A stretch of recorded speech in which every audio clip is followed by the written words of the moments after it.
Well, hey kids, welcome back to Theme Park Casual. Things are a little different for this stream.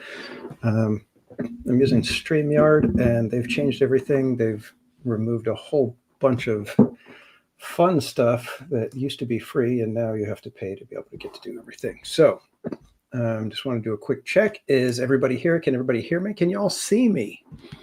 Just want to make sure that that's going to be okay. If nothing else, we've got at least that. But good evening, everyone. I hope everybody had a fantastic Christmas.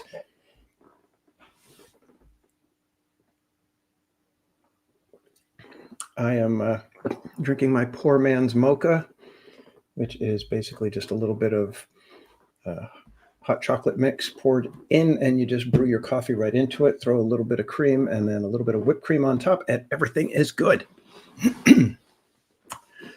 All right. So this is my yearly wrap-up stream. This is one of those fun little streams that I do every year. In fact, you know what? I think I need to adjust one quick little setting. 1 second, kids.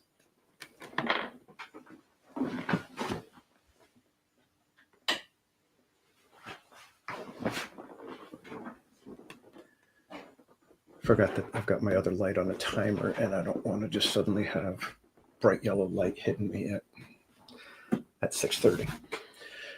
So, sad about Adam Wu. Yeah, that's a shock for everybody with Adam the Wu suddenly passing away.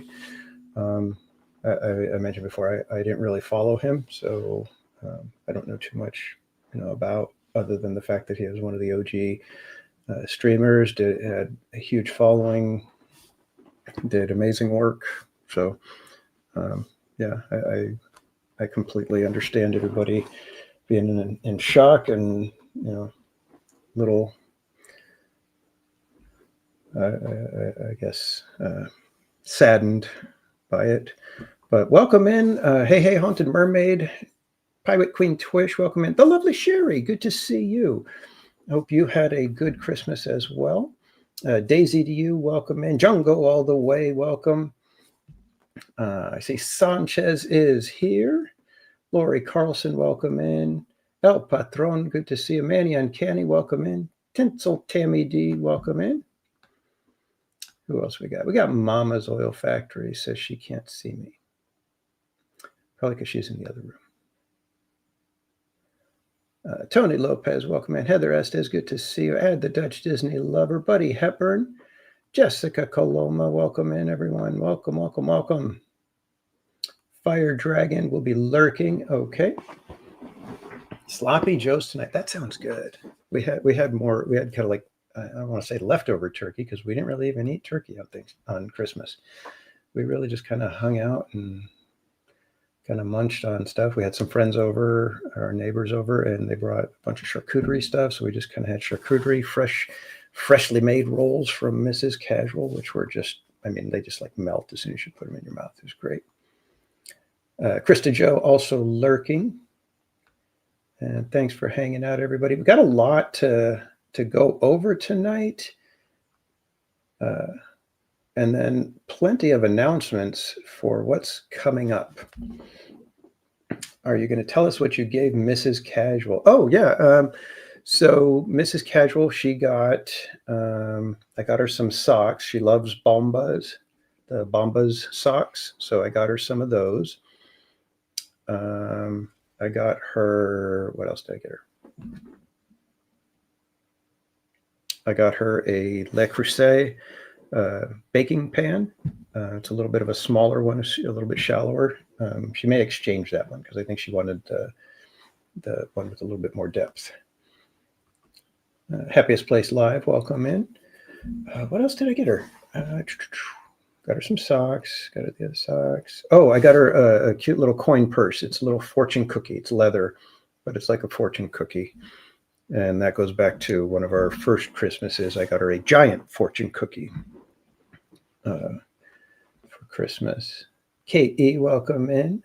Bill Metrolis, welcome in. And then her big present was tickets to see Angela Johnson. She's an actress, comedian. She'll be playing in Southern California the day after Mrs. Casual's birthday. So we're going to go see her live. She's one of Mrs. Casual's favorite actresses, comedians. She loves her. So got her tickets to see her live. Let's see. Della Boyer, welcome in.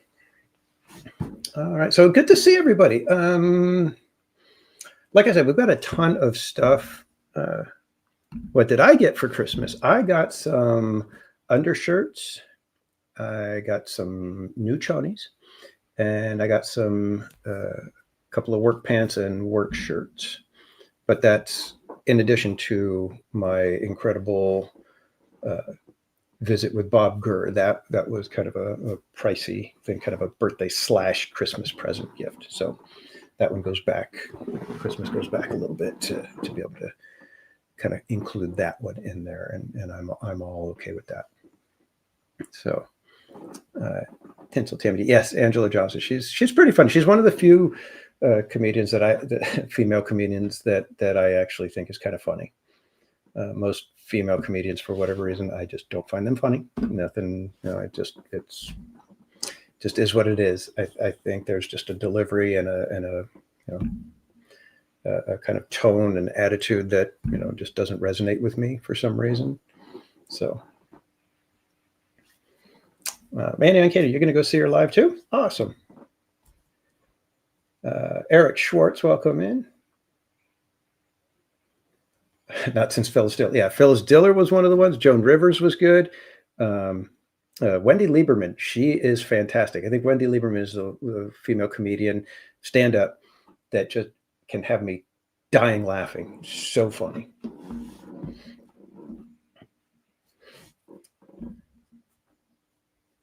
Happiest place. When I heard about it on the Blue. Like I said, I never really followed him. So, I mean, like I said, I just know that he was one of the big names in the YouTube sphere. So, yeah, it was a shock. I mean, I knew he wasn't, he was somewhat of a young guy. So, yeah, it's kind of shocking. Hopefully, when we hear about, what happened, it's not something where, yeah, let's just say we hope nobody's kicking themselves or feeling that they could have done something different. Those are always the ones that make it extra hard. Aurora, welcome in.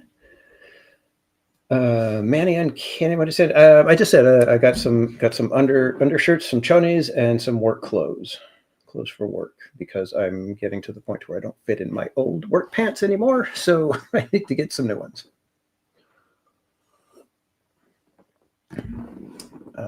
And I got lots of cinnamon rolls. In fact, we still have a few cinnamon rolls left, but I'm trying to limit myself to one per day. Otherwise, it could be a bit much.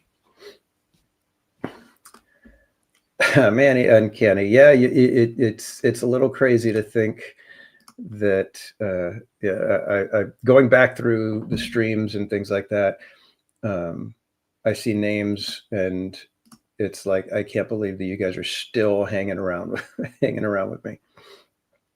And like, I always like, you might need to get some help. So I don't know if you guys can hear that. I'm trying to be able to put ice creams in the chat for you guys, because I'm on my desktop computer and everything's just weird for me on this. So I apologize if things get a little weird. All right.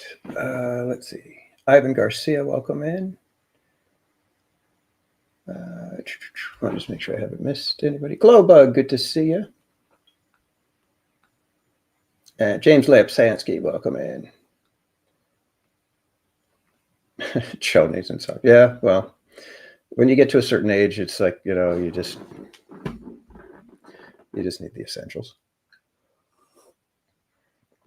All right, so let's get to it, because we've got a lot to cover, and then we do want to build our Lego castle. I do have a castle sitting right here next to me that we will be building later, and that's just going to be some hangout time where you guys could just kind of chit chat and ask me questions and whatnot. I'm going to kind of hopefully go through all of this year. Define certain age. Yeah, well, whatever it is that you feel like, when it's time for you to just ask for the essentials, that's that certain age, and it's different for everybody. So if you can stretch it out longer, that's awesome. And Kate E, thank you for the continued support. Ice cream's in the chat as well for Kate. All right. Excuse me. I think I've got one other file that I totally missed. What am I doing for New Year's Eve? We're going to sit at home like we usually do. Excuse me. And we always watch Duck Soup, and then we watch You Can't Take It With You. And those are our little two movies that lead us up to midnight or later, depending on what time we decide to get started with the movies. And that's what we do.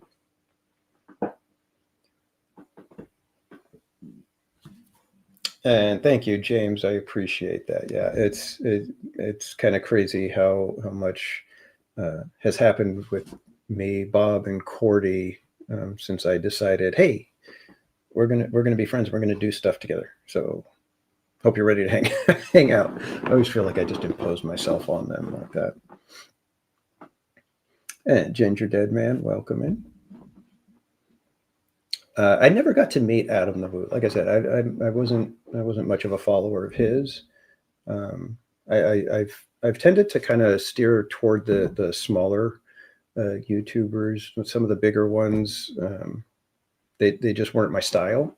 I don't know if it was because they had a following already, so they had things going on, and I just didn't really feel like I fit into their communities usually.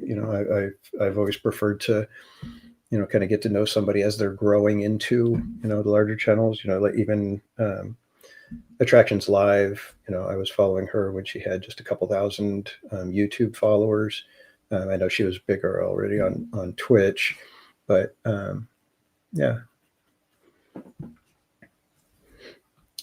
All right. Let's get to the first thing, because I'm going to kind of go chronologically through the year. That's how I've been keeping track of things. I actually kept track of a lot of the fun stuff that's happened this year, and let me see if I can get this to share properly before we go too far. So that okay. Let's see. Did that work? Okay, I think it worked. I'm hoping we have sound and everything. So the year started off with a little bit of fun happening with with some of our friends who think that Toy Story parking lot was a good parking lot. I don't know. I've had one good experience with Toy Story parking lot, and the rest have just been god awful. So.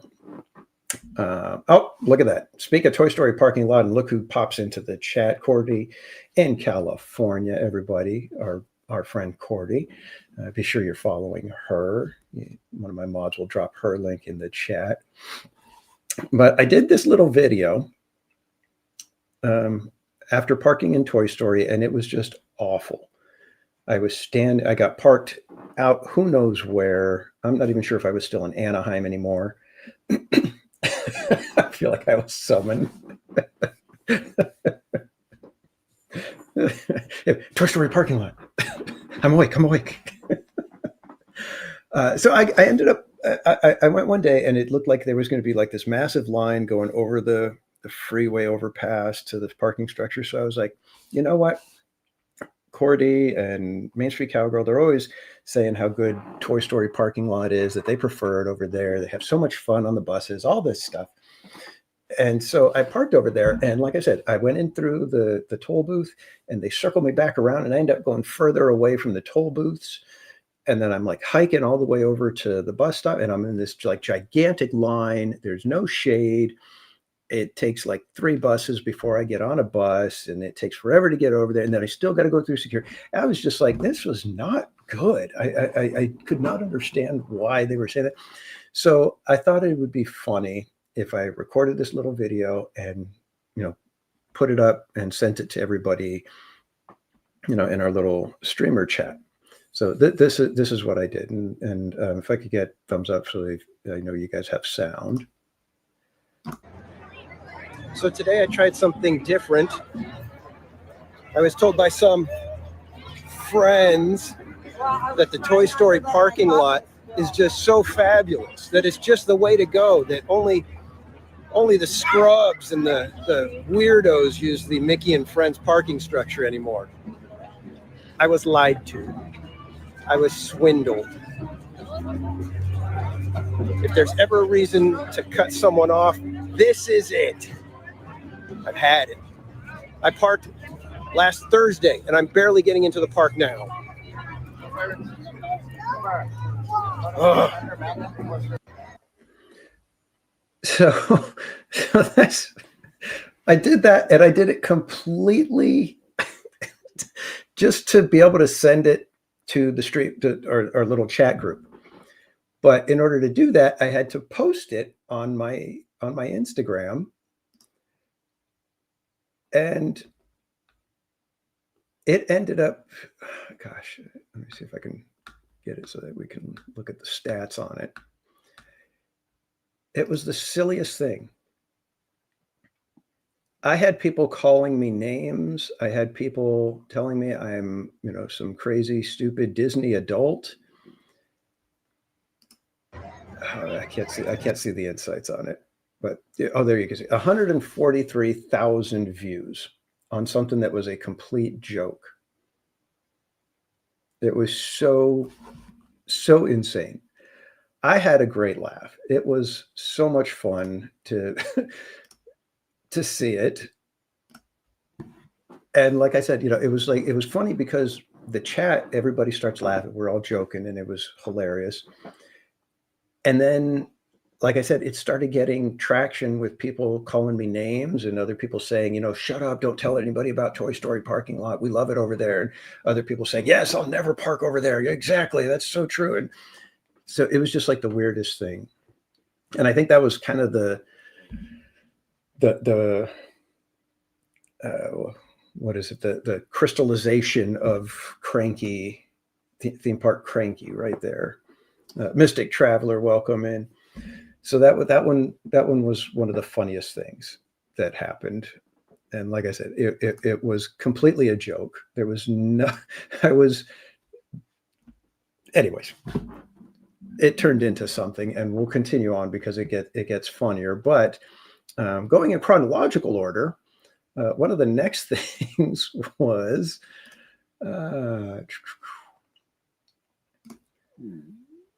this one. And I have to kind of, I'm swiping Barry Place 28's stream here, but it was because I had stopped live streaming. This was a night hanging out with a whole bunch of friends at DCA, and Barry Place caught this. So we're going to kind of jump around in here a little bit. But Trish says you're leaving a trail in case you get lost, TPC. You're leaving a trail in case you get lost.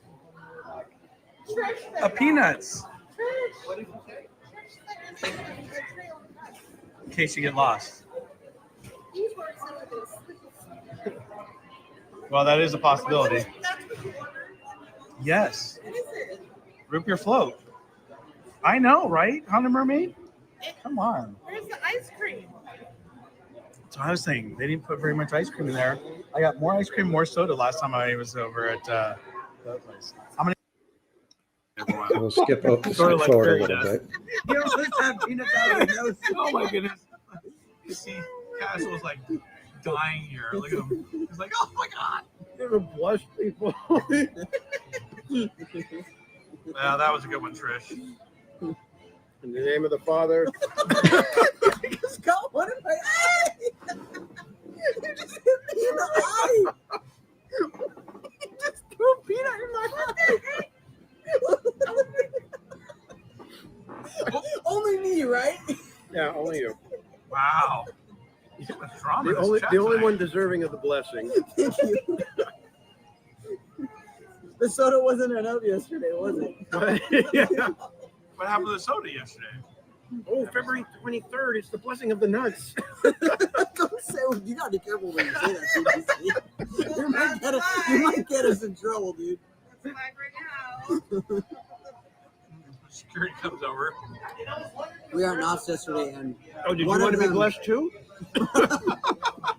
one of these guys, Cordy or TPC Yeah, or Cordy Roto left. Commish, one of them got me. You know us Italians with our hands. You're Got me. Italian? That explains it. They got me a bit on my hand. They got me. I don't know what the topic was. Mm-hmm. My hands went flying, and then the soda went flying. And Is let's that just, when you're sitting down eating? yeah, yeah. Oh, I must have missed it. Yeah. All right. So that was the blessing of the peanuts. And one of these days I'm going to have to get that ice cream again and give someone else a blessing, possibly. But yeah, that was a fun night. That was absolutely insane. And I don't think I actually got anything in Devin's eye. That I think he was. You could see the trajectory of the blessing was, in a downward angle. So I think he was just playing it up for the camera. I can't imagine there was a peanut in his eye. All right. So going back to our Toy Story rant, what ended up happening one night was we were hanging out at the Radiator Springs Racers when suddenly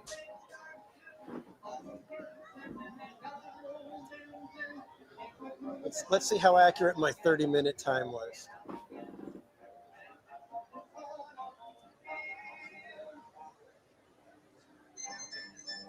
Toy Story parking lot, whoever you are, how dare you come into my chat like that?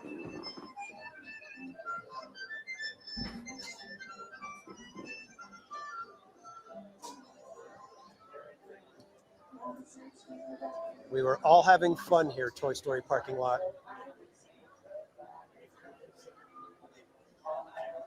Coming in here with your bus fumes, your wide open, uncovered parking lot. How dare you?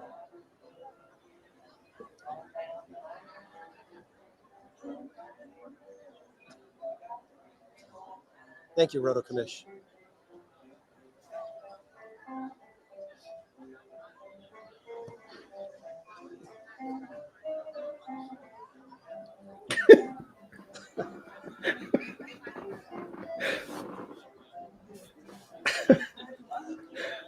just Oh, if barely, there's ever a time for the face. was barely holding it together.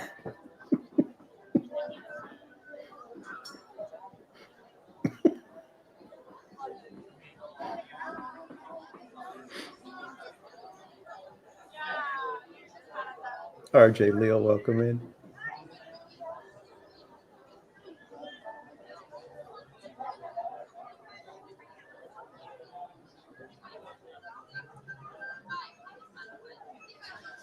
This needs to be on a shirt. I don't think that's going to happen.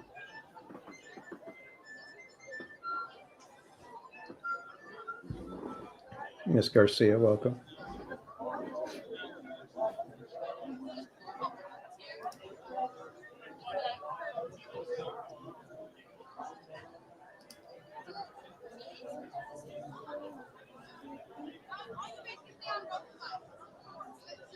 I think my 30-minute time quote is going to be a little bit off.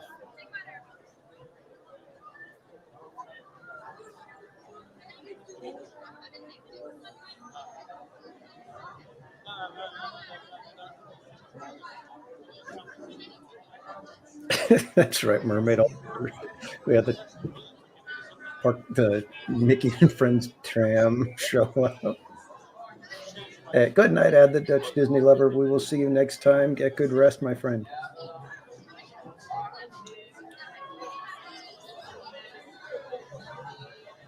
We get a little extra dramatic over here. Too bad we're in the single rider line.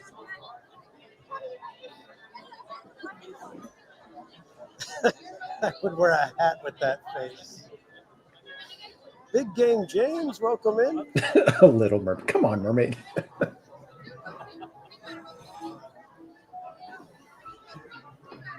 Gladys, welcome in. Robert Sprite, good to see you.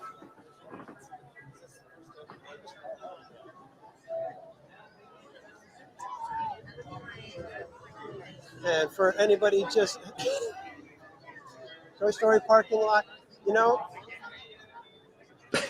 it wasn't that I have anything against you personally, but the fact that it was that you were talked so well of, and when I got there, I was not treated to all the hype.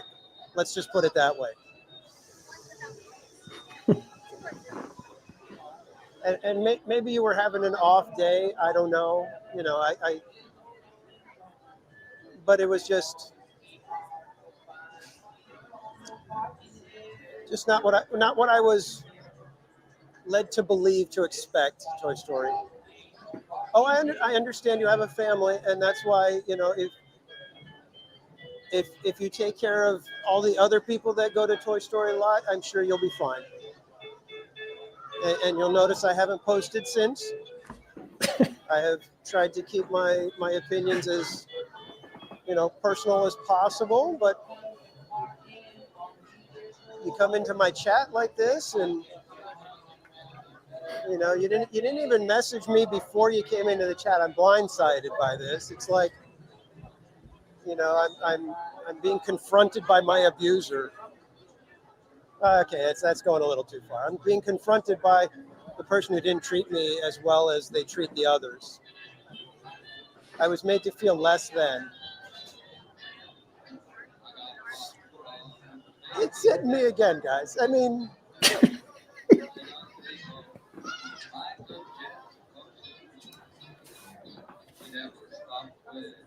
I was made to believe it was sunshine. You could ride a pony if you wanted to. They bring you snacks. There was none of it.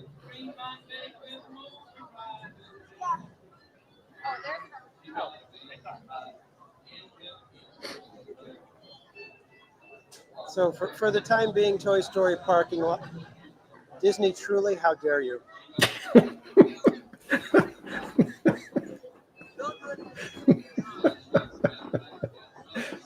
But for the time being, Toy Story parking lot, I will be cordial. Perhaps sometime in the future, we can make amends and perhaps even grow to have a decent working relationship. But for now, I'm gonna ride Radiator Springs Racers, and this is about as close to the Toy Story parking lot as I choose to get for now. But Toy Story parking lot, be sure to hit that like and subscribe.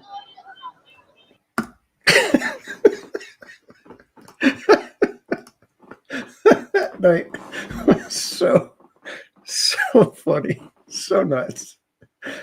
Oh man, oh, that was something. And if you were there that night, it was so unexpected, so beautifully unplanned. It was amazing.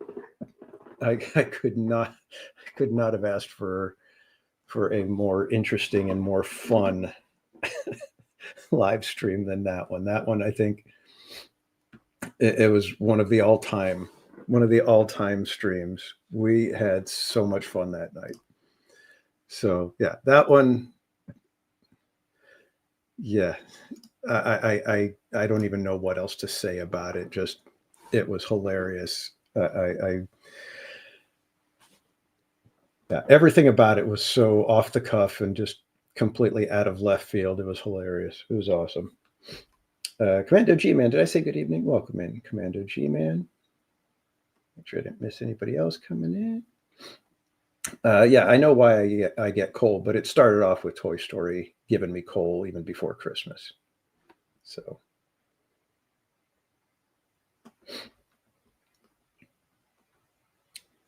Sean Quinn, welcome in.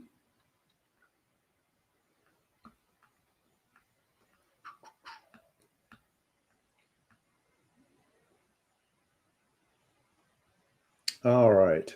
So that was that was Toy Story parking lot entering the chat.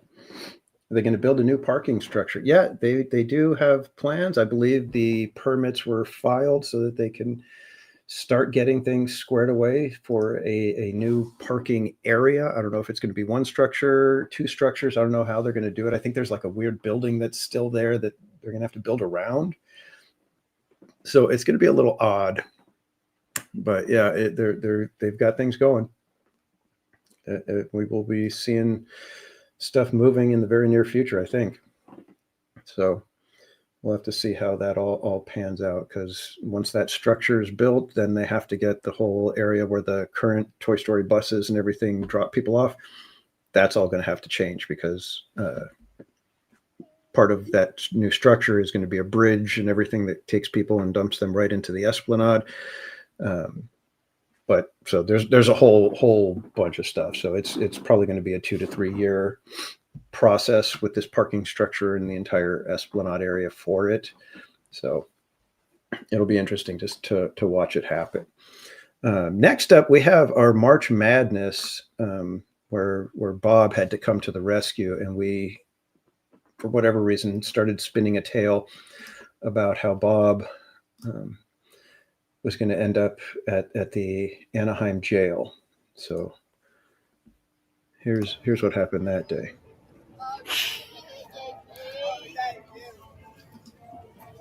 Let me keep the chat open on this one. What you guys say is half the fun. Let me guess. Security stopped Bob. He looked suspicious, and now he's being taken to the Anaheim Police Department. All because he tried to help his friend. Wouldn't doubt it.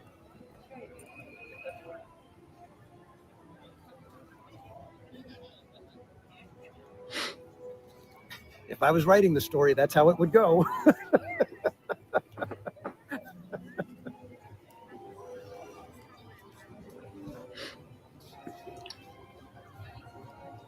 Oh boy. No good deed, exactly.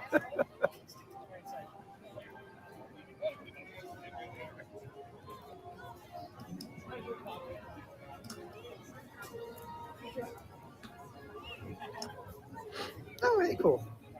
Bob is going through security right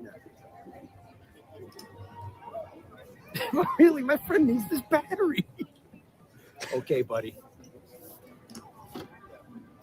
Tell that to the judge. This is at the Sun, exactly. Thank you for getting that one, Robin.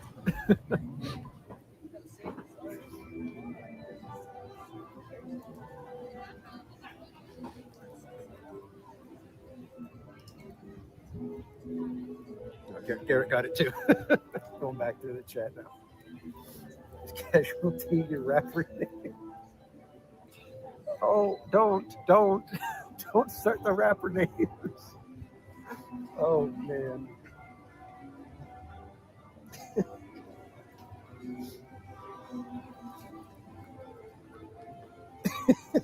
Friend who? That guy? Oh man. Friend who? Oh, you guys are making me cry. Oh, I don't think we need to go on the rides. You guys are making me have more fun with this.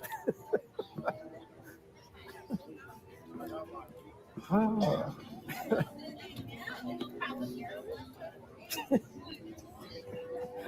Friend who?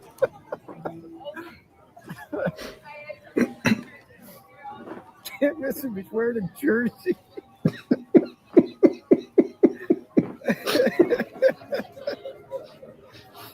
Oh Oh, God. Guys. Oh, man.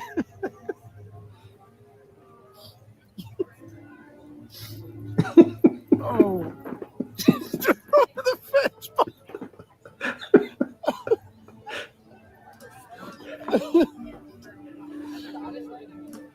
The worst part is I'm sitting here cracking up and people are walking by looking at me.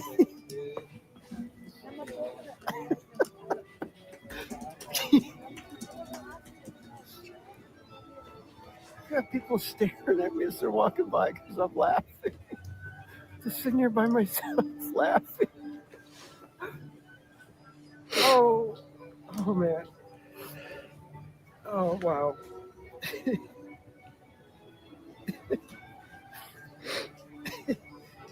Oh, good golly.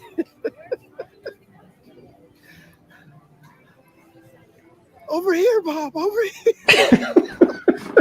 I'm open. Oh, God. Throw it to me, Bob. Throw it. 6 Miles Soul, welcome in. Forgot the battery in the car. Oh. Okay, you guys got. Oh, Bob. Bob.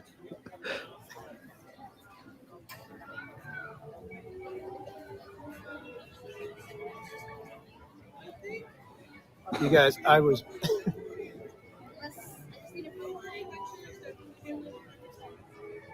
Okay, as soon as Bob gets the text and realizes that I'm behind him. All right, let's go chase Bob down so he doesn't have to wait here any longer. Yeah, Chris, this was when we were just cracking Oh, up man. because Bob was having. We decided our story was going to have Bob having problems going through security. Is he not checking his phone?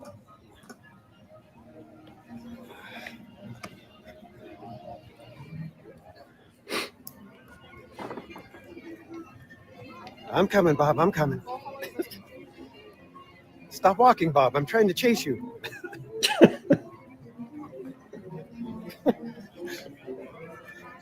I'll have to tell you guys about the text that he deleted just in time because I was about to show you guys. Well, hey. Hey, there you are. What's happening, party people? There he is, the You hero hang of up the the- day, the Batman to my Robin. This will keep you all night, man. Yeah, that's what I told everybody. I was like, he's probably going to bring me one of the big ones that go for hours. Yeah, just make sure you plug in, like it's really plugged in and Okay. you're charging. Okay. And you should be good. Cool. It's 27,000 milliamps. Thank you. I appreciate it. I love Yeah. it. Jersey, Isn't it? although I've already seen it. Yeah, I know. He was one of the select few outside of the casual family that Yeah, exactly. actually got to see it before. You saw it a long time ago too. Yeah. It was you saw it back like in October whenever it came in. Mm-hmm. So Where you headed off to now, swings? yeah, we're doing the swings. All right. Have fun, everyone, on the swings. I hope you have a good time. And hey, you're doing great. And got some chalk walk donations. I saw that. Yeah. That was awesome. So I've been into watching when I can. Yeah, thanks. But no, I appreciate it. Seriously. Anytime. All right, we'll talk later. See you, everyone. Bye. All right.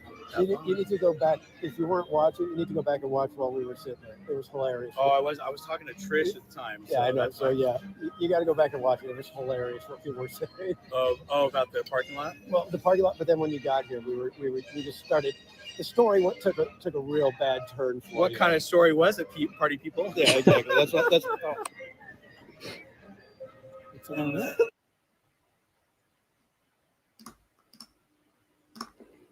So that was Bob to the rescue. That's exactly, Cordy. Bob to the rescue, as usual. Always somehow I need bailing out, and there's Bob. But that one was hilarious because we were just sitting there waiting for Bob, and next thing you know, he's being carted off to the Anaheim PD, and everything just went bad for Bob, just because he was trying to help. But that had to be one of the funnest times I've had where we're like doing zero anything. I mean, literally nothing. We're not having a snack. We're not people watching or anything. It's just like we're just sitting there waiting for Bob, and it just went hilariously sideways, and it was amazing. All right, what do we have up next? Let me see. Oh, okay. All right, this is another one of those ones that had a life of its own. Yeah, exactly. Next thing you know, Bob needed bail. Oh man, if that really would have happened, I seriously would have been like, just over the fence, Bob. Just throw it over the fence. I need the battery before you get arrested. Just throw the thing over the fence. All right. So if you guys have been around for a few months, you'll know that suddenly tomatoes became a thing here on TPC. And if you're wondering how it started, here it is.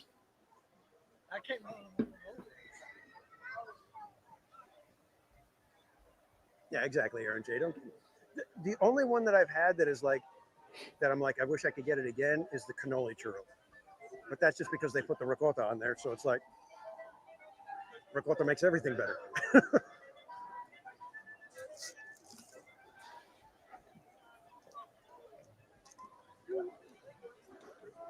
And if Jonathan Kendrick was in the chat right now, he'd be just laughing at how I pronounce ricotta. That is right. We are in Power Hour. All right, seriously, this churro is like burning my hands.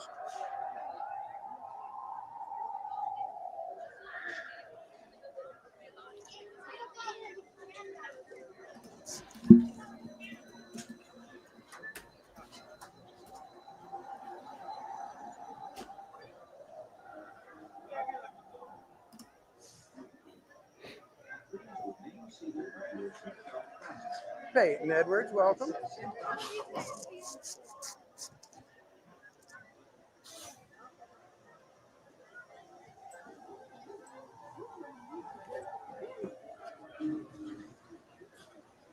Mama's Oil Factory, yes. Amazingly enough, churro.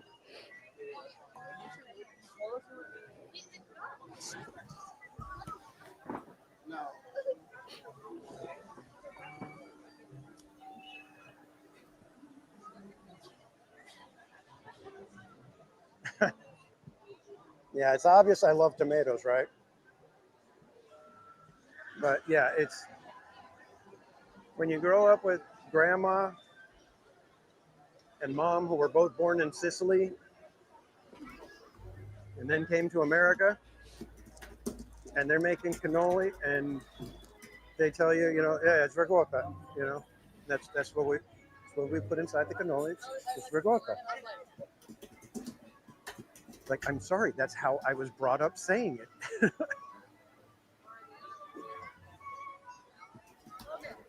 want the steak? You So they're obviously not doing projections down here because I'm working on small. I think they do. Last time I was here, the projections were on It's a Small World. It must be interesting with the walls. How you get a view of that?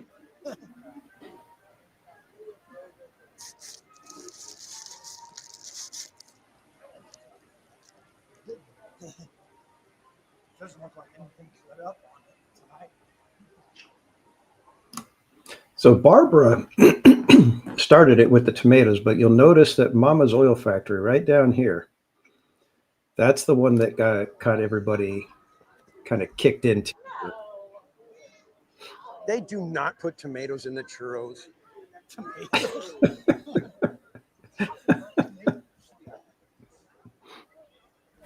And here's the thing. As long as I don't know about it, I'm probably okay with it. And as long as there's no seeds, because I'll find the seed. You put one little tomato seed in here, I'll find the tomato seed.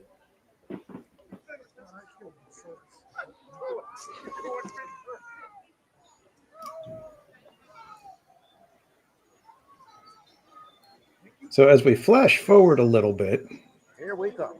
on our way over to Mr. Toad, That'd be an interesting movie.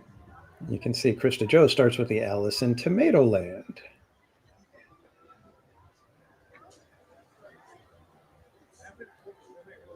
Yeah, don't look at the spotlights. Don't look at the spotlights. Ooh, how long is Toad still? Toad looks like he's still got some switchbacks going too. Yikes. All right, well, we're going to hope that we can get through this quick enough to where we can do a card pull right after. This could be a sweeper Toad.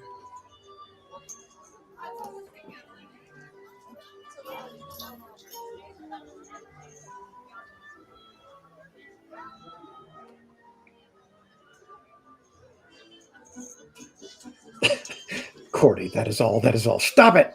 Sorry. It really should make these switchbacks a little bit tighter because you can still breathe as you're going through. We don't need to add extra controversy to tonight.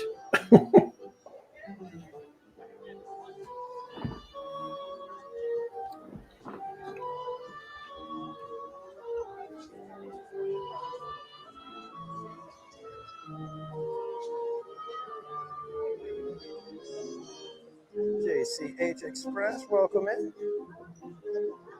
Robin Evan, good to see you. Christy Blaylock, welcome. Let's see John Shipley here with 20,000 tomatoes under the sea. So that's where it starts going. Everybody starts coming up with the funny names for everything.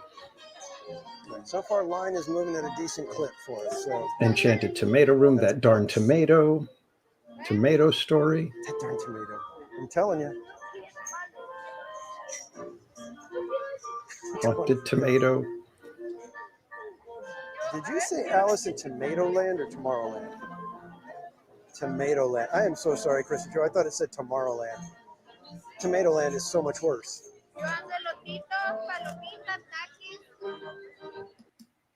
So then we're on our way over to Sweeper Train.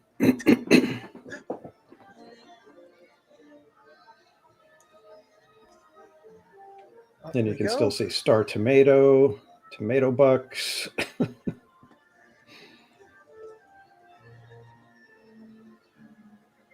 going to take it back and see if maybe there might be a boost available. It is at Tomorrowland Station. Almost here. We did it.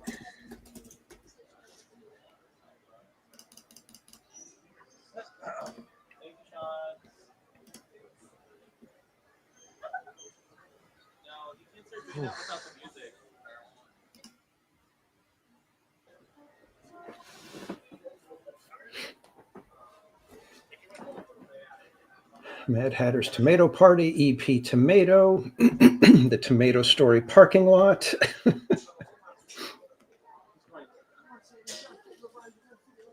It just kept going and going and going.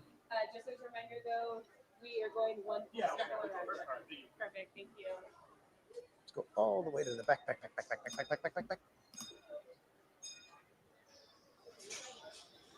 No, I know. They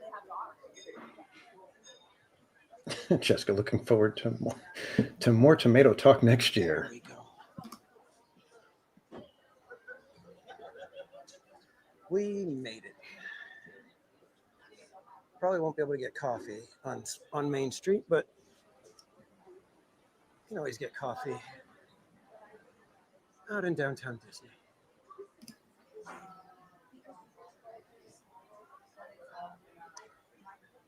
But seriously, everybody, thank you so much for joining tonight. Welcome aboard. As a reminder, this is our very last and final trip of the night. As the park is now closed, that means we will not let you off until we make it back here to Main Street train station. This is a pickup trip only. That means we will pick you up passengers from our next stop at New Orleans, next stop at Toontown Depot, next stop at Tomorrowland Station, and then back here to Main Street before we will let everybody off the train. It's about a 25-minute round trip. This is your last call if you do want to exit. Very last call. Once again, we will not let you off the train until we make it back here to Main Street train station. Yeah, Jetta, the train announcement was happening with the closing announcement. And Carol G, tomato pike in a grande cup. No, it's a pike with extra tomato.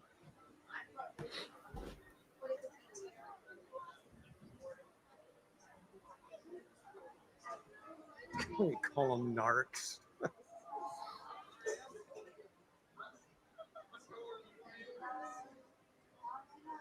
It's cold on this train. Venti tomato frappuccino.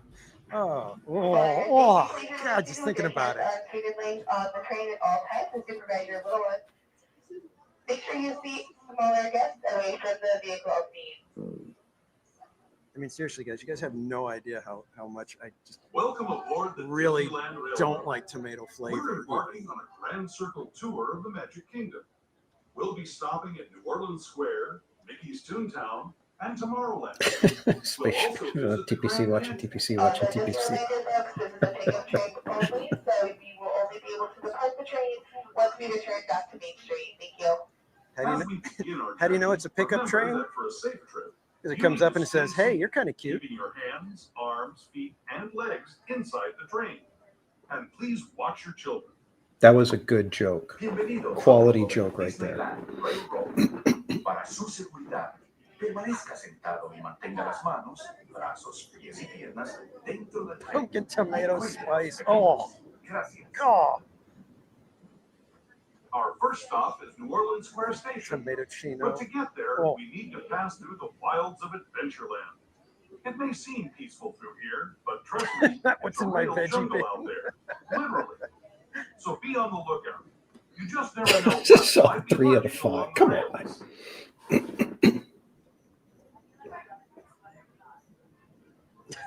Throw tomatoes at him for Just that ahead joke. is New Orleans Square.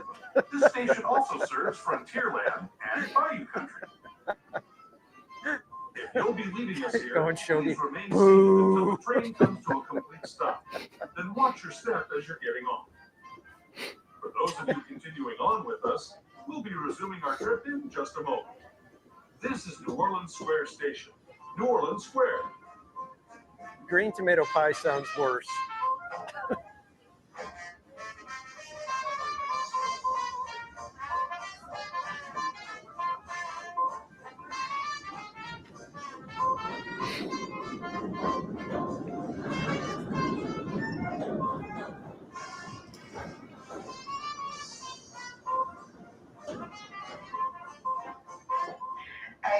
You are coming into New Orleans. I'm back reading the chat again, and I'm just You laughing. get a tomato.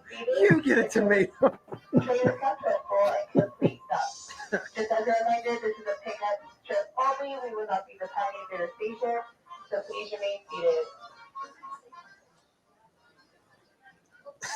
I was gonna say, Trish, it tastes like apple pie. Well, then I'll just have an apple pie. How about that? Peyton Edwards, you are my people. Gary, A, good night. Have a great night, my friend. Get good rest. We'll see you next time. Thanks for hanging out. And Michelle Stringer, you have a great night as well. We will see you next time. Thanks so much for hanging out. Yeah, Eric, you were hanging out with me when we grabbed that churro. Veggies.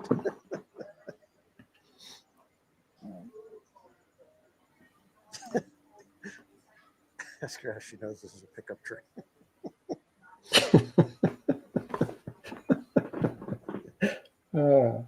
Let's go with Club Tomato 3, Michelle. How about that?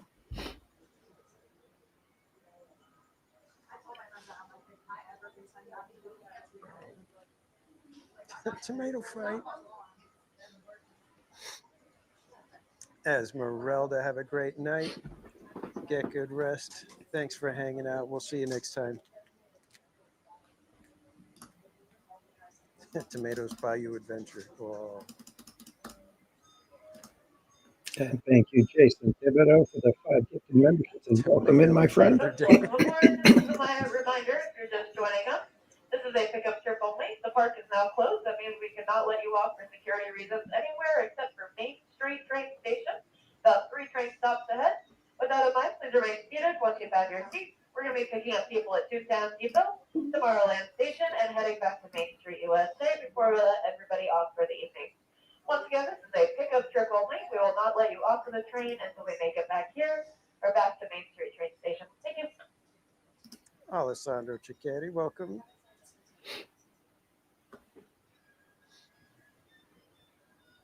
Craving a BLT.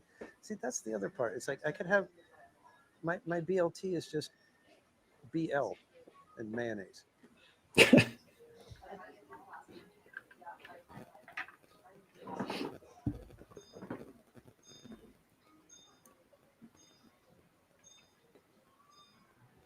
Yeah, theme park tomato. And Yeah, thus I it may was have to make born. that sticker. And that was it, kids. That's how we ended up with theme park tomato. And because I think it was our good friend and mod Slappy who told everybody, hey, theme park casual will eat a tomato if we get over 300 likes. And so yeah, that was the birth of theme park tomato. And sure enough, with the 300 likes, I, for whatever reason, decided, yeah, let's go ahead and do that. SC Frank, welcome in.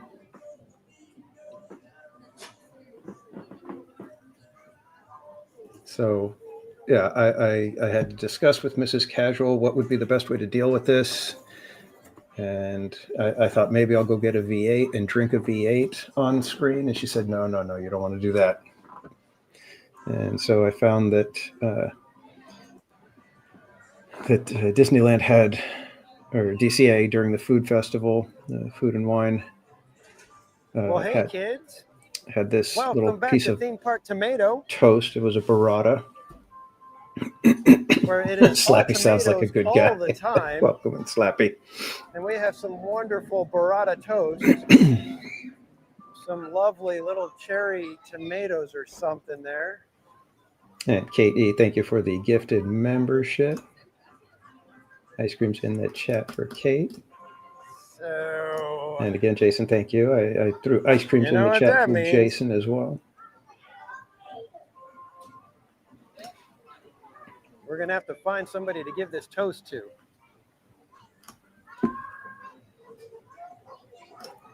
And so this was another one that was like kind of unexpected. I didn't tell anybody. Yes, kids, we have an official Theme Park Tomato logo and everything. I didn't tell anybody I was doing the logo. This was a complete surprise to everyone. And because our incredible chat on our last stream did such a fantastic job of hitting 300 plus likes on our live stream and just would not relent with the tomato jokes. I vaguely remember saying that I would eat a tomato or something like that if we hit 300 likes. And I am nothing if I'm not a man of my word. So we'll give it a few seconds, let you guys tell everybody that, you know, hey, TPC is going to actually take a bite of this toast you see right here. Full on tomato right there on the corner. First bite.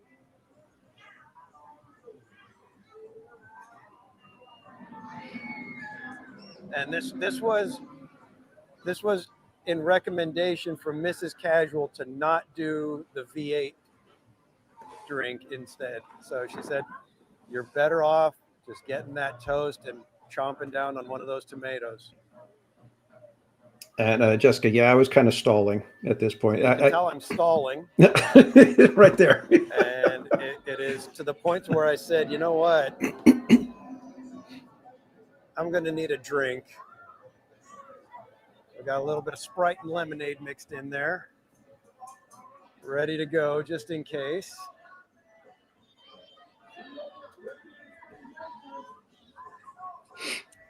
Kaylee, V8 is a drink of some sort that they take a whole bunch of vegetables, pulverize them, and then put them in a can and expect you to pay for it and drink it.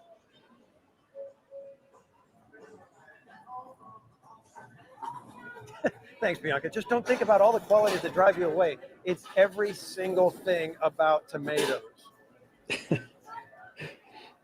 spaceship ears. Let's Hakuna put it this way. I had to Matata. nudge some of the stuff No around, you know, ketchup. like, and I got like a little bit of the tomato on my finger, and I licked my finger, and I'm just like, oh God, I don't know if I could do this. And that was just from a little bit of the flavor of a tomato on my finger. I hope you could explain that fairly well, 6 Miles.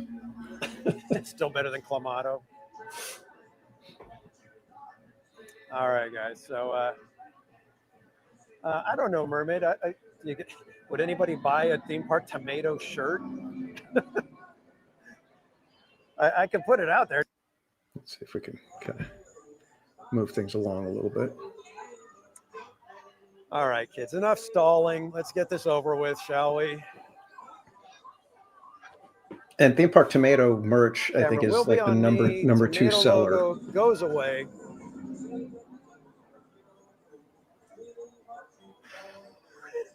You guys have no idea. Picture the worst thing that you could possibly ever want to eat. That's me right now dealing with this. John E., welcome in. Thankfully, there's some other flavors mixed in with it, but there's that tomato right there on the end. All right, here we go, guys. Salud.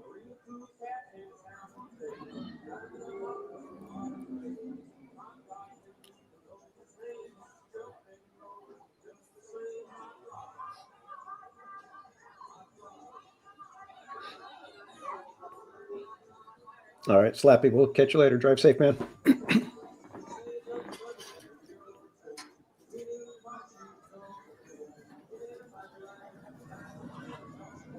There were actually a couple of times where I did have to kind of, you know, power through and make sure I didn't actually throw up.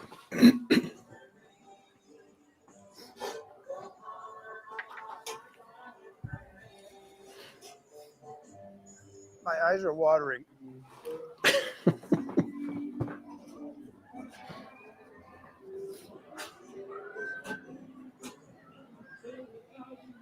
Did you say Flappy?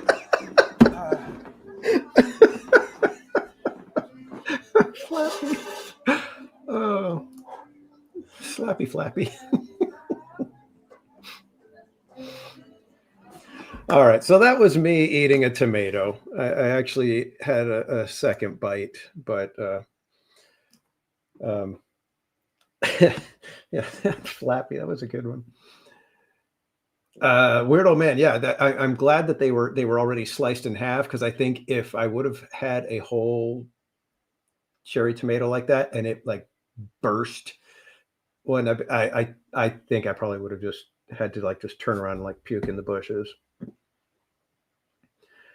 Because yeah, I literally sat over there for that reason. I was like off to the side. I was, you know, kind of away from everybody, and it was like, you know, open area, you know, with the bushes that I could just kind of like turn around and go and, you know, do my business if I needed to. But yeah, it was it was not fun. I don't plan to do it again. I don't know if I'm going to have any sort of a challenge or or a you know, community goal of any sort that'll have me eating tomatoes again. I just don't know. Don't think I can do it. Fun it is, and make some merch from it. Yeah, it was, like I said, I did the logo as a joke. And next thing I know, people are buying t-shirts with Theme Park Tomato on it. So if you guys want a Theme Park Tomato t-shirt, by all means, have at it. But the one thing that was really cool that day was not only did we eat a tomato, but we actually hit 5,000 subscribers later that night. Who wants to be number 5,000?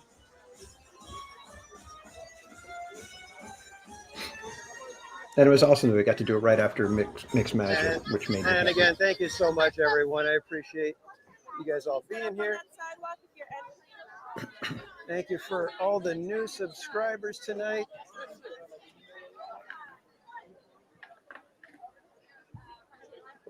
I appreciate all of you being here.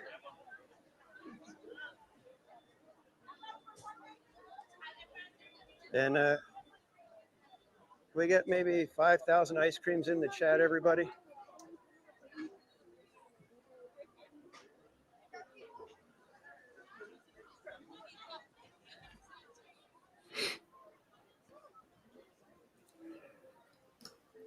So an amazing accomplishment. It was so fun because I think it was Cat747, if I'm not mistaken. I'd have to go back, but was mentioning in the chat that we were really close to 5,000 at the start of the fireworks, and we hit it right after, which was really cool to be able to hit a goal like that. You know, like I said, right after Mixed Magic, which is one of my favorite fireworks shows. So onward to 10K. Well, we'll see. It's been a slog, you know, trying to get subscribers, but I try to focus on, you know, doing a good show and having fun with who's in the chat and who's watching. So if anybody wants to subscribe, that's up to them. I'm trying to focus on making sure that the people that are watching are having fun. So what happened next? Let's see. Oh, here's another one that I thought was. Oh wait, we had our Tiki Room marathon. I didn't pull anything up for that one because it's like, well, it's the Tiki Room. I think you guys have all seen that pretty much at least 47 times, because that's how many times we wrote it. We did 47 times in one day, and that was to celebrate 5,000 subscribers. And thank you, Tinsel Tammy D, for the gifted memberships. Ice creams in the chat for Tammy. I appreciate the support. And just a reminder, everybody, that 20% of the sticker price of every membership, gifted or otherwise, goes to charity. Every 3 months, we tally it up and donate to a new charity. If you are a member, you can send me your suggestion for a charity that you would like us to support. Just send me an email to themeparkcasual@gmail.com, and we will consider the charity that you suggest. And for anybody that is a new member, we do have our member sticker that is available for winter 2026. Just complete the form there at the link that I just dropped in the chat, and we will mail you a sticker. I will be revealing the sticker later tonight. So sing the Tiki Room theme right now. Go. I actually can do the first song. The other ones I could probably do okay. It's once we get to the Hawaiian War chant that I'm kind of like, all right, I need to learn that one.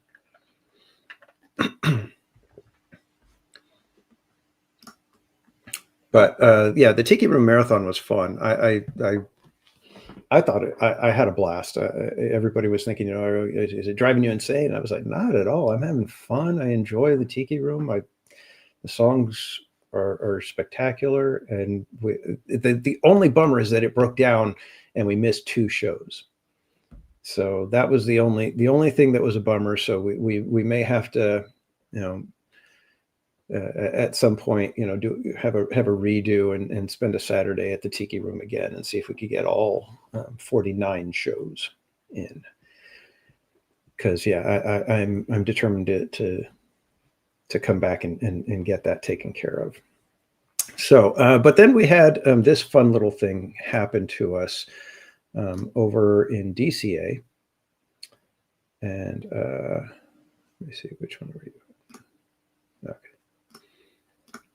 So this happened, and oh my God, it was one of those just random moments that the chat took over and ran with it. I got to show you the chat because the chat is what made this. Would I be able to wait for the front? Would I be able to wait for the front? I have row 2, that's it. Okay. Row 2. I'll take row 2. Why not? Don't want to be difficult.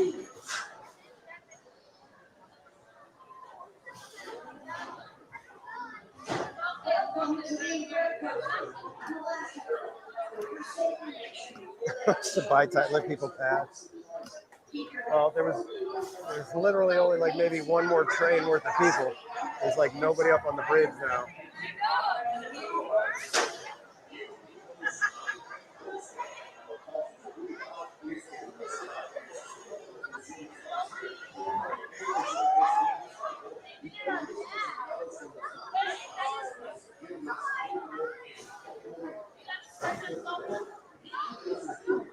I need Velcro, thanks. Welcome to the Incredicoaster. I'm Elastigirl. And you can see Jetta right here with the theme park Karen, and then Slappy over here with Road 2 or Take a Hike. We've got Road 2, and that's it. And keep an eye on your little one.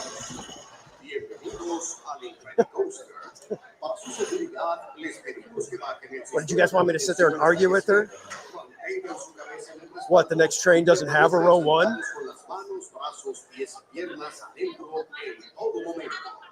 The front of the car just has like cement filled in there. Nobody can sit in it.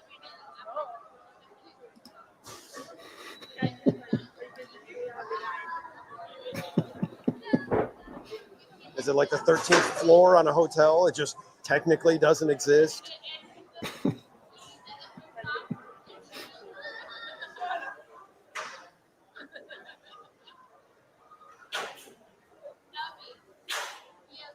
Rotokovish with the think about the content. I think I know why, because we're last train on this side.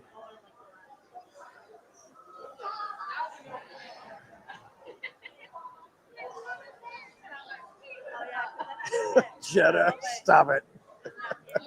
And there's Jetta with the one that sent me over the edge. You guys are going to get me trespassed.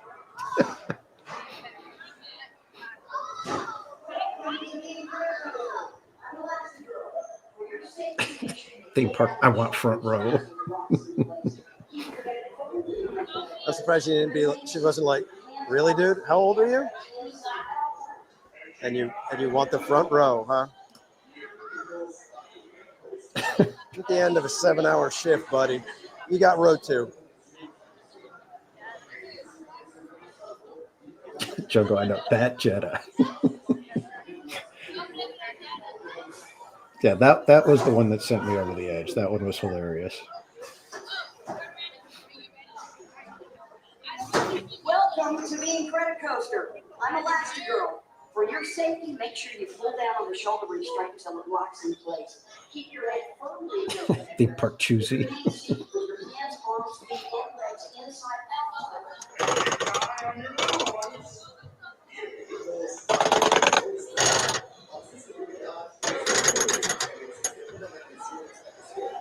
So I guess I'm going to switch hands again.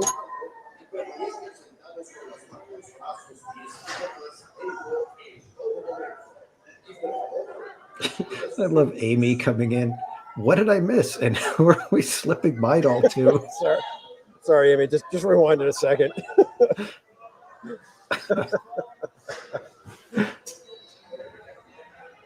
Why are we slipping someone a Midol?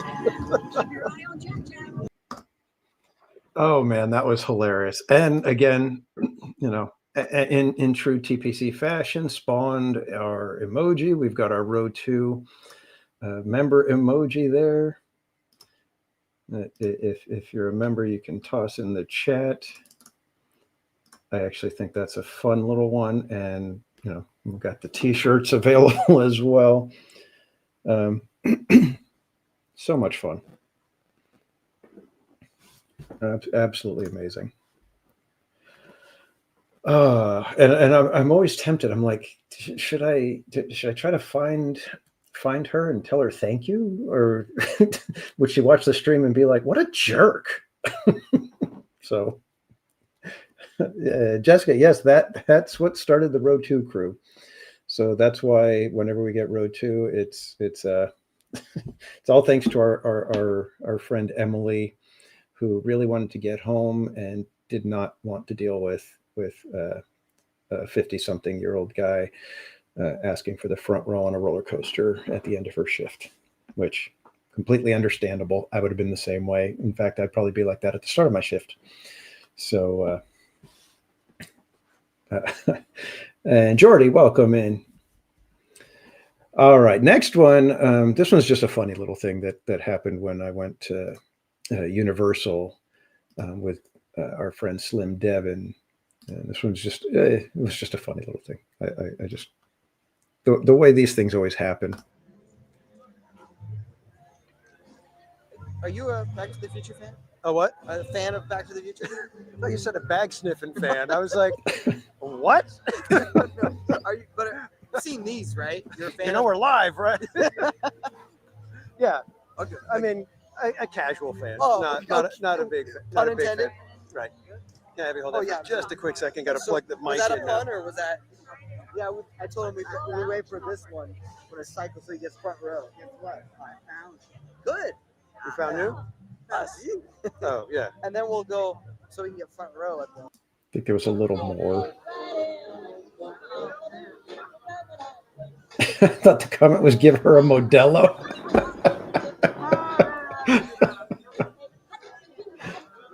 Oh man. Oh look, Very old now. Yeah, but he's in better shape than Yeah. Right.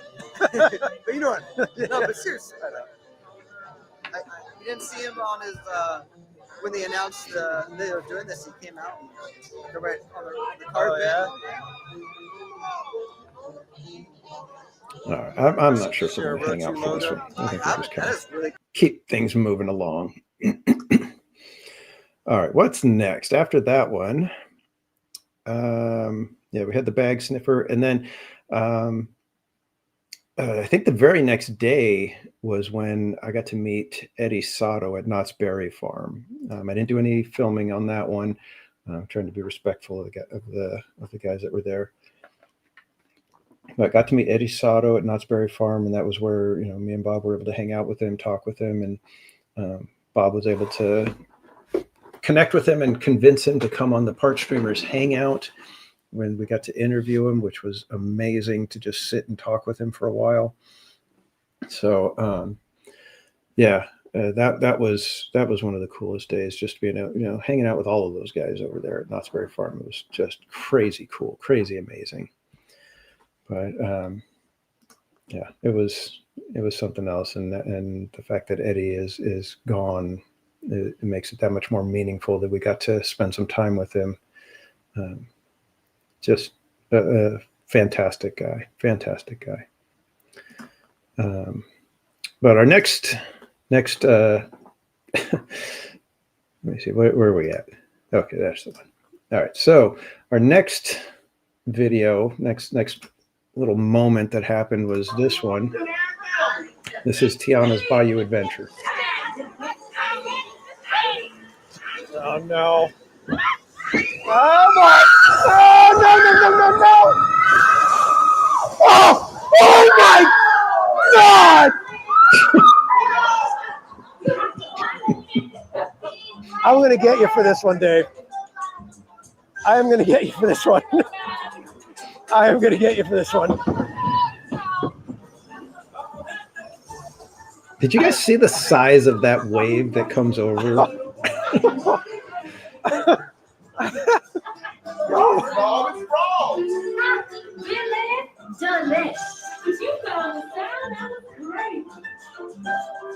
This was at night. Yeah, Joanna the Strange, welcome in. The wet socks, yeah. Did you guys see the wave that hit me?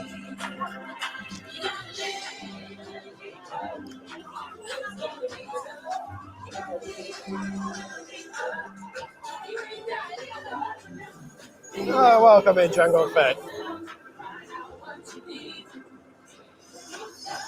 Yeah, that one was rough. But we have yet I think it was just a couple of days later. Yeah, like 2 weeks later, we went back and went for more. All right, this is it, guys.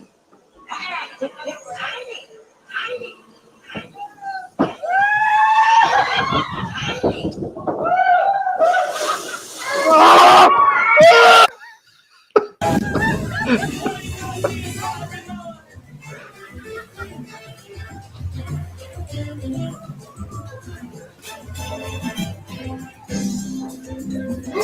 y'all got itty bitty little buddies. Because you found the sound, that was great.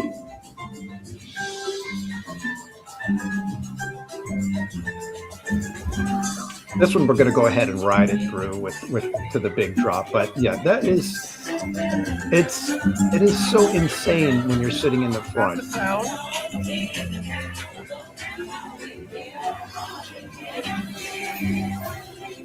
Yeah, I mean the video cut out because I was shaking. When the water hit me, it was like I just reacted and it caused the stream to stutter. It's the bigger the calls, the bigger you are, the bigger the smash. Donald's fan, yeah, exactly. Road 2, yeah, anything but the front. That's why I have to put the stipulation now, you know, that if we're going to go on Tiana, there may be times where I have to say, you know what, if they try to give me the front, I am requesting row 5 or 6.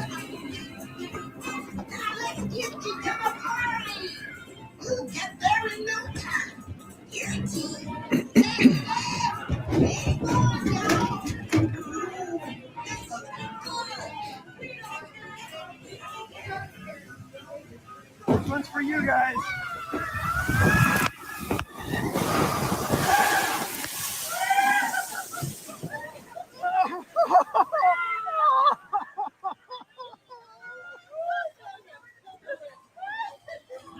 That one got the shoes.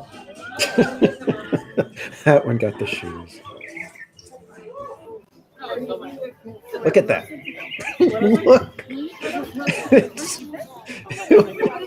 It's insane.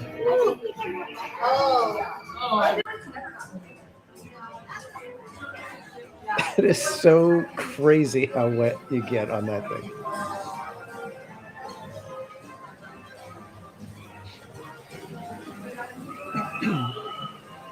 On a shower, it's more than a shower. It goes beyond. I mean, it's Sounds still good. They may as well just dunk you in the flume.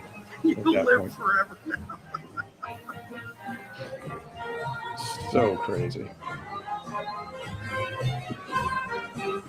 That mic is just drenched.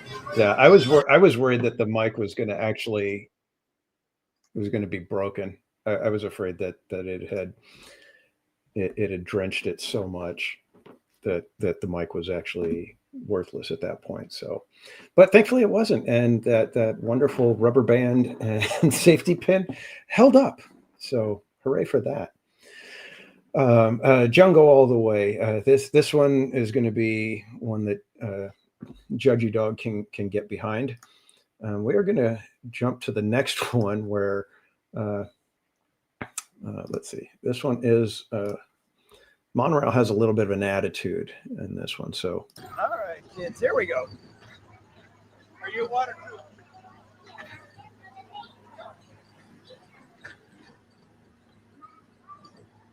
We got a nice quiet little car. Great. You guys are going to get to hear real singing tonight. All right, kids, it's time for another Autopia karaoke here on Theme Park Casual. Tonight we're singing Ray Charles and Willie Nelson's 7 Spanish Angels. He looked down into her brown eyes, said, say a prayer for me. She threw her arms around him, whispered, God will keep us free. Sorry. Everybody's a critic. They could hear the riders coming. He said, stupid monorail.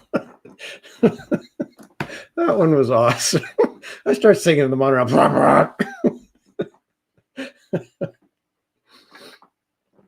Sound like Harpo Marx giving you grief. I tell you, man. But yeah, so yeah, Jungo. That's why I say, Judgy Dog would get a kick out of that one. The monorail was saying amen. West Coast V, welcome in. She walked over just this monorail.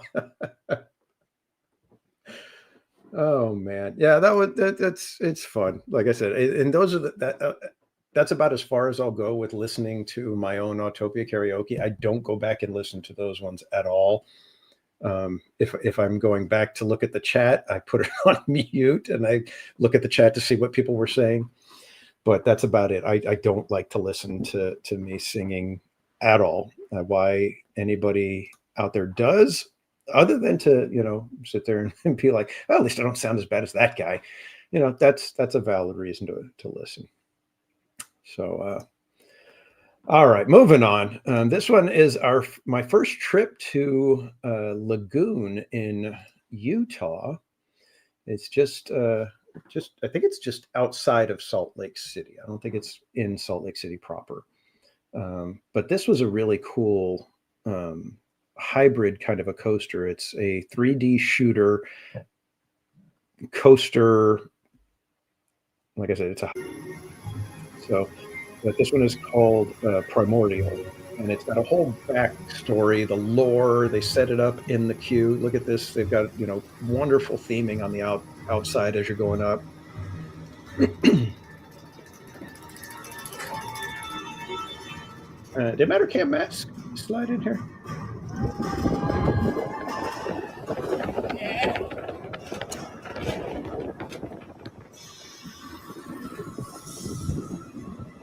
And so right here, I was thinking, oh my gosh, it went pathetic with theming. And then all of a sudden it changes again. It's like, whoa.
Yeah, unfortunately, it's a little laggy right here, but I'll explain a little bit more once it's over.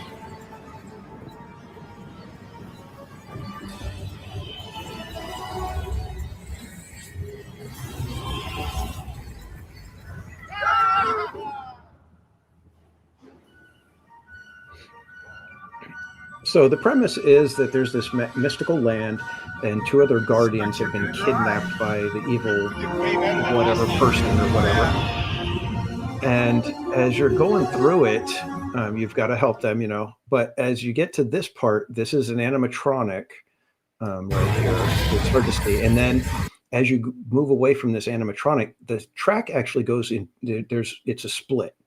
So you can go to, because there's the two guardians. So there's the owl guardian and the dragon guardian. And depending on which, the timing, you can go to either one and it splits, and you could go from one dragon, from one guardian to the other. And I was just like, this is so freaking cool how they did this attraction. It's definitely, it's at the very least at Universal level.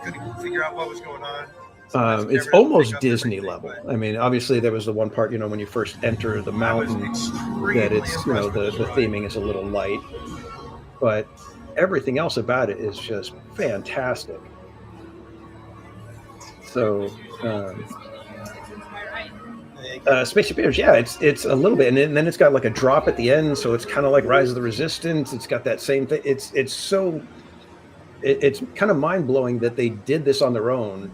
I don't know if this one was built in house, but I know this next one that I'll bring you guys to. Um, this one is called Cannibal, and this was built in house basically. This one was designed and built by the Lagoon team, not some other coaster company. And it's got a very unique feature that it's actually called the Lagoon Roll. So it's like a barrel roll, but different. There's safety This one is so cool. This one's another fantastic coaster. Thank you for this. Buy some tomatoes from Matter Can. He already gave me tomatoes. Yeah, Chelsea, that last one, it really was kind of a surprise.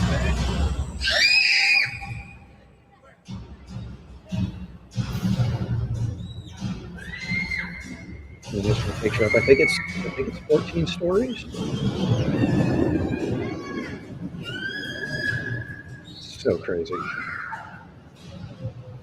It's got like the tribal drum beat going when you're getting lifted up. This was evening time, so we had a beautiful sunset over Salt Lake City.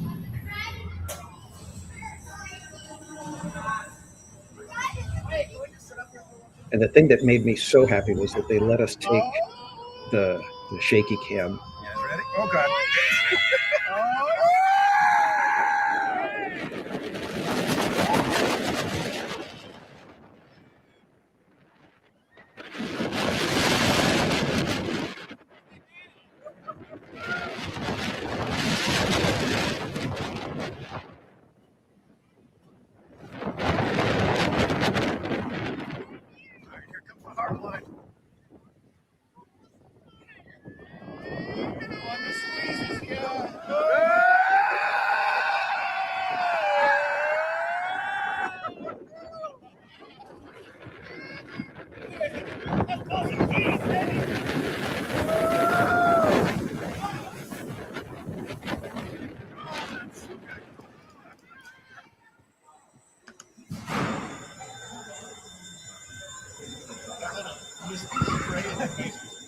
Wow, that was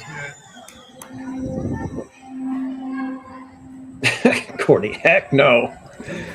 But yeah, that one, like I said, it was amazing. That Heartline roll is actually, like I said, they call it the Lagoon roll because it rotates you. It's like just you're going in and it rotates you around almost 270 degrees. Like it's almost a full corkscrew barrel roll, but then it stops right there and then brings you back that same, the opposite direction. So instead of completing the roll, it just stalls and then comes back around. It's just so cool.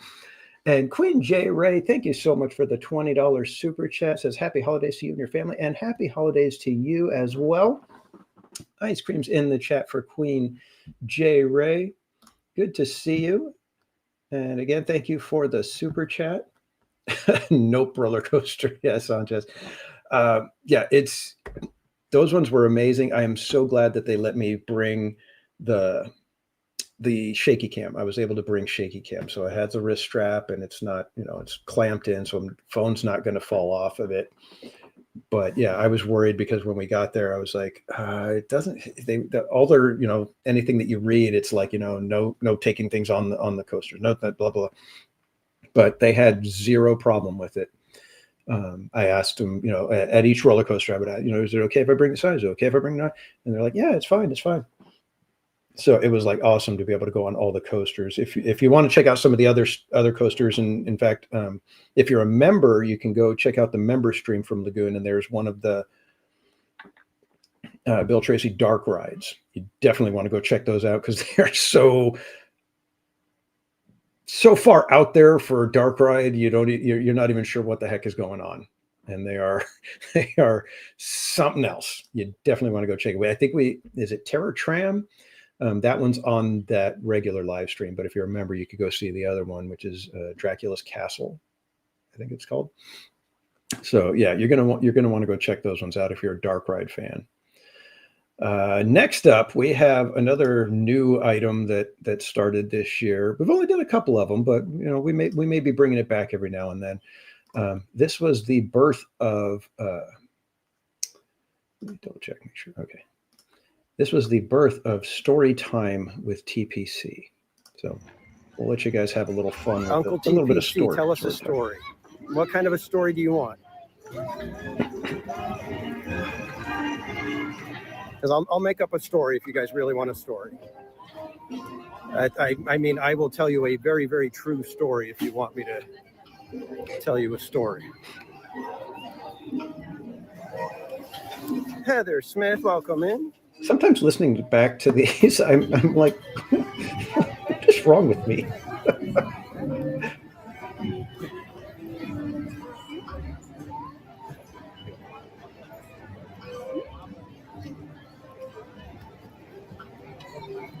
And I covered the electrical parade announcement. Yes, Hope, if you post it in the chat, I will cover the Main Street electrical parade announcement. What time is sunset? Are we in time for Shablamo? Or did it already happen?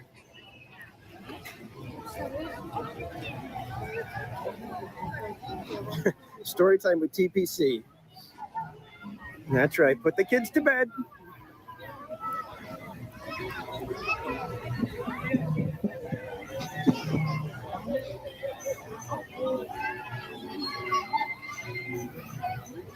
And Hope Blaemeyers, this one's for you. To all who come to this happy place, Disneyland's got something that has thousands of sparkling lights and electro-syntho-magnetic musical sounds, the Main Street Electrical Parade.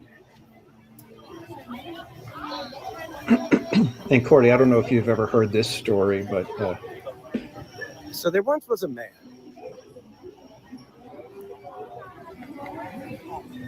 We'll call him Bob. And he enjoyed hats. He liked baseball caps. He liked fedoras. He even liked an occasional sombrero. So when it works for you guys. He even had hats that would light up.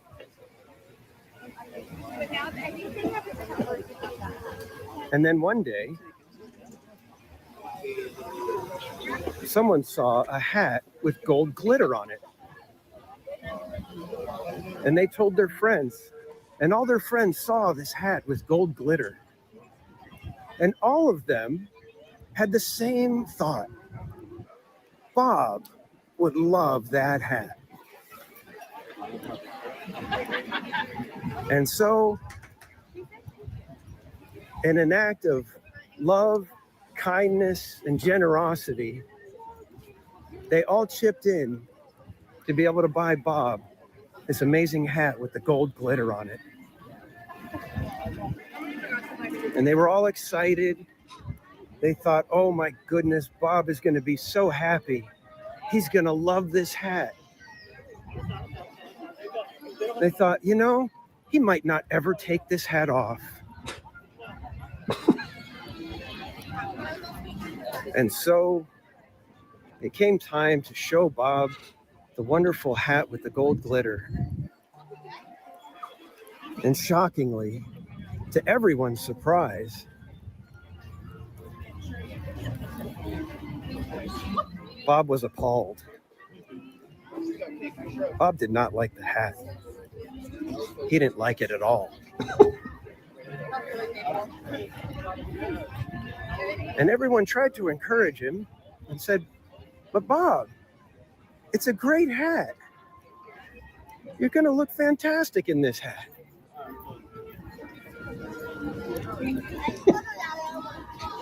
But Bob would not budge.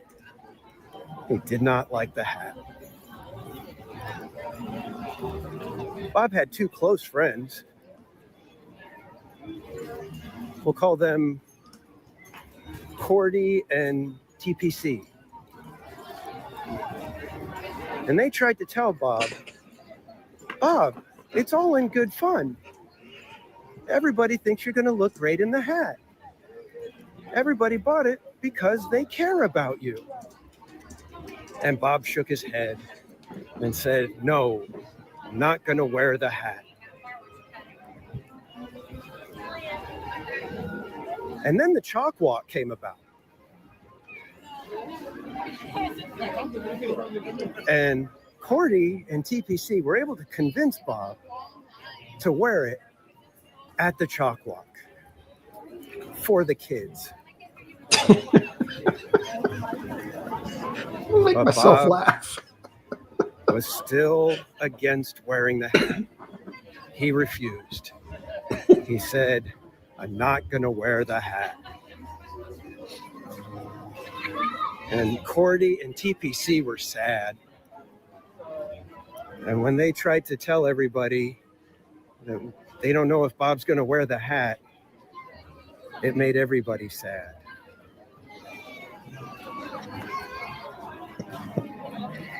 And when Bob saw how sad everybody was, he started to relent. And he said, well, maybe I'll wear it at the beginning of the chalk walk. And everybody started to perk up and get happy again. You did not riot, Krista Joe. Don't start telling fibs. And by the time the chalk walk came around, Bob was ready to wear the hat. On the condition that we would raffle it off to people who were making donations to chalk. So Bob and TPC shook hands. Bob and Cordy shook hands. And so we went to the chalk walk. And Bob was going to wear the hat for about 30 minutes.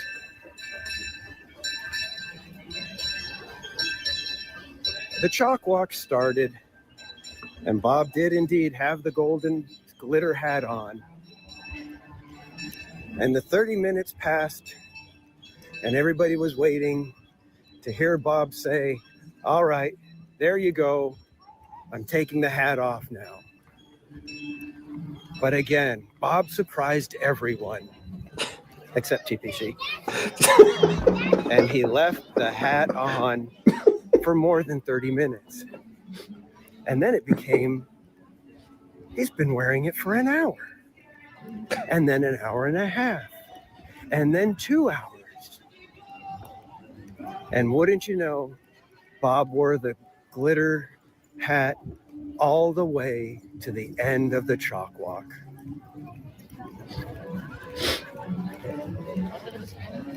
The moral of the story, kids,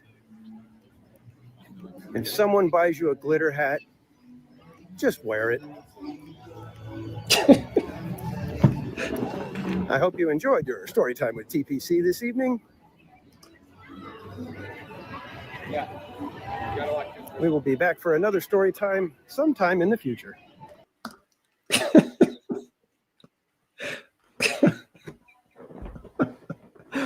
Dash of Disney, welcome in. It cracks me up that it still cracks me up. He wore the hat all the way home.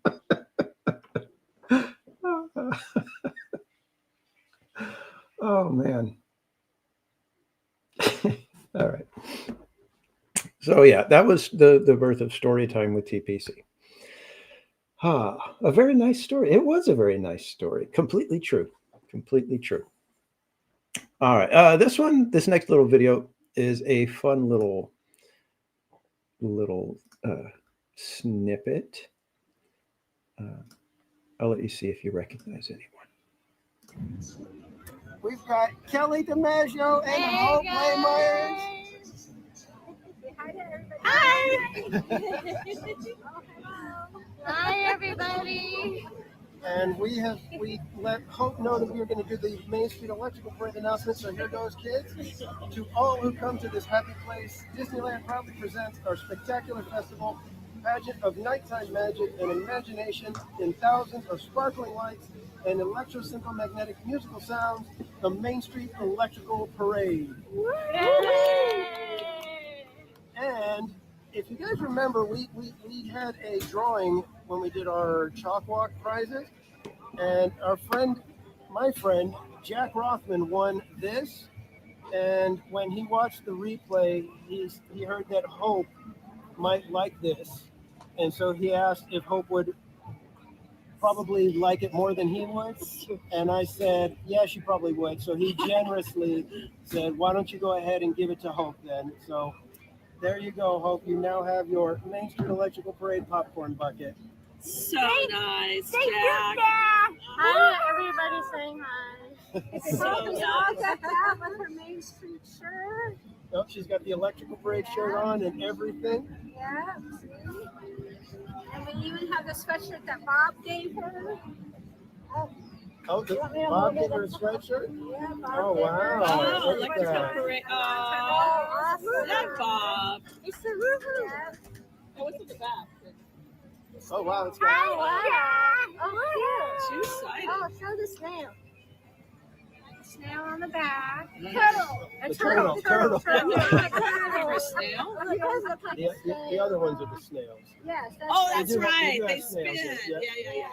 Hi, Chat. Woohoo. Hi, Chat. Woohoo. How do you even read that?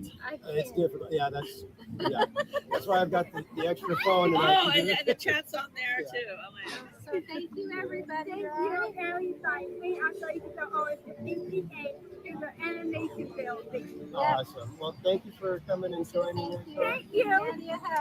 Thank you for doing the announcement on the live stream. You're welcome. She'll be watching it. All right. Anytime. Nice to meet you.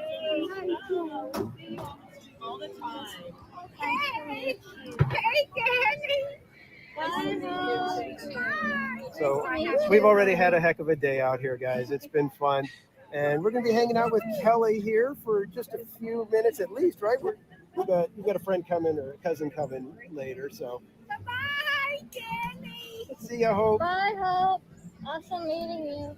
Awesome meeting you too. Woohoo. We'll keep in touch. Woohoo. But welcome in, everybody. Good to see you, Haunted Mermaid BB6 Dave. Bye, Hope. I will. All right. Bye-bye. Oh, she's adorable. What would we do without Hope, guys? Right? I know. I was surprised to see her and so happy. Yeah.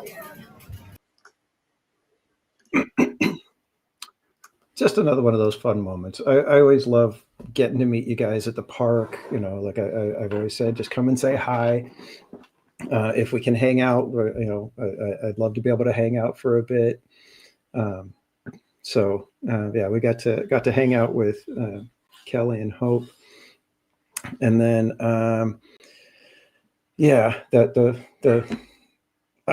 like I said, Hope. That's the second time I've had interactions with Hope at the park, and both times it just melts my heart. She's just such a wonderful young lady. So and Kelly obviously a barrel of fun as well. In fact, got to hang out with Kelly at the Walt Disney Story. Got to hang out with them, and then we met up with Hope and went on the Mark Twain, and then we started the live stream. So yeah. What did they sent us? Hope. Yep, exactly. And exactly like I said, what would we do without Hope? So the next little fun thing that we did, this one was a classic TPC moment. Let's see. I'm going to be bummed if that's the case. Oh, wait, no, maybe. There is a chance. Oh, no, I think, oh, you're kidding me.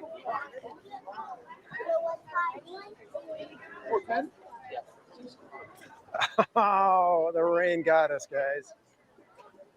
The rain is going to get us today. We were supposed to come and get our face painted to finish the costume, and the rain killed it.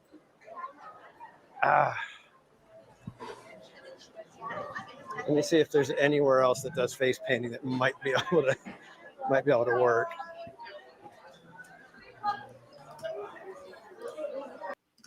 Yeah. So basically, I kind of wore the hoodie tonight in memory of that.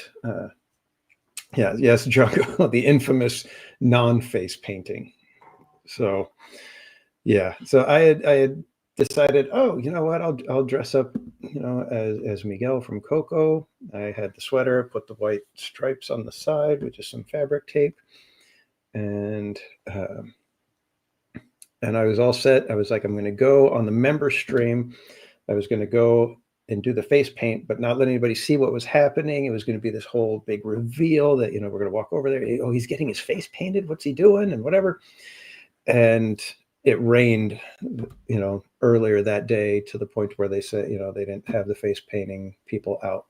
So I couldn't get the face painting done. We went to downtown Disney. I actually even went to Sephora to see if they would do the face painting. And they said, no, we don't do that. So I went with half a costume, a unfinished costume. We even looked for a little alebrijes or something, shoulder pet, but all they had was generic. And I was like, I don't want to spend $30 on the generic one. I'd rather. So anyways, it was just a big, another one of classic TPC fail.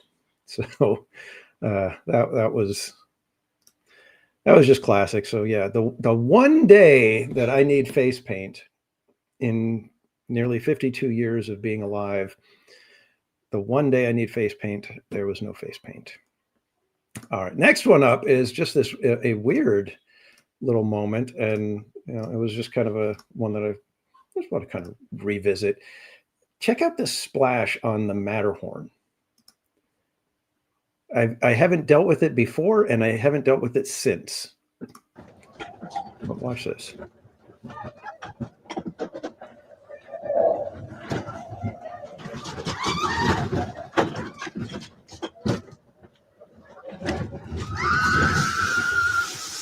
Whoa! What the? What? When did that start happening? Did you guys see that? Watch, we'll catch it again one more time.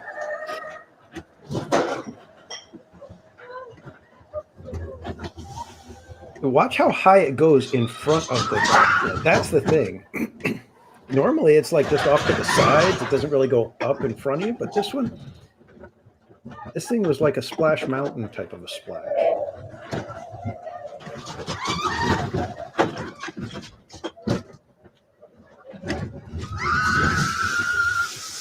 Whoa! What the?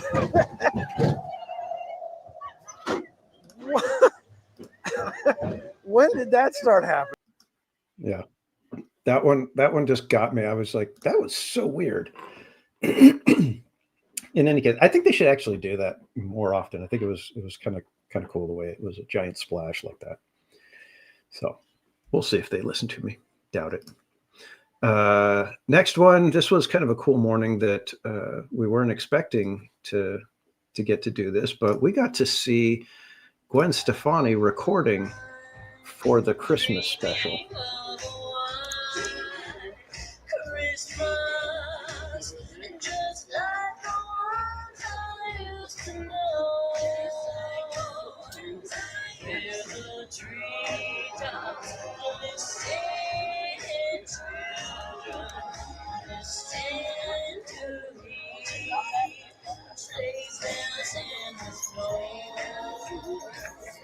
So because this was before rope drop, this was as close as we could get. But later, one of the cast members had told everybody that there was going to be another performance at 8:30. So after we rope dropped Mansion, we came back to check who it was, and we ended up getting to see. Let's see, where is she? We ended up getting to see Nicole Scherzinger doing her performance, and I think she did 4 total. Come on, double that. I said, are you all ready, right? Are we there? Let's do it. There we go. All right. Now save it. Now save it. Here we go. Now save it.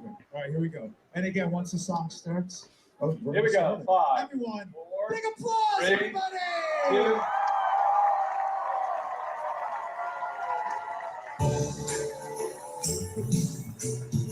Everyone, put your hands together. Let's go.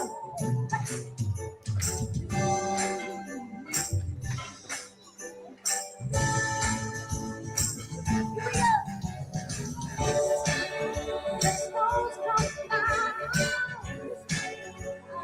Want you to know I saw people around. Let me please come home. The church bells in town, all ringing in song, full of happy sound. Let me please come home. They're singing their carols, but it's not like Christmas at all. 'Cause I remember when you were here, all the fun we had last year. And lights on the tree, I want you to shine. You should be with me. And it's on the heart. Take it away. Let's go. Nice view of that lady's ear.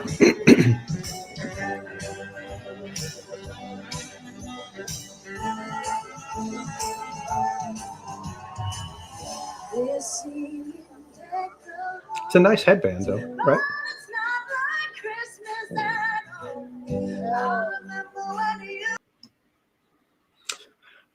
So that was kind of cool getting to see that. And R2 the Icky, welcome in. Good to see you, man. Hope you're doing good. I hope you had a fantastic Christmas. So yeah, it was a completely unexpected type of a morning. And I remember asking everybody, "Do you guys want to go see that, or should we just keep going?" And everybody's all, "No, let's go see it. We never get to see stuff like that." So. Yeah, we got to see that, and again, it was one of those weird things. It's like I posted on Instagram, hey, you got to see, Gwen Stefani or Nicole Scherzer, and just the comments. Some of the people are just like, people are unhinged. You need to relax a bit. So, let's see what's next. Next one we've got. In order, shortly thereafter. Was my birthday, and then the week after my birthday, I got to go to Bob Gurr's house. Mrs. Casual had arranged for me to go on the bus tour that Bob does. Only he wasn't feeling well, and so they had to change it from a bus tour to visiting him at his house and having lunch at his house. And they said, you can have your money back, or you can do this. And it was like, heck yeah, we'd rather do that anyways. So got to go and hang out with Bob Gurr at his house, check out all of his stuff, got to sit and actually talk with him one-on-one for a little while because everybody was looking at stuff in his house. And Mrs. Casual actually got me one of the VIP tickets. So I got to sit right next to Bob for lunch while he was, and he was like, hey, we're here. You guys paid extra. So by all means, ask any questions you got. And, and then he, once they let everybody start touring the house, he just kind of sat in the kitchen, was trying to finish his lunch, and just kind of sat there. People would stop and chit chat, and I got to like I said, hang out with him for a few minutes. So absolutely one of the coolest things. Money well spent. Exactly. Absolute legend. There's not many people that have that kind of status as Bob Gurr. And yeah, just and how spry and how completely there he is. When he's talking, he's witty and coming up with jokes right there on the spot, and just hilarious. Absolute amazing guy. And then we did our little. Every year we do a fundraiser at Christmas time. For Operation Christmas Child, and this year you guys absolutely went crazy with how much you donated. to the point to where after the first day, I already had to put on the Winnie the Pooh hat. And then with this one of the challenges Someone was timing this. Well, I have not taken a drink yet. So I had to drink I the don't know. Can I get a widget? the tea or something like that with the boba in it. And I said I have to finish it in 5 minutes. And I think I actually did it in 5 minutes, but because of the delay between, me drinking and starting the timer and the ending the timer, all that stuff, I think I missed it by like 19 seconds. So Julie Martin, we need the Sogfried episode. Welcome in, Julie, and hang tight. All right. Well, I can't do a timer on the screen. So, but part of what happened here is what we're going to be talking about after we go through the look back. We're going to be looking forward at what's going to be happening in 2026, and one of those items is thanks to all of the donations for Operation Christmas Child. It's not the crowds or anything. Let me speed this up a little bit. Get Go ahead to and start the timer, everybody. You can see all the little bobas. And I'm like, oh. Bobas. So weird.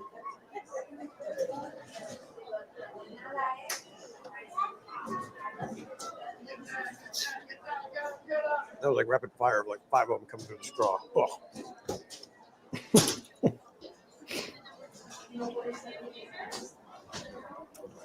And imagine it really is a bummer because the flavor is really good on this thing. Jordy, yeah, they're weird. These are does not have to deal with the boba. I think these are considered the pistachio boba or something like that. So they're just these weird, chewy little spheres. I don't like them. Did I say pistachio? I meant tapioca. Did I say tapioca? I don't even know what I'm saying.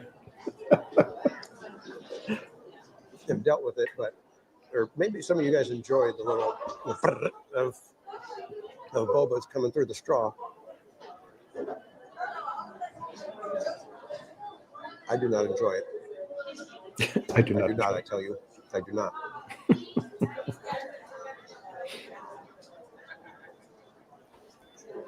In any case, I got through it, and we had a whole bunch of challenges. In fact, I think I still owe people some spins on the wheel. So, doing my best to avoid the brain freeze. One of these days, I need to get back to that and make good on all of those. All right, so we had somebody asking for the Sogfried, the sock episode. There you go, without delay.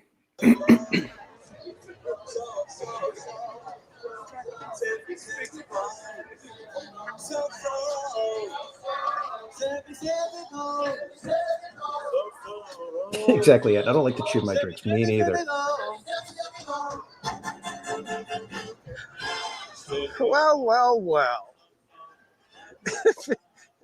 Isn't Slappy? I got nothing. And look, everybody, it is Sogfried the sock. Hello, everybody in the chat, you cabbers. Hello, Dream Park. How are you doing? I'm doing. Did you bring me any bacon? I did not bring bacon. Okay. Has anybody seen Bob? Bob is not here tonight. Bob is spending time with his family. Hello, out in YouTube land. How's everybody doing? Why are you laughing at me? I don't know. I'm funny, son. Hello, my name is Siegfried, not Siegfried. I am not bacon, but I love bacon, everybody. Blowhorns in the chat. Beep, boom. Okay. Anyway, how's everybody doing tonight? Who do we got in the chat tonight, Dream Park? We got BB King over here. Yeah, yes. BB King Dave is over here. My cameraman, my camerawoman, I can't stand ya, over there. And who do we got in the chat tonight? We've got Alex Hernandez, Barbara Duncan. Hernandez, hello. I cannot see in the chat with these googly eyes. Sorry if I pronounce your name wrong. It is because these eyes, and I can't hear anything either really well. So excuse me. Okay, is Matter Kent Matt in the house tonight? Yeah, Shout out to Matter Kent Matt. Boom. Okay. Hello, Matter Kent. Hi. I can't see how close I am to the camera, so if I get too close, please let me know. You're too close. Okay, back up. Okay, we are back here. Back here. Okay. Hello. Okay. Cannot read the chat. You're too high now. You're I'm out. high. I got, I'm all over the place. you just. Okay, I'm a sock. What do you expect? Anyway, hello chat. How's everybody doing? Oh, okay. Oh no! Oh no! Phone call. Hold please. Hello. It's for you, Siegfried. Hello. I told you not to call me here. Boom. Okay, back on chat. Anyway, I hope everybody is doing good in UTAB land. I am having a great time here with my friends and all you park dreamers. We are having a great time at California Adventureland.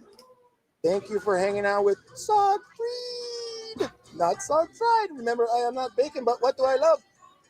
Bacon! Bacon in the chat, everybody! Bacon! Bacon in the chat! Boom, boom, boom! Socks in the chat! Boom, boom, boom!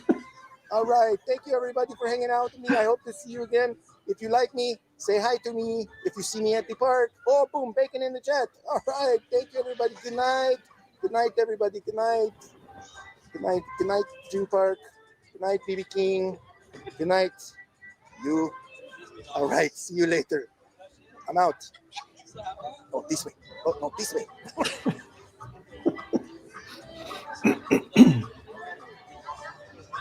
Hello, everybody. What a treat to get to actually meet Siegfried at the park. Jordy, is this guy It's on not tour? often, not He often you might get be. to meet a celebrity and actually get them on the stream and talking. So thank you, Siegfried. That was nice. That was nice. And for everybody just joining, I'm sorry.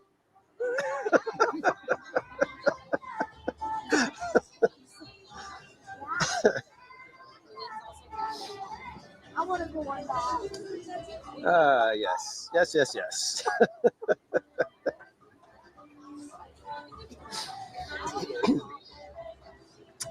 West Coast Beat. My name is Danny. You can call me. I answer better to TPC for some reason whenever I'm live streaming. And yes, Jessica, this is the night I left you guys with a sock. So if somebody puts Danny in the chat, I'm like, oh, there's somebody else named Danny here. Bacon in the chat. I love it. And Paul, keep your hands, arms, and sock puppets inside the vehicle at all times. Who said that? Paul. That was good. Oh man. It was so crazy. So crazy. And then finally, the most recent little development here, Siegfried being sassy. Yep. Jordy, yeah, I have talked with Siegfried and let him know, hey, it's a lot like Triumph the Insult comic, dog. And so, yeah, they know each other, I believe, or at least Siegfried knows Triumph, knows of Triumph. So, yeah. But a recent thing that we've started here on Theme Park Casual is a fun little thing that we call Jam Session, and here is a little snippet from. Thank you again for joining us. This has been kind of a fun little thing that we decided to do. We've got the Bon Moment 12 Days of Christmas mini jars, and they are in wonderful little gift boxes. We'll show one to you right now. Like I said, yesterday we did strawberry. We had strawberry preserves. Judging by the cover on here, there's probably some sort of apricot or something like that. Something I know orange. there's one that's chocolate. One that's chocolate. I hope I picked that one right now. All right, so I think we're going to just go ahead and get right to it. Well, let's find out. Does anybody have any questions while we're here before we get started? No, But there's those cute little boxes. You can see them. I'll pull one out later and show you guys the little box. But those are adorable. which one should we pick? All right, if we were going 1, 2, 3, 4, 5, 6, 7, 8, 9, 10, 11, 12, which one would you guys pick? Because it's my turn to pick, so I have to pick one tonight. So I already know which number I'm going for. Daniel Berry, welcome in. Daryl Chin, good to see you. Somebody wants to go back to Costco. Did you know they open at 9 o'clock now for business? No, executive members? 9 o'clock. If you can get to Costco and you have an executive membership, if you can get there at 9 o'clock, it's a little bit of heaven as far as Costco goes. Holy mackerel, Krista everybody's Joe, saying you always have 7. questions. Okay. That's 1, 2, 3, 4, 5, 6, 7, right? Yeah, 7's right there. Well, maybe I'll pick that one. We'll see. Yeah, SoCal Sports, Row 2. I should have had the Row 2 crew on t-shirt on. Let's see. Theme Park Header, can I buy you a shake at Crazy Shake tomorrow if you're at Disney? I will be at downtown Disney. Depends on what time I get there. I plan to be there at the usual time, and usually I start my stream right away. But we'll see. We'll see if we can swing that. Although shake at Crazy Shake, I don't know if I want anybody spending $24 on a shake, because I would never do that. You guys know I like ice cream, but I ain't spending $24 on a shake. And those things, it's like they put a birthday cake on top of it, and then they throw a bunch of Twix bars inside of it. So it's not the kind of thing that's really something that somebody on their own should be attempting. Let's see, anything else? Please be tomato bacon jam.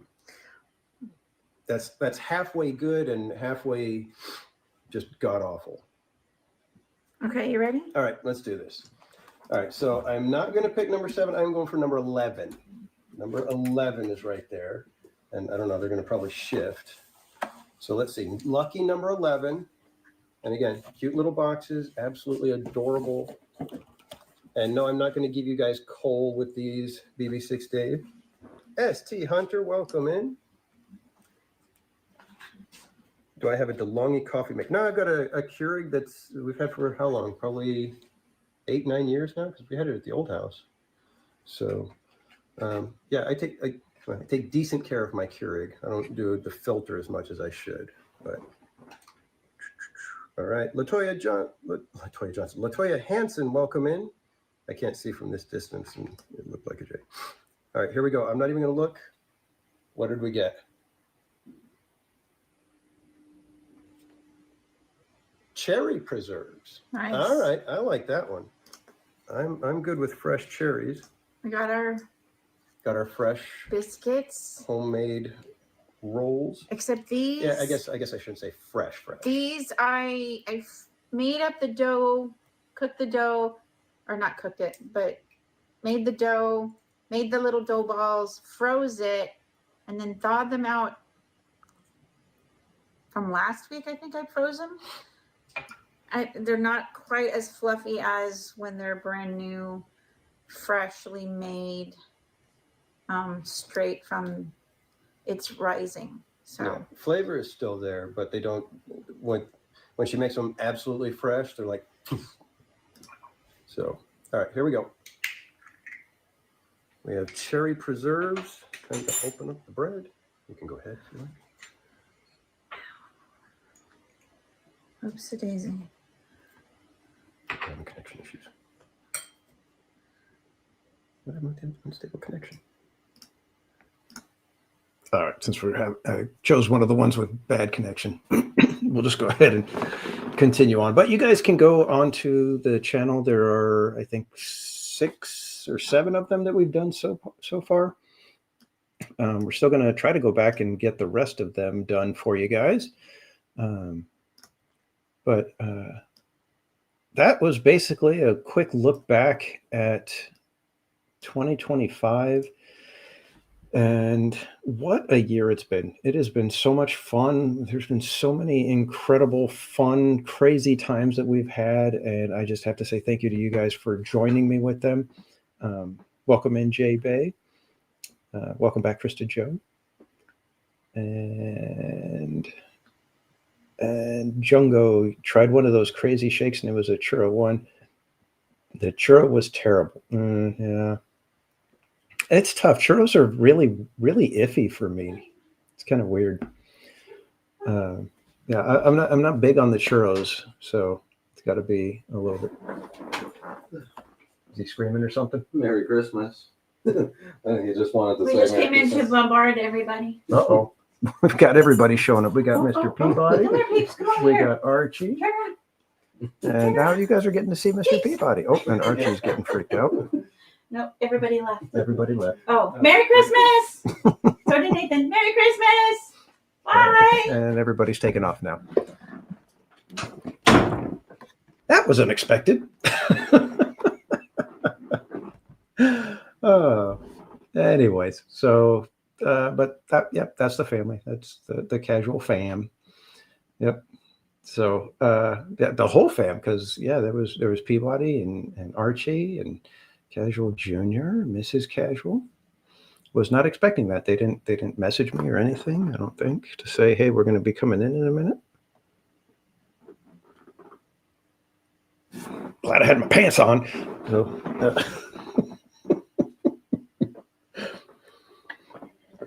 all right, so that was 2025. Again, like I said, so many crazy fun moments, all kinds of other stuff that I didn't even, really even talk about. So many, times that I've gotten to meet people and hang out with so many other friends, either on stream or off stream. Just amazing, the incredible friends that I've been able to make, through this whole little YouTube thing. Now Mrs. Casual is involved, on screen. She's always been kind of behind the scenes with ideas and recommendations and things, but now with Jam Session got her to obviously be willing to say hello. And exactly, Donald's finished. She's definitely comfortable on camera now. Yeah, and that's kind of what I wanted for her to do, mainly because with and you guys, if you were with us for a couple of the jam sessions, she's got such an incredible mind and views on holistic living, as well as just keeping your soul and your spirit in the right place. So I would love for her to be more comfortable on camera and to be able to put her thoughts out there and help as many people as possible, because how much she's helped me in the years that I've known her and been with her. It's if you guys knew me before I met Mrs. Casual, you guys would be like, oh my God, that's a completely different person. Which I guess it should be, right? If you're married to someone for 25 years, you should be a better person than you were. What is the doggy's name? He is Mr. Peabody. And we have Archie as the kitty. All right, so I did prepare a little something for you guys, and we'll discuss it a little bit afterwards, but I wanted to give you guys a little bit of a flavor of what to expect coming into 2026. I hope this goes correctly, but we'll see. So here comes what I have planned for 2026.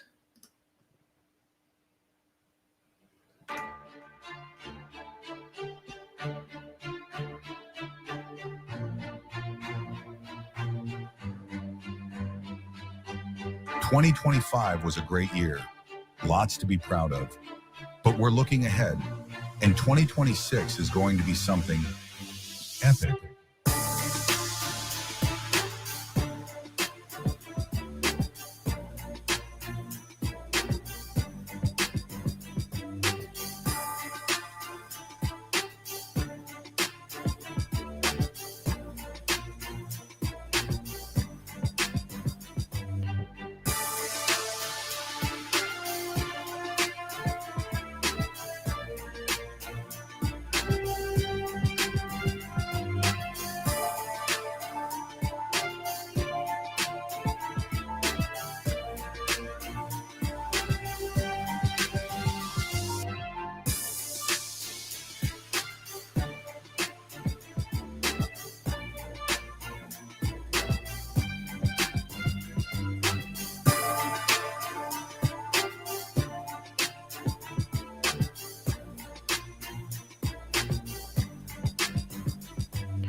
All right. So that's what I have planned for 2026, you guys. I've got stuff hopefully scheduled so that we've got a full year of stuff to look forward to, stuff to plan for, stuff to get excited about.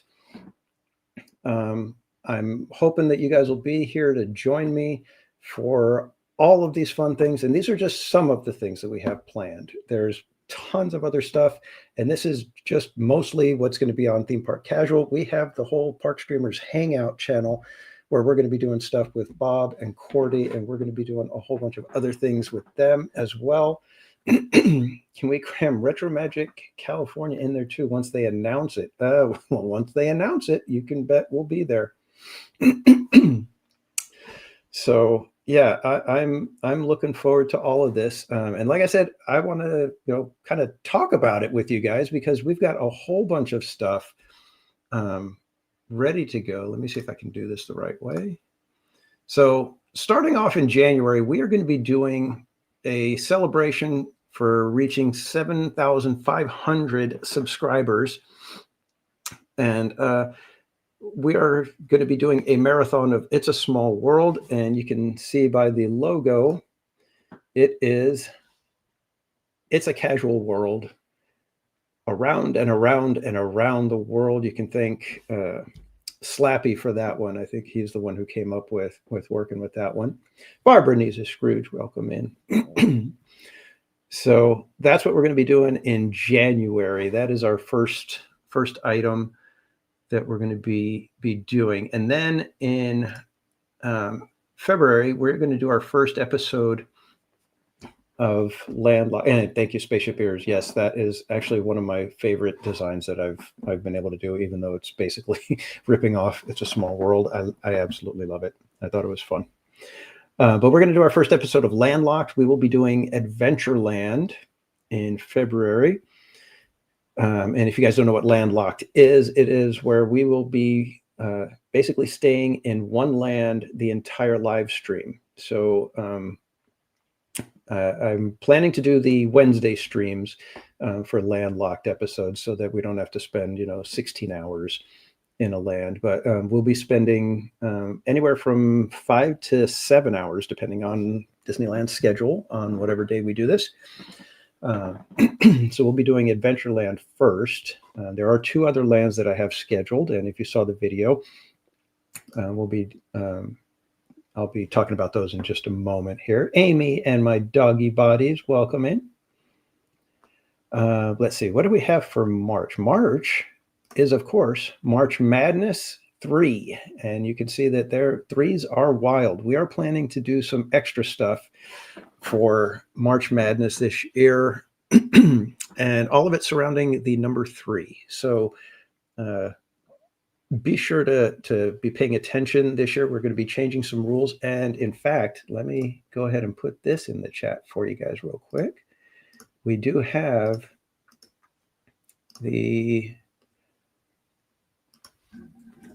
form for March Madness Pluto. In fact, let me see if I think I got the command already set up for me to be able to do it. Let me see if that works.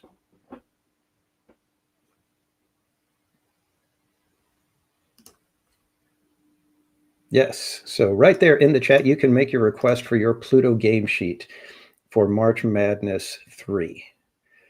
We're planning to do all kinds of fun stuff, like I said, all around the number 3. So be sure to pay attention to the new rules as things may get a little bit different this year.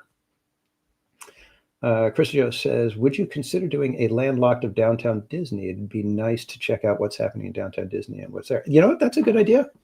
Well,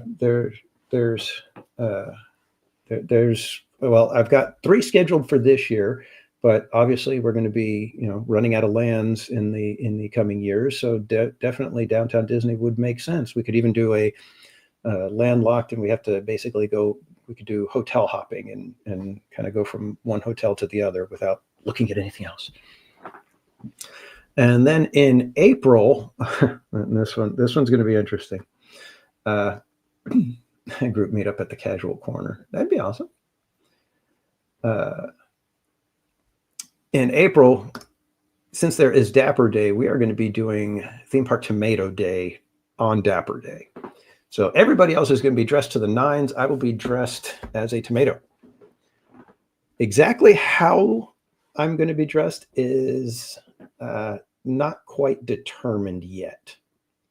So we shall see what it ends up with. Who knows? I may be a Thaddeus Thomas tomato. You never know, Jungo. Or I could just end up wearing a tomato costume and just walking in like that. Red face paint. I don't know if I would do the red face paint. That might be a bit much. We shall see. And then, let me hang on a second. I got to double check and make sure that I'm not getting things out of order. And then May, we return for Landlocked, and May will be Landlocked in Fantasyland. I decided on Fantasyland because that one has plenty of attractions for us to be able to wander around in and lots to dig into. So it'll be fun to go through that one and not be able to leave Fantasyland for the night. June, we have our Chalk Walk Fundraiser Challenge. I'm not exactly sure what this one might end up being yet.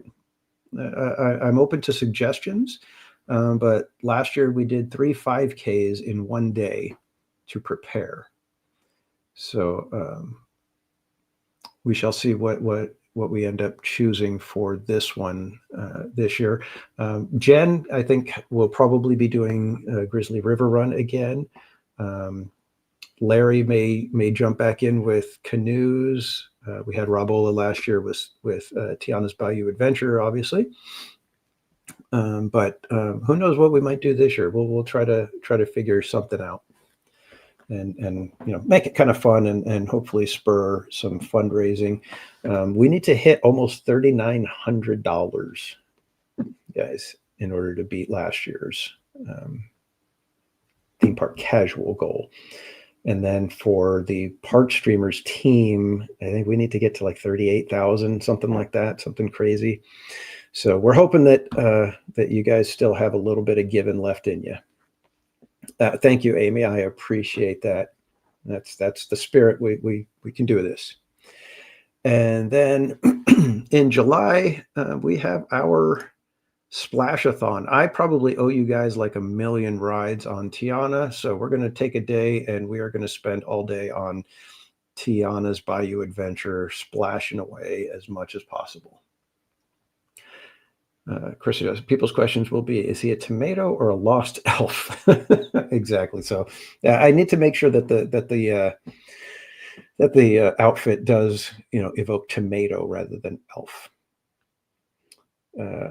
Red cap with a green pipe cleaner stem, maybe have misscheduled so a few pretend tomato leaves on the cap. Yeah, well, you never know. And Miss Garcia, a ketchup bottle.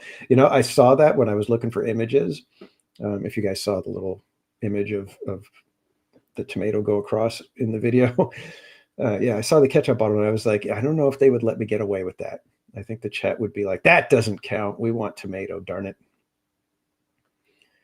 TPC eats a different tomato dish for every 100. Oh, no. That would have to be like every $10,000 raised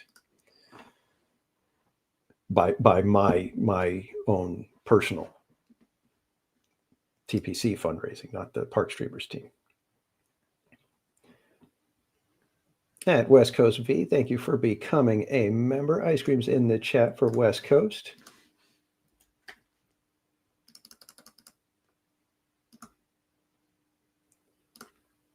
All right, so Splashathon leads us into the actual chalk walk, and I am giving you guys a first look at the chalk walk, the Park Streamers chalk walk team official logo.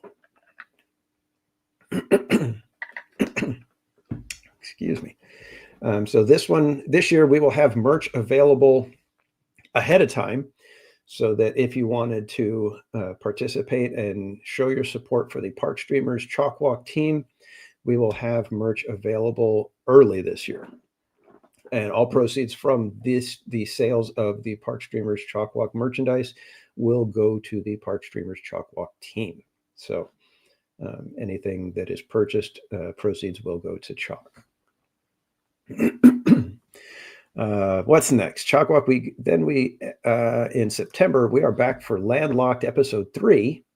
I didn't put all the Landlocked episode slides in here, just went with the first one. But episode 3 will be an interesting one because that one's going to be Main Street USA. So we are going to spend an entire live stream only on Main Street. But it'll be the evening. It'll be September. So hopefully, maybe this year we'll get fireworks during the week. We'll see.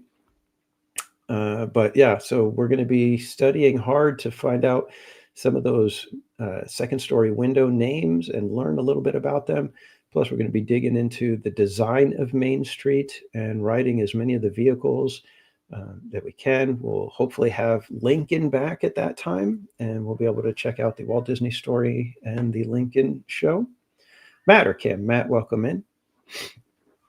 October, we are back at Oogie Boogie Bash. I will be in costume again this year. I need to think about what I will be dressing as, and I'm pretty sure. Yes, Trish. Yes, we will be able to ride the train, but we cannot exit the train except back on Main Street. So yes, we can get the Disneyland Railroad, correct. So Oogie Boogie Bash, I will be dressed as a character of some sort, and I will do my best to not have to rely on anything at the park to finish the costume. So that'll hopefully go well this year. November, we'll be doing Operation Christmas Child again, and we're going to have to do $1,521 to beat this last year's fundraising. And of course, this year's fundraising is why we are having Theme Park Tomato Day, because I said, hey, if we raise over $1,000, I'll dress up like a tomato to the park, thinking that you guys probably would not reach $1,000, and you guys ended up doing $1,520. So, and then next year, I believe me and Mrs. Casual will be back for more jam session through the holidays. I think we're going to get the Bon Moment Advent calendar, so we will be doing Advent with you guys next year as part of the jam session. And that's, if Mrs. Casual is still willing to join me for a jam session. But that's the plan. So that is our jam session. Oh, what's going on? Where am I? There we go. So that is 2026 in a nutshell with our special event stuff. We will be doing our usual Wednesday night, your favorite Wednesday night live stream from SoCal in Disneyland that starts around 5 o'clock. That does not change. We will still be doing Chalk Walk fundraising. We will still be doing all of our usual stuff. But I just wanted to give you guys a heads up on some of the special things that we have planned, because some of them you're going to want to be there for them. Tomato Day, I think a lot of people are going to want to be there, and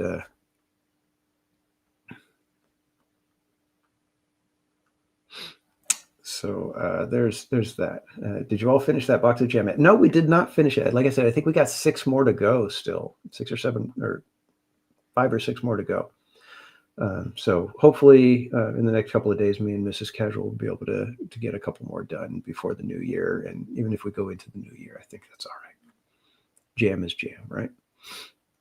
But one thing I want to remind you guys, or let you guys know, It's a Casual World. In fact, let me go ahead and do that right now.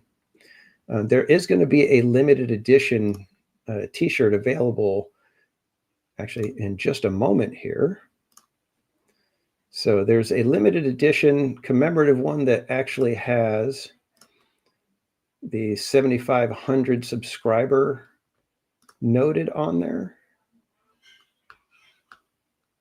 And it is available on the TeePublic store right now. I will put the link in the chat.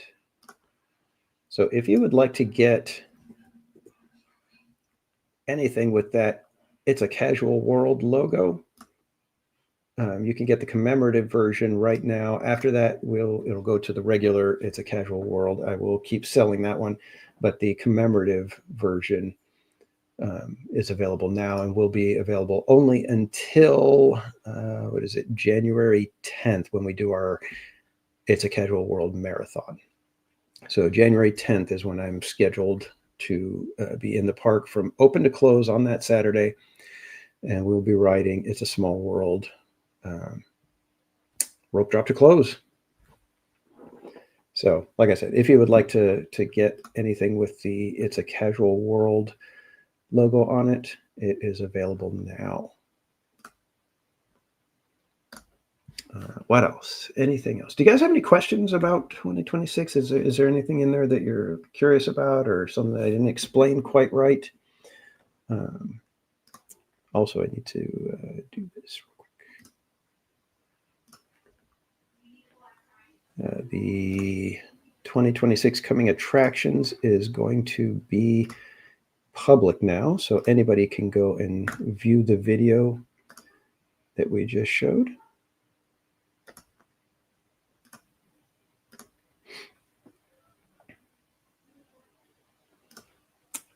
Yeah, I've always loved It's a Small World. It's always been one of my favorites because it's I've always, I think I've told you guys, I viewed it as Walt Disney's love letter to the world, and his point of view of, you know what, constantly bickering over stuff that for the most part doesn't really matter. Let me throw the link.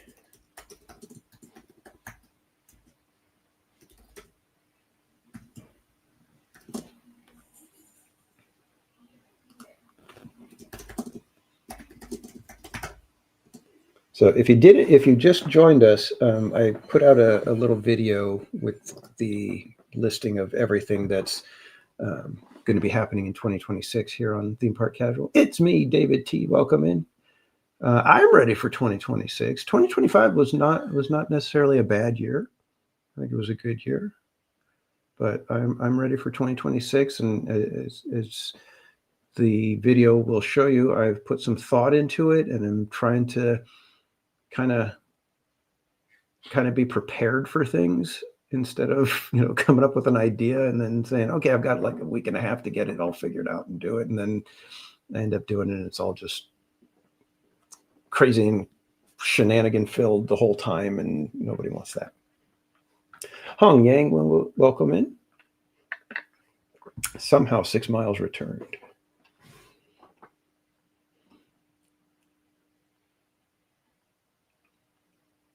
Stony Clover varsity style jacket. Okay. Yeah. I love the It's a Small World look. I mean, like I said, putting that logo together, even though, like I said, I'm ripping off the look of It's a Small World, it was so fun to put it together and come up with everything. I mean, I'm kind of proud of it because, I mean, look at that background. It's like all got the styling and everything, the fun lettering. It was just so fun to put this together. It's like, I wish I could do something that for It's a Small World that would get used in the parks. That would be awesome. But Disney has that whole rule of you need to be working for them and stuff like that. So all right, kids. So if there's no other questions, I think that kind of wraps up the kind of what's up with the channel portion, and we can now kind of just hang out and build a castle. And for everybody that's curious what castle we will be building, I will reveal it right now. We're going to be building the Sultan's Palace. So we have the Sultan's Palace, mini Disney Palace of Agrabah. So I'm going to go ahead and get this little sucker opened. I will flip the camera. Amy at Disney, welcome. Actually, I'm not going to flip the camera. I'm going to turn on the other camera so that you guys get a view of what I'm building. And we can sit here and chit chat if you like. If not, have a fantastic day if you're off to other places.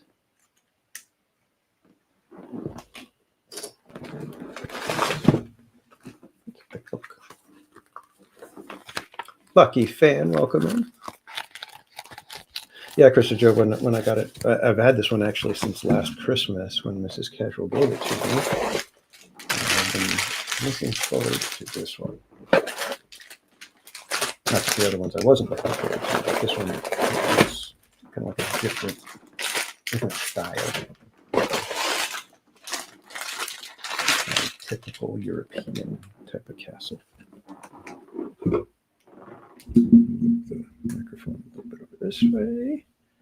And now we will do that. Let's see if I can get this.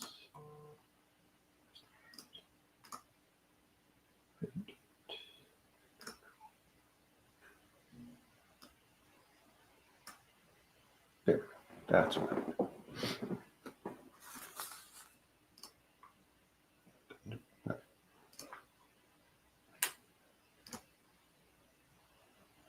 What happened? There we go. Didn't know which one I had pushed. All right, so let's have some fun building a castle. Like I said, if you guys have any questions for me, just let me know in the chat. I will do my best to answer them. And Singleton, welcome.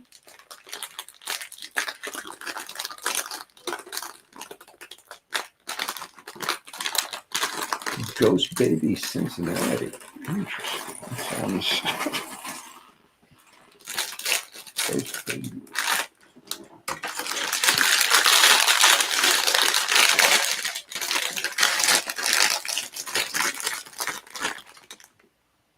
And Eric Schwartz, thank you for the gifted membership. Ice creams in the chat for Eric. And congratulations, Lucky Fan. You just became a member courtesy of Eric Schwartz. Then we dump out bag number 1. And this one, not there, number 1.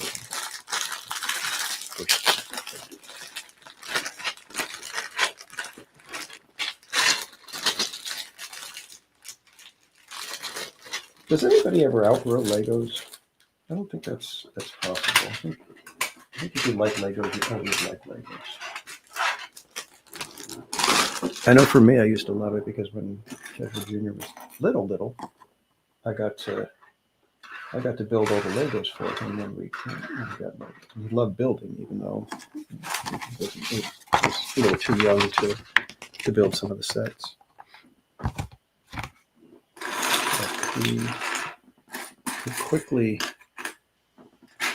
learned how to build the Legos, and ended up that I did not get to build them quite as long as I wanted to. Cats may come running with the, yeah. Archie's not too much of a cat that does stuff like that anymore.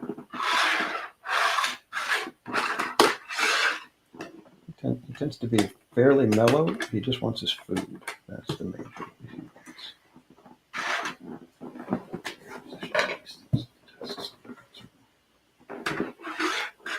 Hopefully my wire doesn't knock stuff around. Okay.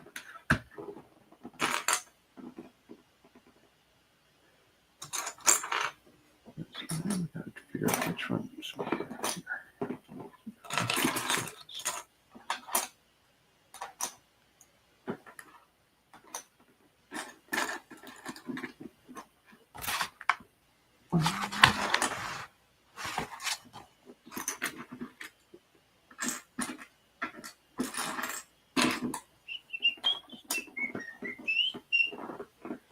It's a speakeasy located 4 stories below ground in the old fermentation cellars from the Cincinnati Brewery, which closed in 1852 to Prohibition.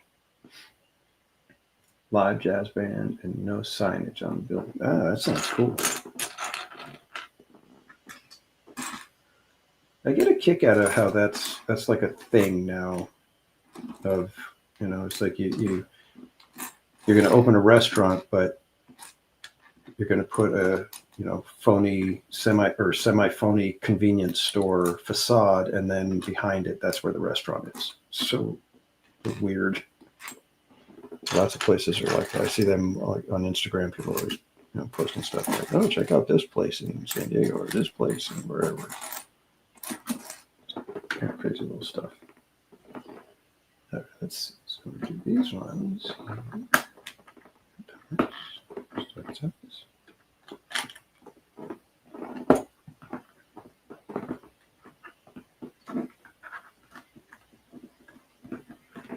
What you doing, Mom? Swat. Now, is that you swatting them or them swatting to get what you've got?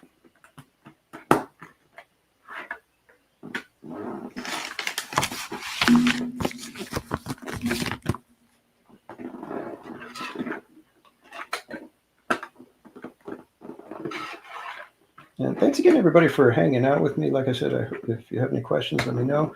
But I hope you guys are kind of excited, at least, for what might be what's going to be happening in 2026 here on the channel.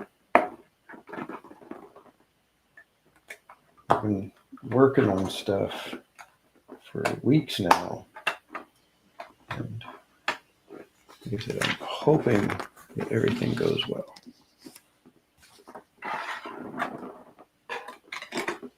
I'm actually able to pull off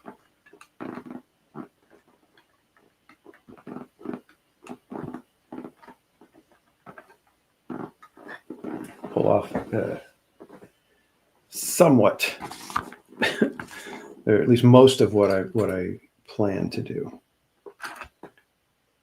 because it is me, you know. I tend to do things, or say I'm going to do things that I really have no idea what I'm doing, and then I wonder why things go awry.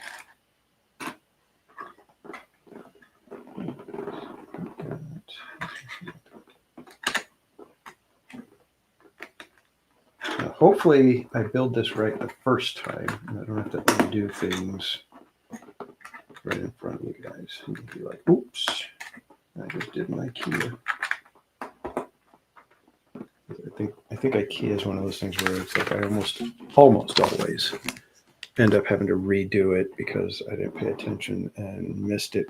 You know, it's like, oh, it was the other screws that were supposed to go in because those ones are just slightly shorter.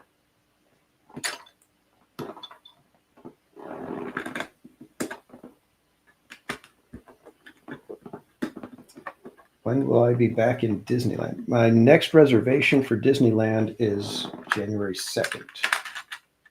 So I'm planning to be there probably for rope drop on the 2nd.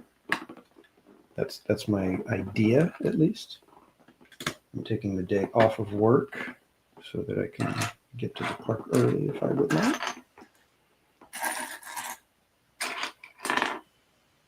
And as always, that's what I always try to remind you guys. That's what I'm planning. Because life has a way of happening without much warning. So if it were to happen like that, my apologies, but sometimes stuff happens.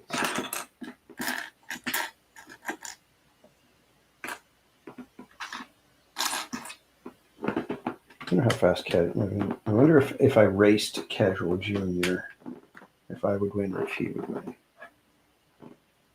I have a feeling he would win.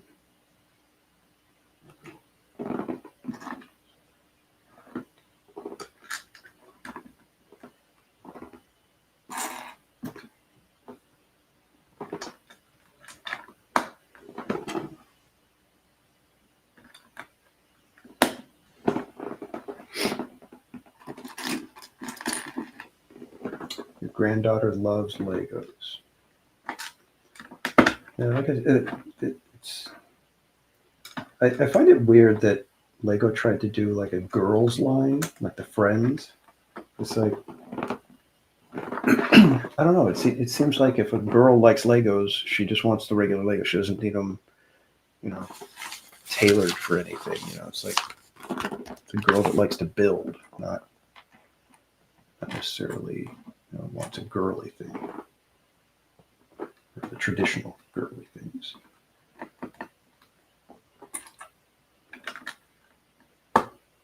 I could be wrong.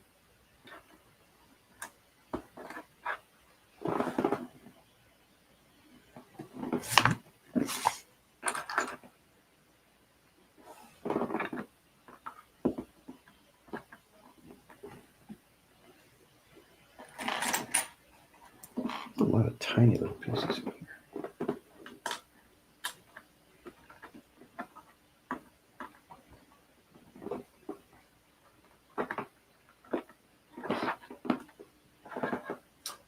Yeah, I remember having Lincoln Logs, Tinker Toys.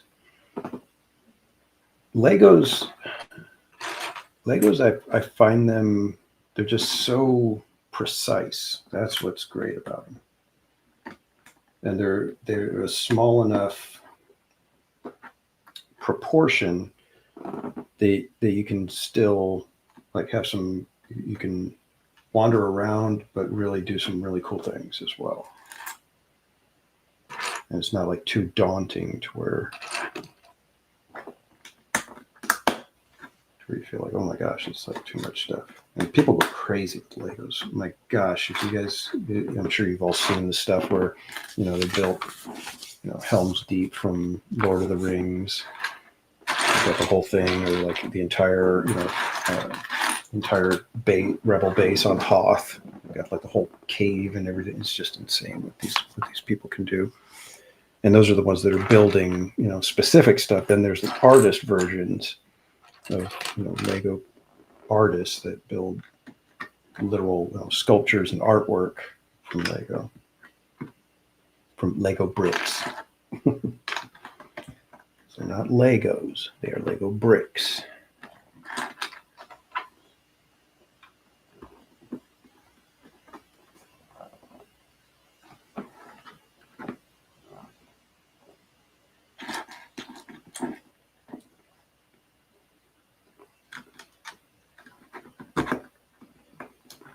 Have I done Sleeping Beauty's Castle? Yep, last year was Sleeping Beauty's Castle. The year before was Cinderella Castle. In fact, I think they're hiding just up on my shelf over here. Give me a moment. I'll wrap those ones down real quick.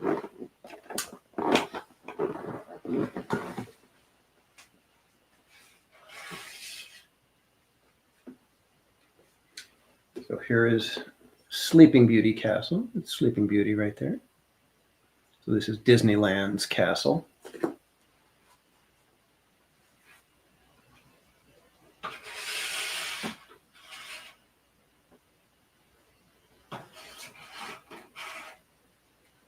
And then we have Cinderella Castle.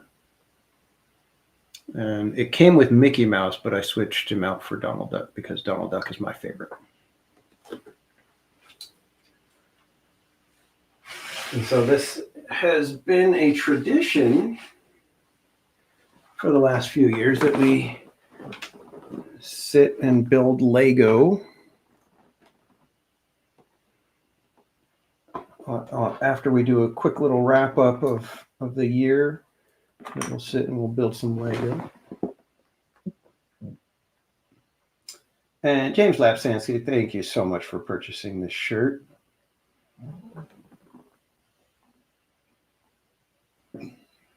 Jungo says, I don't like the look of the Friends line. I don't try to limit the themes. I do, though, otherwise my house. Oh, yeah. You got to limit the themes. Oh, they've got a Star Trek line. I haven't seen the Star Trek line.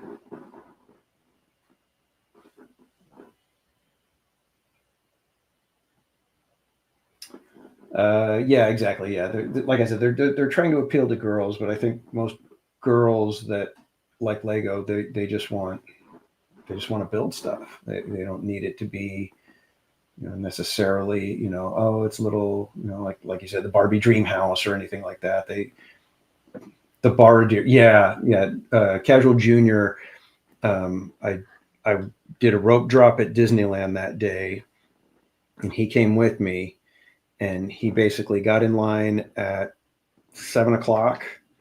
They didn't open till 10. He was like the sixth person in line, and they only had 20 of them. So thankfully he got one, but yeah, he loves that set. That thing is so huge, and it is amazing. Yeah. The friend sets are cute. Bought a bunch from that series myself and my youngest niece. Yeah, I think the Little Mermaid castle. I think that one. I want to say that one's the friend style, or is it the Anna and Elsa, the Arendelle castle? That one is that one. It's the friend style.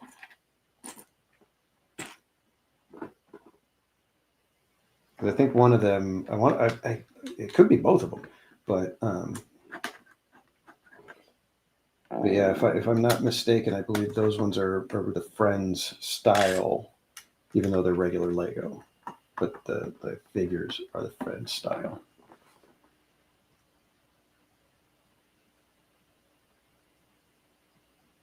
Yeah, 6 miles, but that's the thing. If you've been to I don't know if they do them at every Legoland, but Legoland California used to have a display, quote unquote, factory, and you could see how they would put things together, how they would go in the boxes, how it would weigh the boxes, all the different, little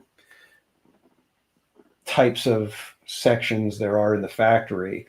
But it was like moving quick, but they were saying we've slowed it down like 60 times. It's like the real factory moves 60 times faster, and you're just like, holy mackerel.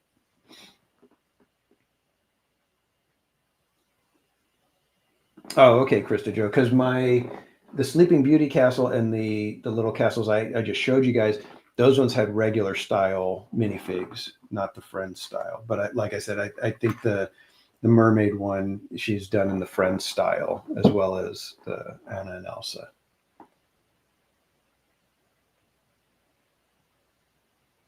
Oriental Train and Steamboat. Ooh, those sound like the expensive ones. Well, when I was looking at castles, I want to say, did they have Neuschwanstein? But it's like $300 or something like that. And I'm like, I don't think I need that one.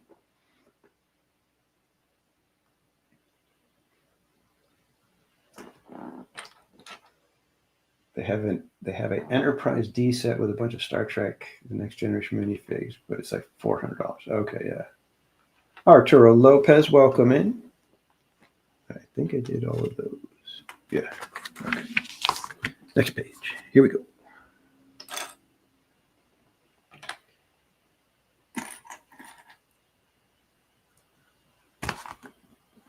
For these.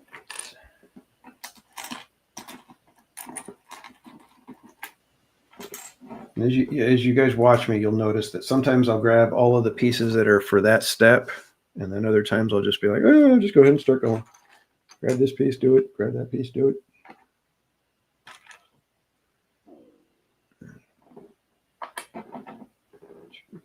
This way.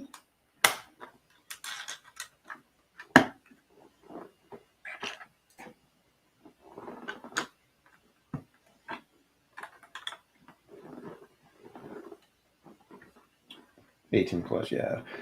Casual Junior, when he was 8 years old, I've probably told you guys this story. I tell you the story every year, but he was about 8 years old, and he wanted the excavator, which is one of the motorized ones.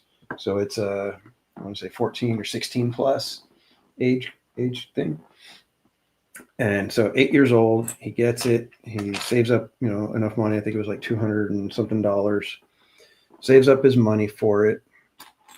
Finally has the money, so we go get it. He gets it, and me and Mrs. Casual, we sit with him. We look at it, and it's a hefty set. And so, we tell him, okay, you got to follow the instructions. The instructions tell you open everything, sort everything, so you know where all your different pieces are, because you're going to be doing.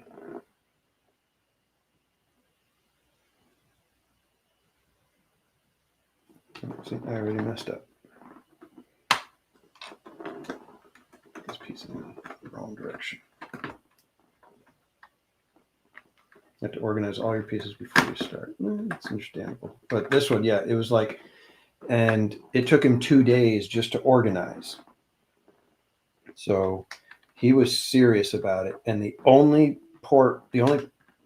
one time that he needed my help was actually getting the motor into the spot that it needed to go, because you had to kind of like bend and like, jam it in there. And he was a little too young to be able to handle that part. But other than that, he did the whole thing himself, and it only took him a couple of days after he sorted everything.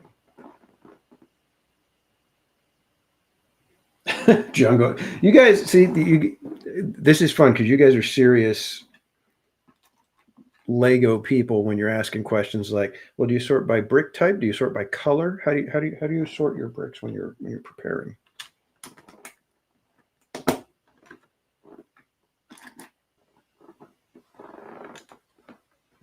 I don't think Casual Junior sorts.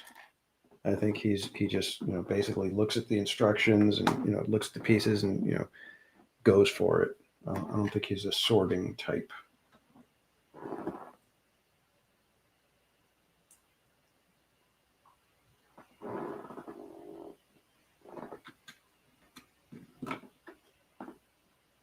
At least from what I can recall of how he likes to do things.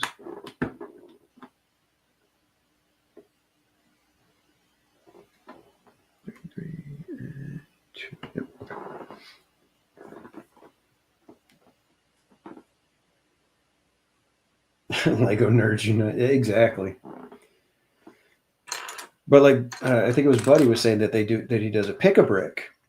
Well, Casual Junior goes online and he just basically recently maybe last year, I don't know, but he got one of the medieval castles, then he got the little village set that goes with it, and then the like the Marauders castle or something like that. So he's got them set up on a table. Well, then he decided, well, I need to get some horses and get the armor for the horses, need to get some additional knights and stuff like that. So he spent a bunch of money just filling out the armies for these two different factions. And he loves doing it. He loves going through the pick a brick online. And, there's stores I think they're called Bricks and Minifigs, and I've never been to one, but Casual Junior says they're pretty cool, and he's like, oh, they had whatever thing, and it's worth $500 or something like that at the place. And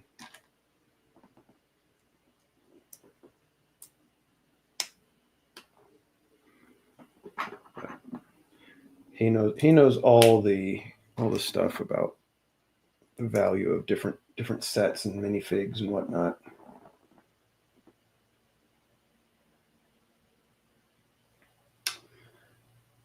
Jungle, yeah, that's one of the things. It's like if you're inclined to do it, Lego can become a very expensive hobby. Because you go, oh, well, I want to do the full size one. I don't want to do this tiny little thing anymore. But that's why, like I said, there's people. We've gone to Legoland when they have their like I don't want to say festival, but it was basically a festival of Lego enthusiasts, and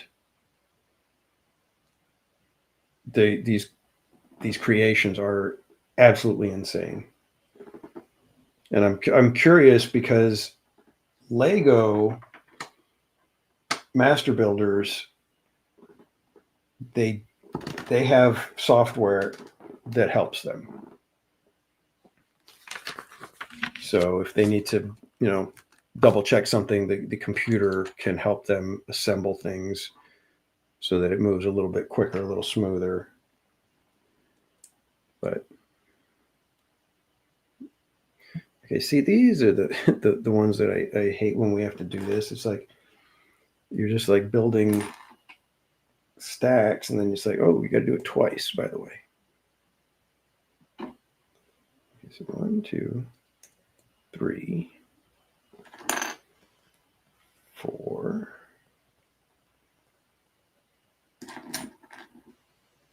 5, and number 6.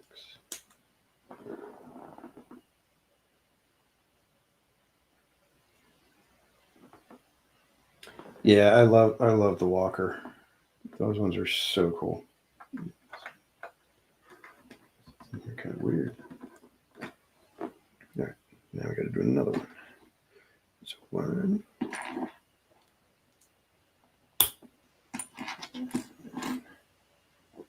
2, 3.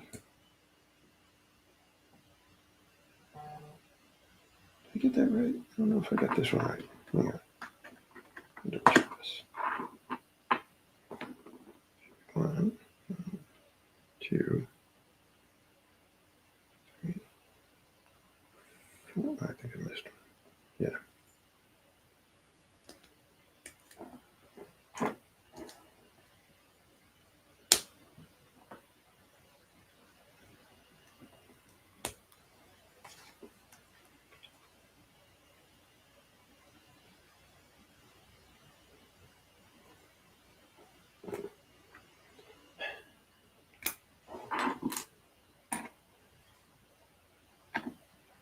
You'd think I'd be better at this than I am. Or you wouldn't think I'm better at it. Or you wouldn't. There we go.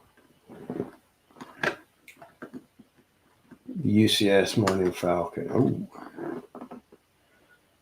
That one, yeah. The UCS ones are just crazy.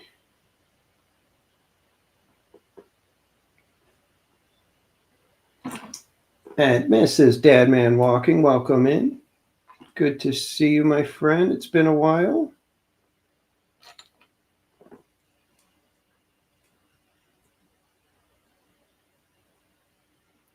Mrs. Dadman, we are building, let me get the box out. We're building the Palace of Agrabah. So the Sultan's Palace from the movie Aladdin. This is our yearly tradition of building a Lego at the end of the year after we talk about how things have gone on the channel.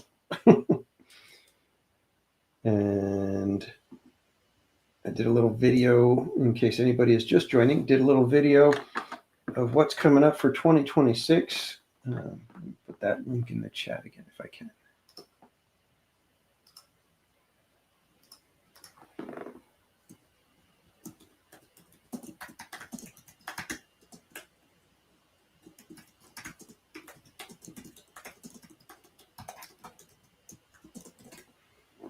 So there is the link if you would like to go see what we have planned for you guys for 2026. Spent hours working on that video. And here's the funny thing. So the little thing where the months and the text with the blue sparklies and everything.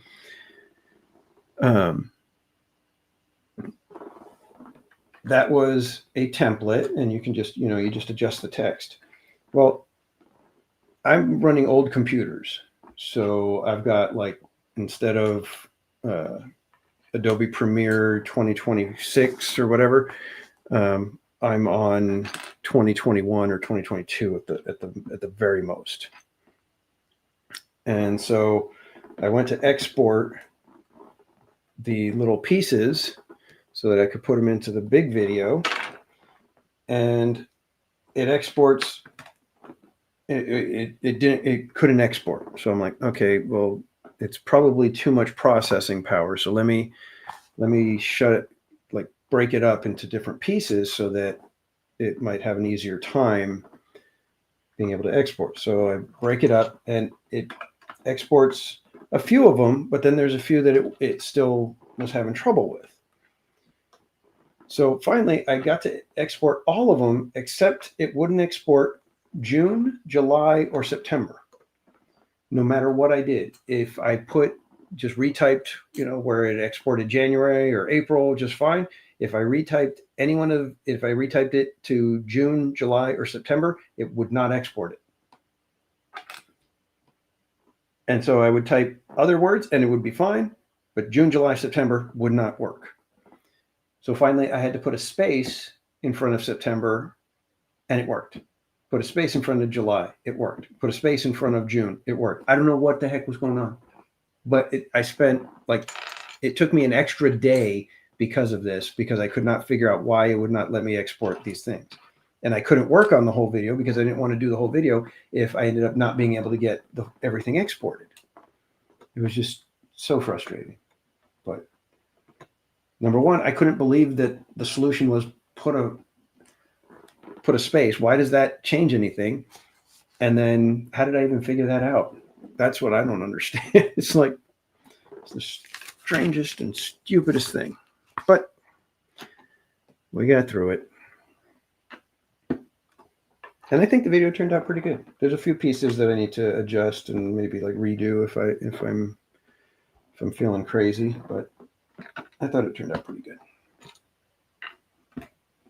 I'm hoping it gives you guys a good flavor as to what to expect this year. And hopefully it has you guys anticipating some fun times ahead.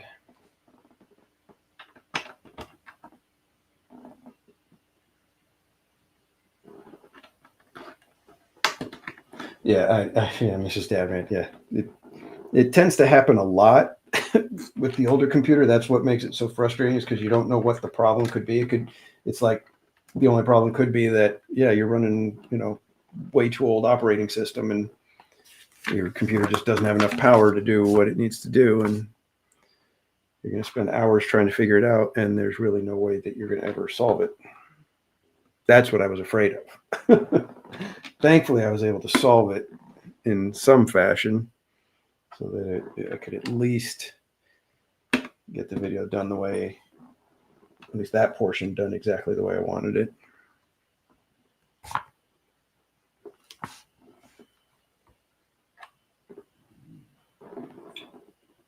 Younger brother has collected Legos for decades. He's setting up a Lego area in his basement with display cabinets. I got him a special label maker for Christmas to help organize. Nice.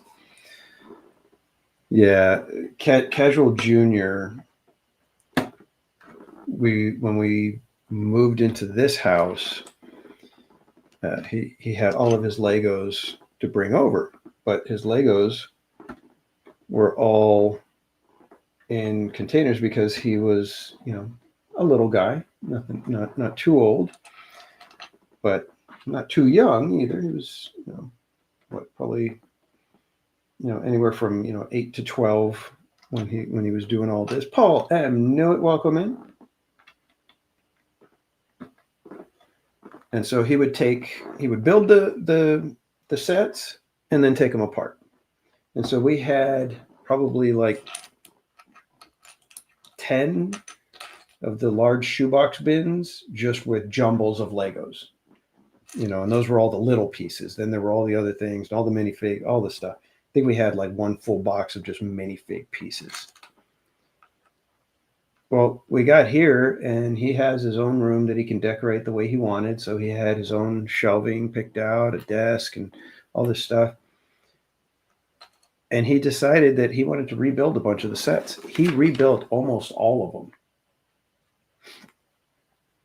He had all the manuals still, all the instruction books, and he went through digging through box after box, piece after piece, and rebuilt almost every single one of the sets that he had from when he was little.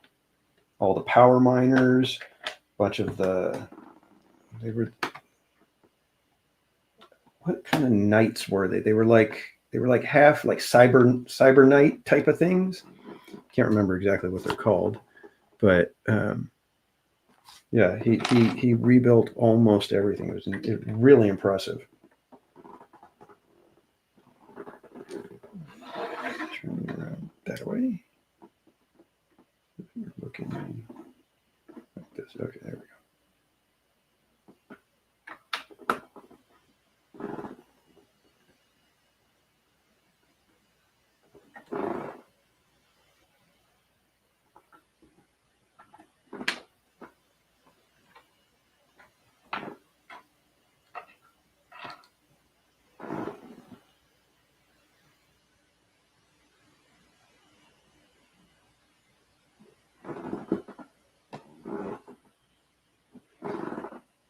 I do something wrong? That does not look like it's going to fit right there.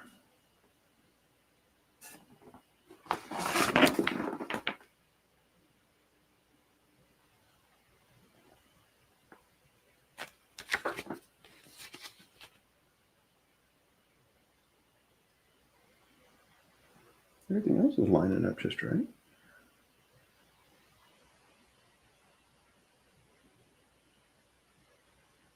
Oh, I see. It's turned sideways. That's the problem.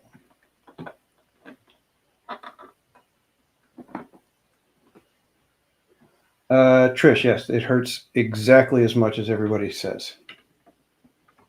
In fact, I've often used that illustration when I'm talking to the Bible study guys, how when you have a goal in front of you, the things you're willing to put up with are proportional to either what the reward is or how bad you want something, right? And I use the illustration of, when the Bible tells us that Jesus endured, but for the joy set before him, Jesus endured the cross. That means Jesus was looking past the cross to the goal, and the goal was worth it to him. And so I asked the guys, if there was, $20 million somewhere in this room, but you were blindfolded, the lights are turned out, and there were Legos filling the entire floor, and you had to walk barefoot to find the $20 million, how long could you last? Probably pretty long, because you would think it's worth it. I can deal with this pain for a time because I know the reward at the end of it is worth it. But I use the Legos as that extreme pain to get the point across. And everybody understands what I'm talking about when I say that.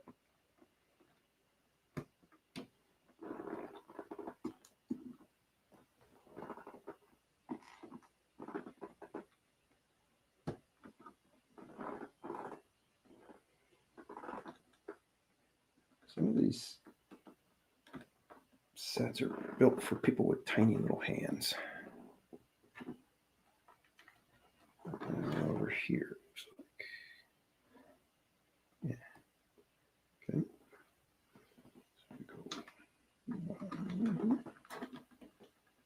Sienna, welcome in.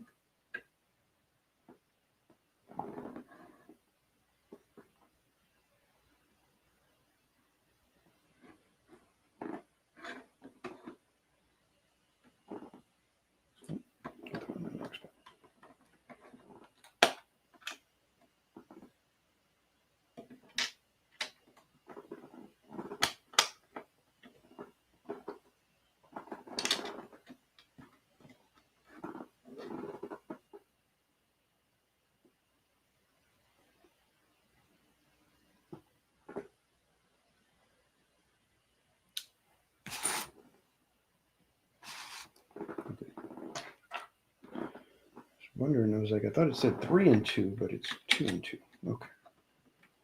Like, gosh darn it, did I mess up again? Am I blind? Niece opened up all the Lego sets I got her for Christmas and wanted me to start building them for her. See, I haven't had Casual Junior do that since he was, I think, 5 years old. He was already building his own. And I just kind of sat there sad. Jungle, yes, it sucks, and that's from someone who has a good amount of tattoos. Nice. Paul, my younger brother had Legos back in the late 1960s, and it was just little houses with windows. Yep. Since I'm a scale model guy, I'm more demanding with the detail, but they are an intriguing toy. Yeah, the scale is a tough one with Lego because, I mean, getting it down to, okay, what's the smallest, and then build from there. It's like you're spending tons of money because the size just ends up getting almost unwieldy real quick. But the guys who can proportion things fairly well, they get some impressive looking sets. I was mentioning there's, the guys that have done Helm's Deep, or, any of the Star Wars bases. They've done tons of stuff. Absolutely amazing work too. The kind of thing where you're just like, oh man, I would have loved to help build that. Probably nowhere near good enough, but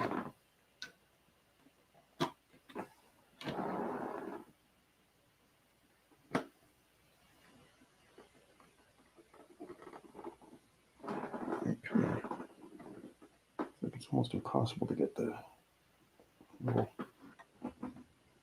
you're using like little sword things to make the little bushes or little cypress style trees. That one was like so close to the wall of bricks that you can't really get it in there very well.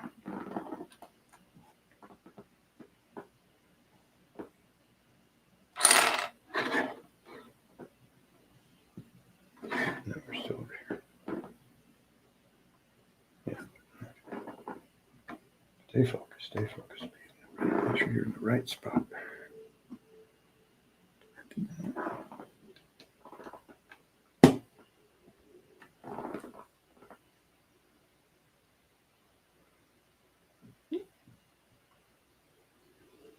Yeah, Mrs. Dabney, I don't think I want to do that. I have a hard enough time with these, 1x1s. If they get any smaller, I'm out.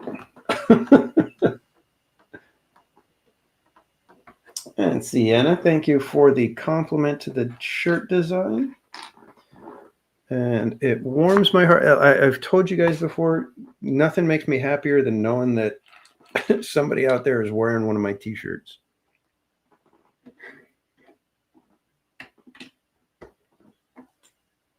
I may not make much money off of them, but knowing that somebody is out there wearing a TPC shirt just is like the coolest feeling.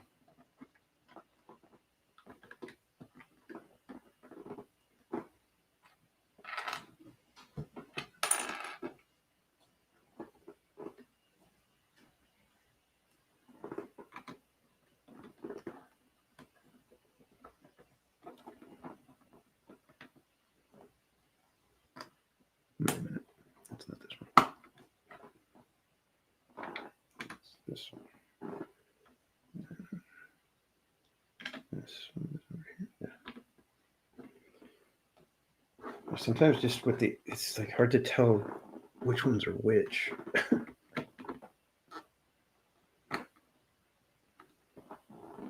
Well, Mrs. Emmett, do you have to use like little pliers or tweezers or something like that to hold them and put them in place? Because that's how I feel like right here. Like there was just, and that was just from one thing being a little too close to the wall that I couldn't get my fingers on it the right way. At least I didn't feel like I had it the right way.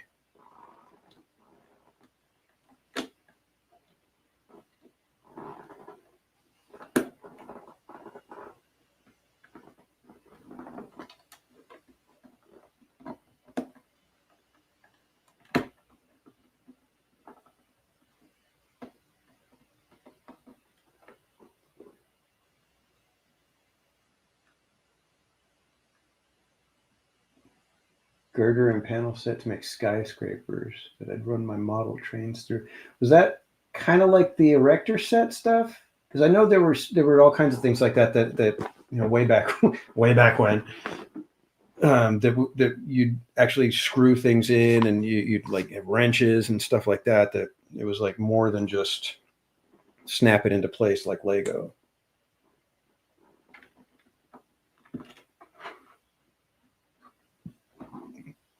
In fact, I think my older brother had some. We never had them.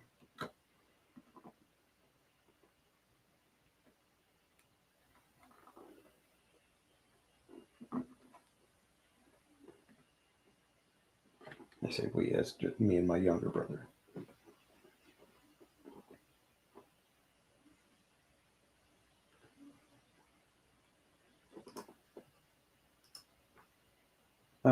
thank you, Paul. I appreciate that. I wouldn't consider myself extraordinary. I think in most cases I can hold my own at the least, but extraordinary, no, I would never describe myself as extraordinary. And quite honestly, the TPC work that I do, as most of you know, the theme park stuff just kind of is in my blood somehow. I'm not related to anybody that's ever, that I know of that's ever, done amazing theme park work or anything like that. So I don't have a pedigree of any sort. But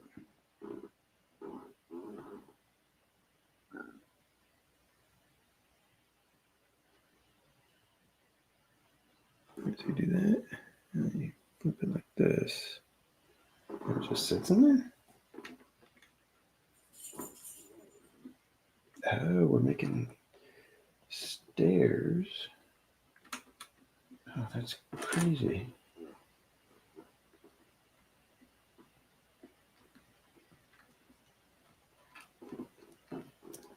Two,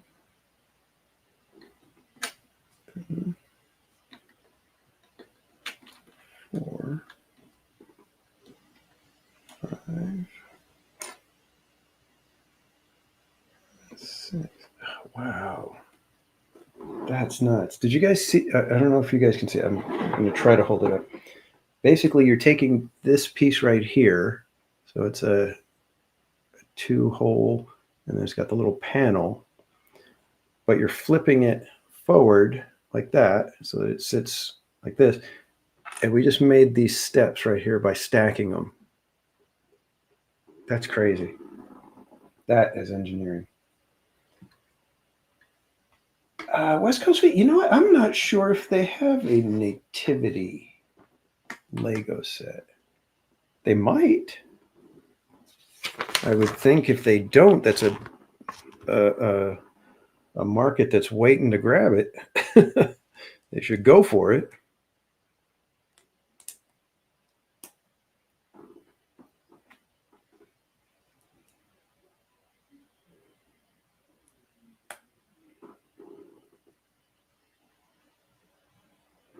And now we're going to cap it off like that. And now we've just locked those stairs in place. That is so, gosh, man. Sometimes the engineering with Lego is just so cool. So cool. Doing the step, I've never seen the steps like that. But I'm not a gigantic Lego aficionado and haven't done a whole bunch of stuff, but that was really cool. I'm very impressed with that. And welcome back, Slavic.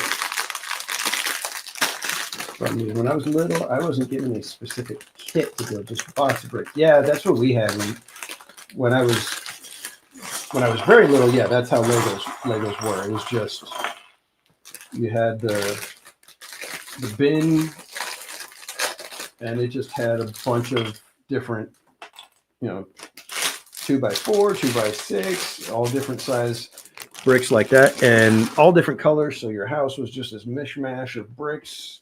You were lucky if you had some window pieces. But then as I got older, probably like around when I was like 8 or 9, that's when the space and city sets started coming out a little more, a little more involved and more dedicated to, hey, here's what we recommend you build, but you can obviously do whatever you want and kind of thing. But they give you, a couple of designs to look at to start off with. Our white plate. Eventually, we're going to need our white plate.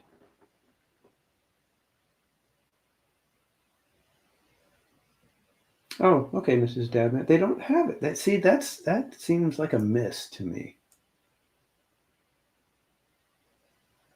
Yeah, see, Jungo has the idea. I would look for instructions and then go to pick a brick and get your bricks that you need. Because you'll find people that develop them, and there'll probably be everything from micro minifigs all the way up to, you know, building a 3-foot wide main, stable and everything. Do I do the 3x1 sets?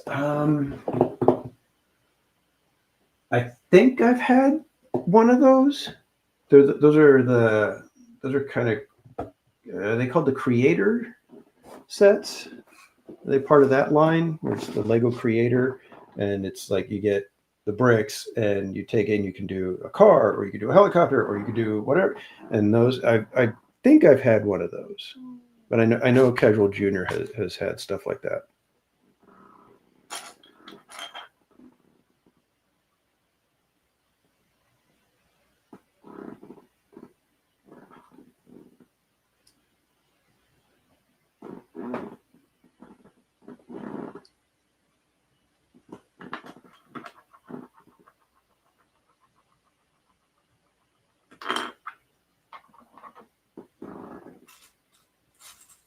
I did not get a new castle for Christmas this year, so I may have to purchase my own castle for next year. We'll see.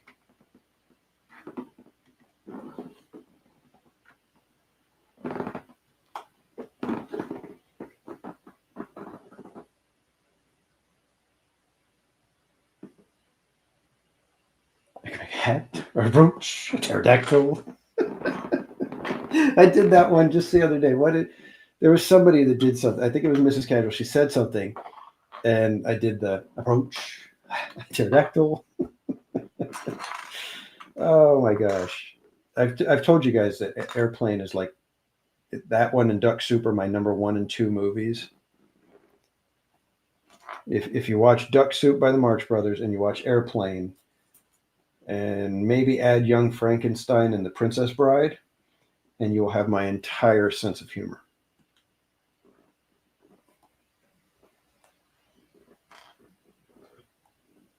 Those movies. Airplane, I think, because I felt like that was my first grown-up movie that I went to see at the movies. Because I was, 6 or 7 years old when my parents and my older brother were getting ready to go to the movies, and I was like, I want to go. And my dad said, you really want to go? I was like, yeah. And so he said, all right, get ready. So I went and changed out of my jammies, and we went and saw Airplane. And then I still remember because we went to Denny's afterwards. And so I think it was just the entire experience made me feel like, oh wow, this is what it's like to be a grown-up. And so that movie always was like a special movie for me. Not to mention, it's just one of the most hilarious comedies ever created.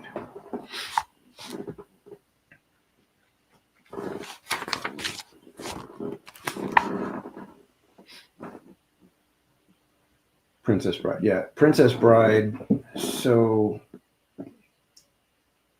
like I said, it's the most quotable movie. I don't think there's a movie that is more quotable. Even Airplane, I don't think is as quotable as The Princess Bride. The Princess Bride, for some reason, every single line is like a quote.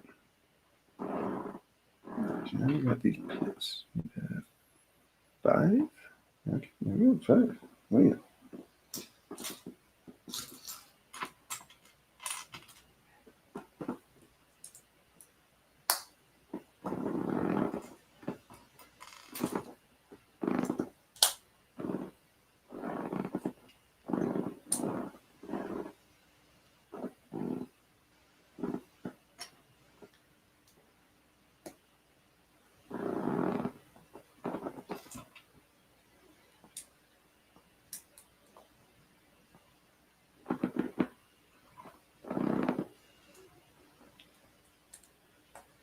Oh yeah, but see, everybody in that movie did their part so perfectly.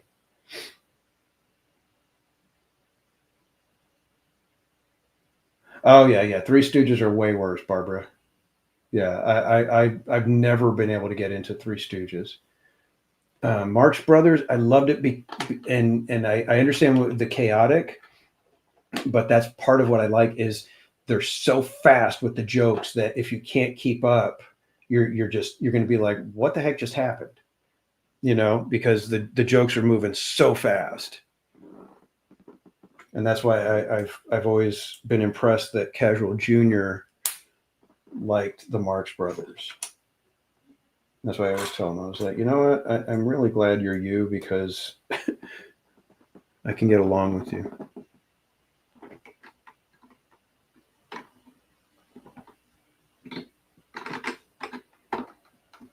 And now he's got just as sharp of wit as well. Sometimes it's too sharp. Don't go. Whoa, whoa, whoa, whoa! It's a funny joke. Don't let Mama hear you.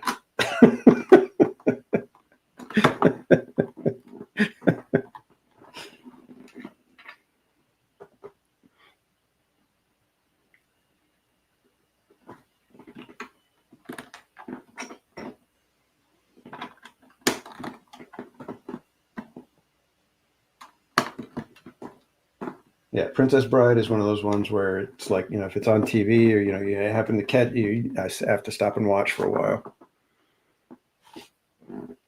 And if there's nothing else going on, I will watch the whole thing.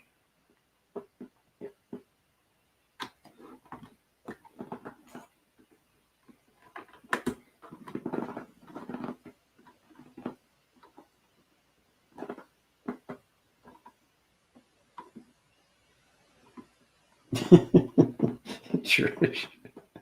I love it when a movie does that, where you're like, it just becomes part of your own vernacular. It's like,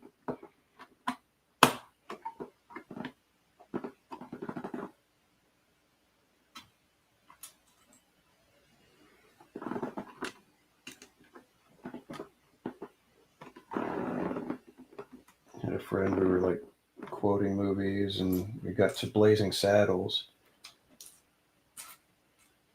and she says, "It's twoo."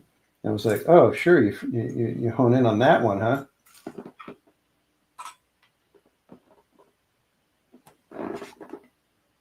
Looking for these pieces.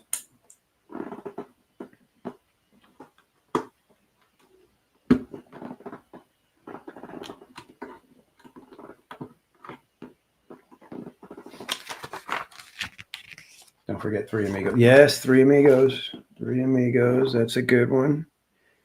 Just got to show that one to Casual Junior not too long ago.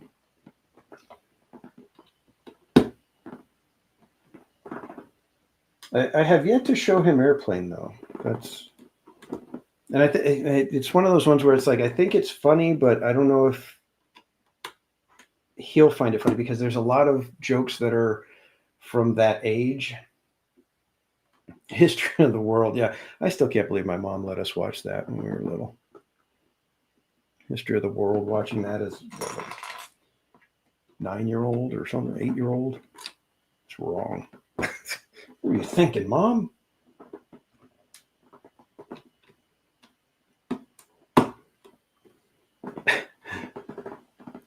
Sire, the people are revolting. You said it, they stink on ice.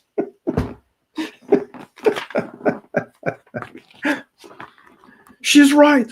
We all sound like Maurice Chevalier. Oh, oh, oh.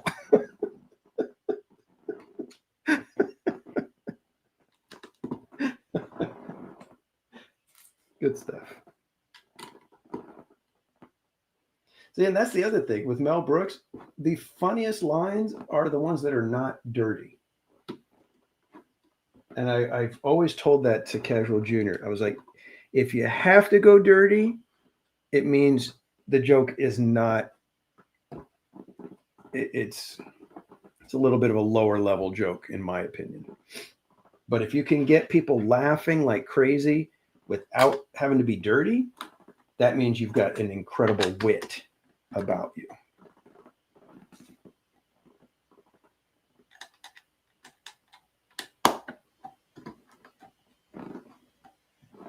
That's always been my my litmus test. Like if you know, just but a scratch. Yep. Classic.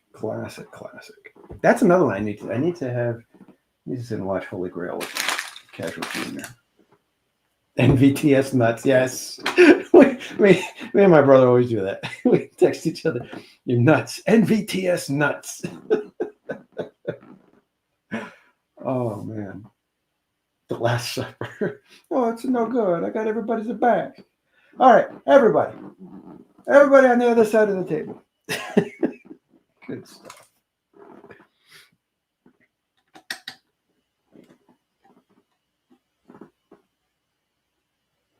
Leonardo.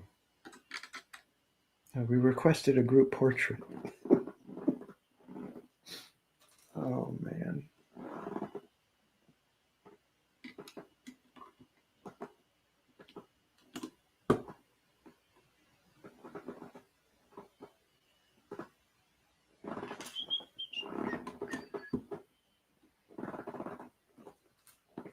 Probably missing all kinds of jokes in the chat right now.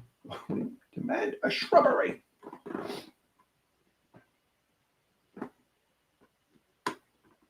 See, Monty Python, personally, the only one I like is Holy Grail. The other movies, I haven't been able to sit through the whole thing. They're just not my style. Bits and pieces are okay, just like the skits. It's like I like some of them, but it's really weird, the British humor. But then you take John Cleese and put him in Faulty Towers. Absolute brilliance. Holy mackerel, that show. That show was insane. Faulty Towers was quite possibly the best sitcom ever.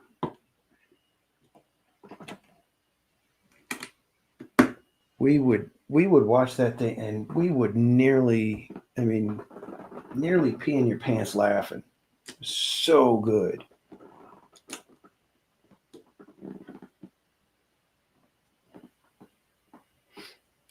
Yeah, I've always wanted to see Spam-A-Lot. The singing bush in 3D. What was it? That's what the little roaming tree in downtown Disney reminded me of. The little tree that they had roaming around. I was like, if I ran into it, I was going to ask it to sing "Yo Ho, Blow the Man Down" with me. Yeah, Casual Junior. We talk about the singing bush and the invisible swordsman. Oh yeah, Barbara. That's half the fun is his scheming that's always gonna go wrong and just hilarious though. Those were some of the best.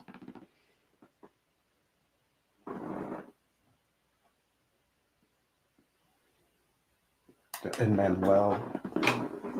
Careful. So many funny lines.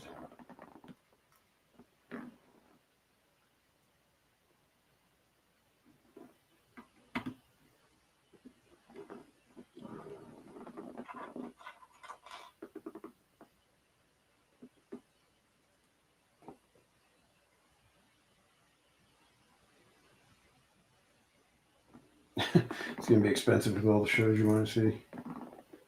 Yeah, that's one of the downsides. It's like things get real expensive for live performances. I mean, completely worth it. I'm not saying it's just you got to pick and choose which ones you can see.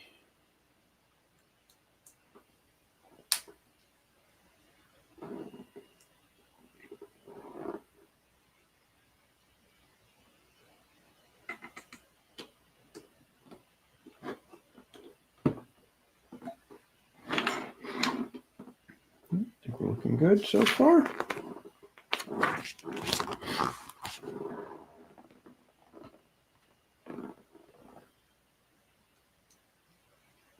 Blackadder. I haven't seen Blackadder. Hello. German adaptation. Yeah, Mr. Bean. I never really saw Mr. Bean, but Rowan Atkinson. Yeah, the stuff I've seen him in, just tremendous talent. I've seen bits and pieces of Mr. Bean, is what I'm saying. I haven't actually watched a lot of him.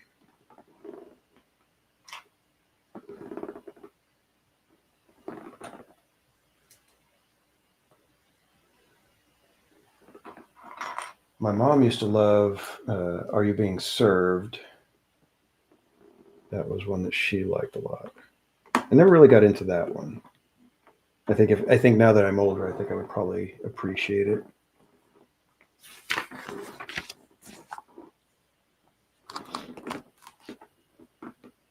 Stackable puzzle trays. Interesting.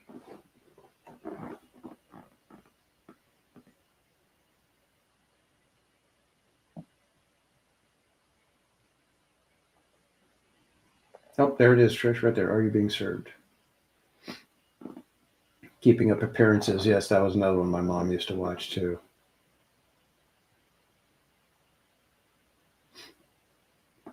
I'll have to look some of these up if I have time. I usually just don't even have time for anything. You gotta build Legos. I ain't got time for that, man. I gotta go build some Legos.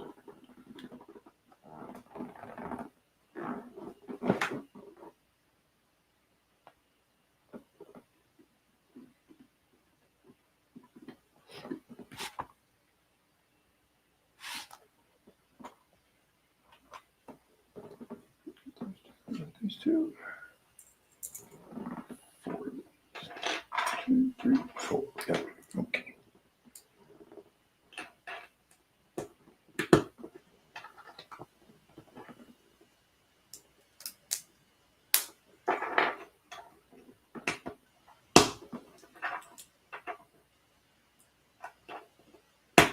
Hassan, welcome.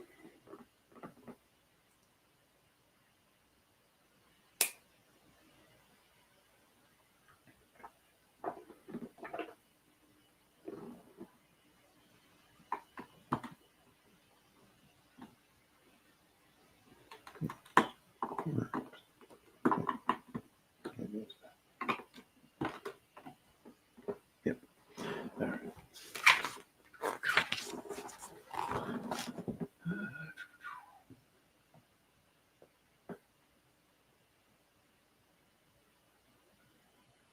Blackadder season 1 changed my life, but seasons 2 to 4 were much funnier. There's a YouTube video with Ben Elb talking about his part in it I watched recently. Changed your life?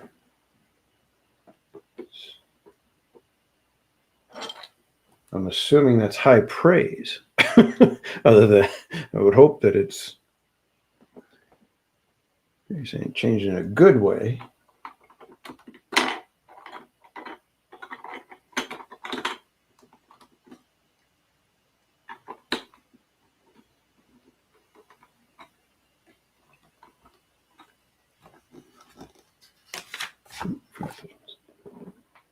I hate when I do that. I start getting distracted by, okay, I did that one, and then I turn the page and then start looking for pieces, and you forget, oh, I forgot to do that.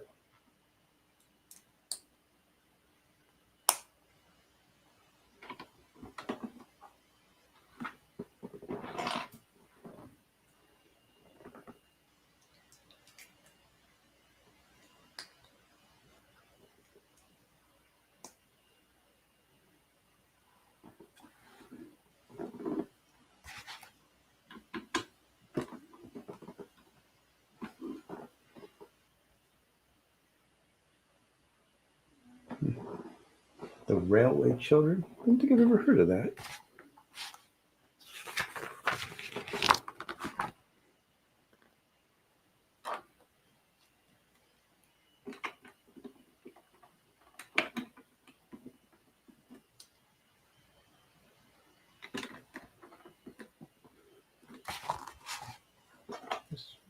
Orange piece. I got Mrs. Cat. Oh, a couple other things. We were talking about what we got for what I got Mrs. Casual, what she got me for Christmas. I forgot that I got her the Lego Chrysanthemum set, which is basically a whole bunch of the Lego banana done in different colors that you end up creating a chrysanthemum type of shape, which is kind of funny. And then she also got me a full, like one of the large jars of the Bon Maman hazelnut spread.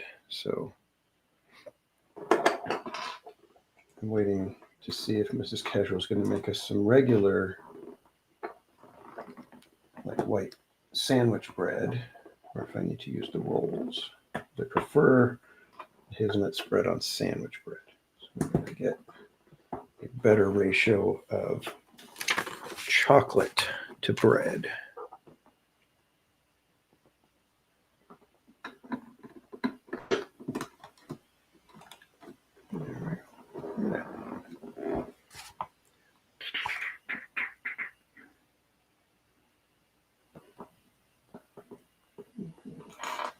Silver, white,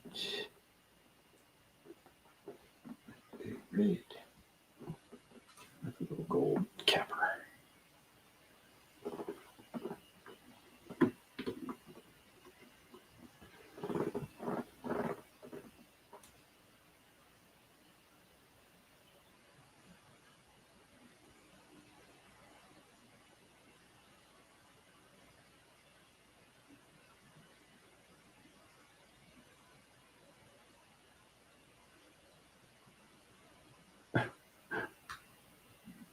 You guys are all just talking amongst yourself. Well, now I want to see Blackadder.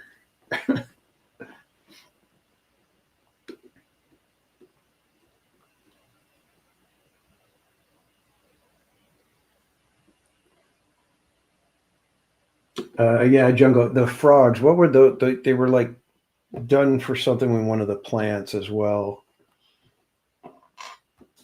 Yeah, I get a kick out of how creative they can be with some of the pieces.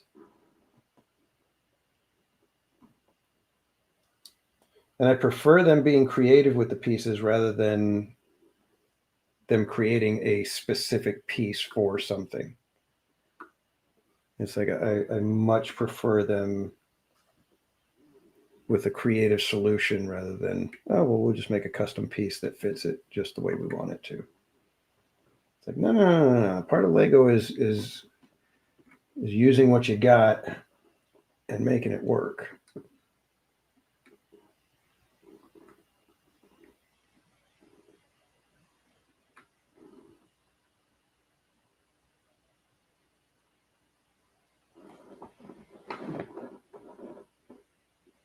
And Miss Debbie, you say full size, you mean like human size, like a 6 foot tall minifig?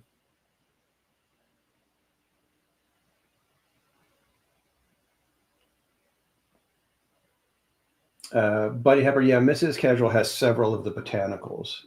In fact, like I said, I got her the chrysanthemum, but she's got the poinsettia, she's got the succulents.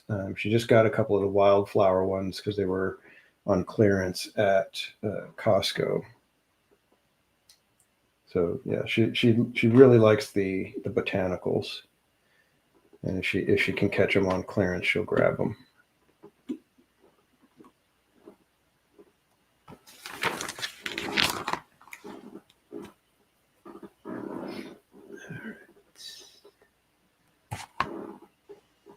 One pink, 2 white, 1 light.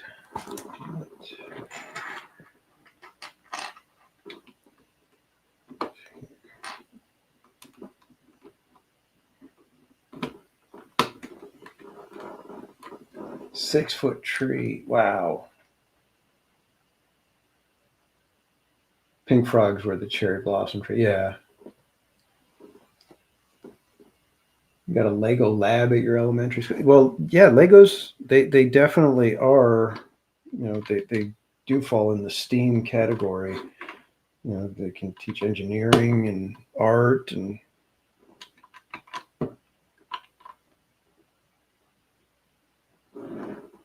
there I ended up.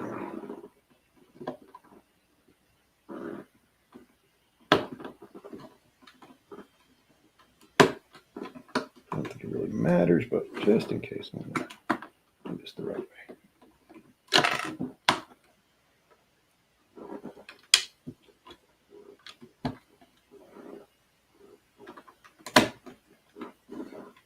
Because my luck, it's like, oh, it doesn't matter, but then somehow it's going to matter.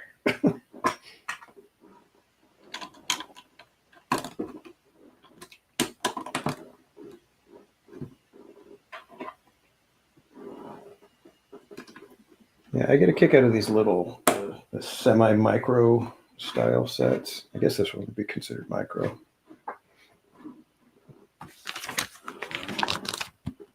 All right, now we just got a couple of plates, and then we are on to bag number 3. Bags number 3.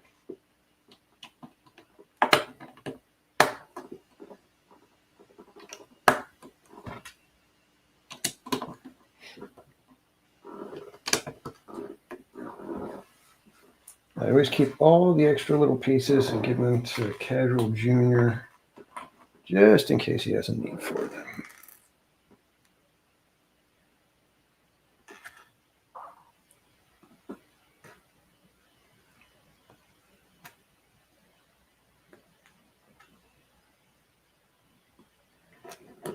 Usually he doesn't, but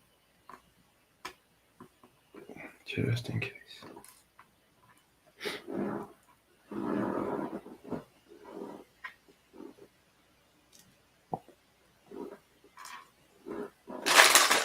All right.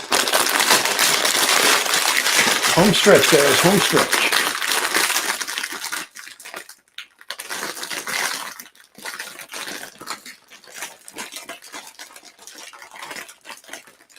And Michelle Stringer, welcome in.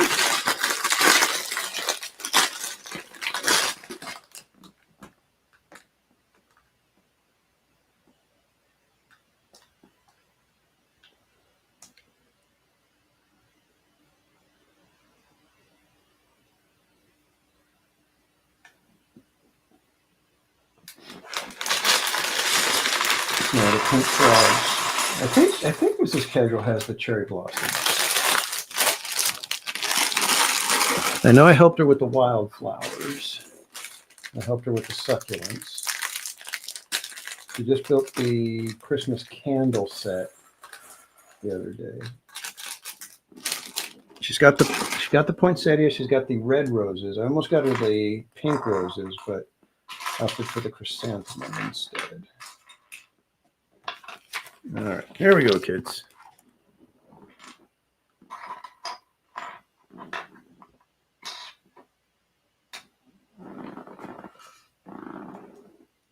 With all these little symbol style pieces, it's going to be fun trying to figure out which sizes are which. Looks like there's 3 different sizes.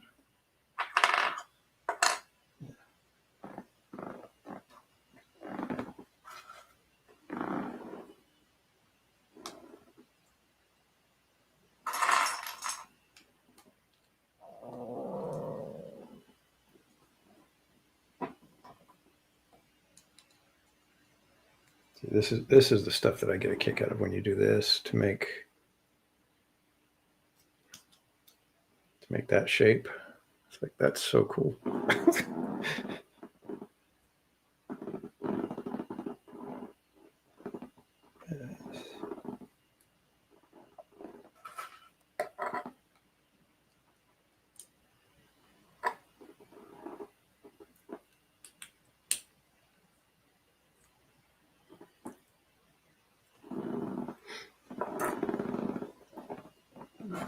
These. 2 of these.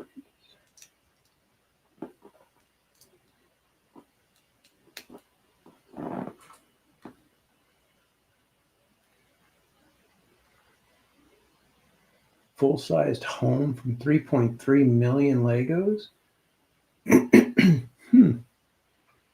I think it would take more than 3.3 million to make a full-size home. I could be wrong, of course, but it just seems like it would take more than 3.3 million.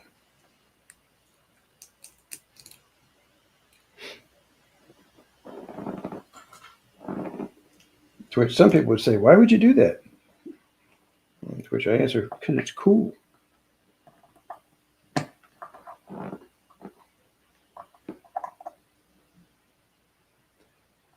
Paul, yeah, casual juniors like that. It's like he'll know a different piece, and he's oh, that was from a set from 2012, and blah blah blah. Or, you know, this one Boba Fett is from this thing, and that's why it's worth so much. And you know, this one had the face was a certain way, and that's why everybody wants it. Or so, yeah, he knows all of that.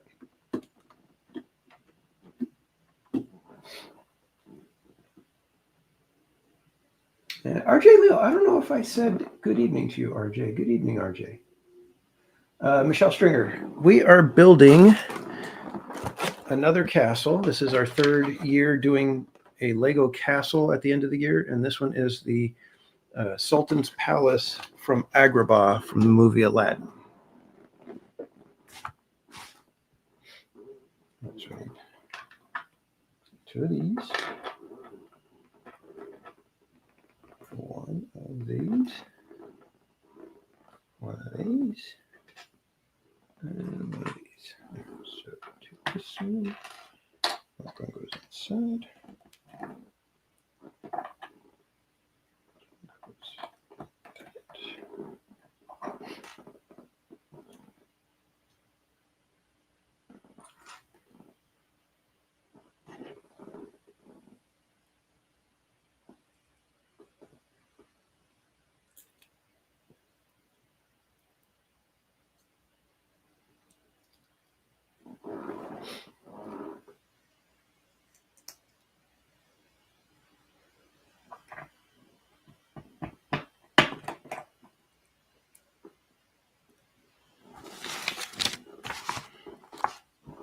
Sets like this. Here.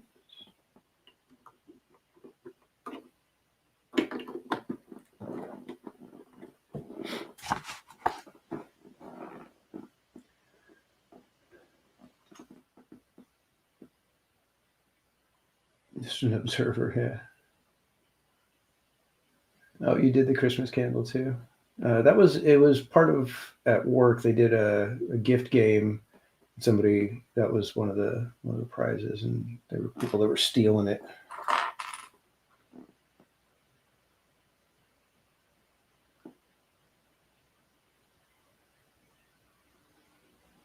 We just need a Blues Brothers card now. That'd be awesome.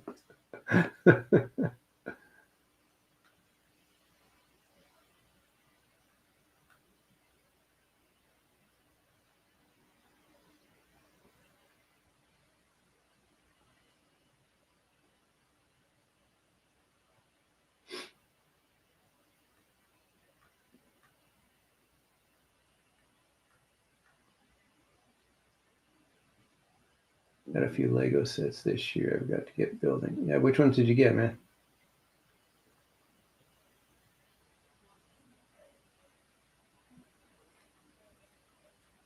I never had to do the mission. At least I don't, unless it was sixth grade or something like that, because that was when the whole divorce thing was going on, and it was just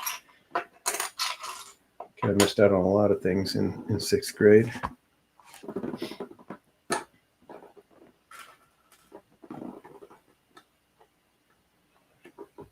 I never got to do the missions.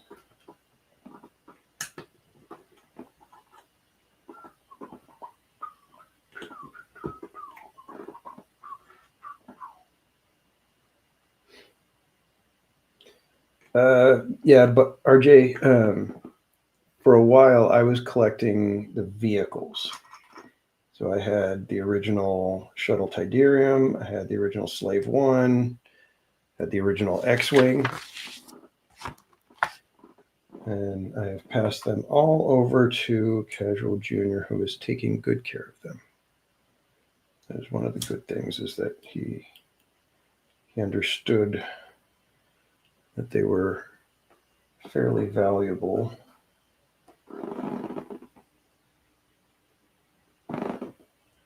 So he is the type to take care of them.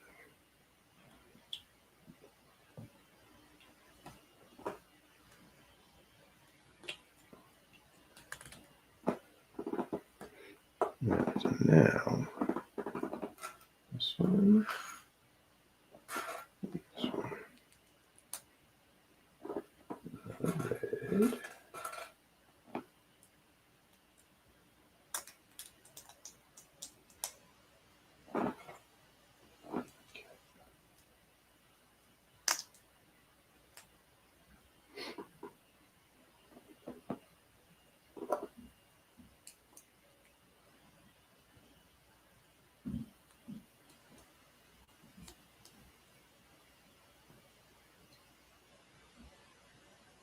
Lots and lots of Lego cars.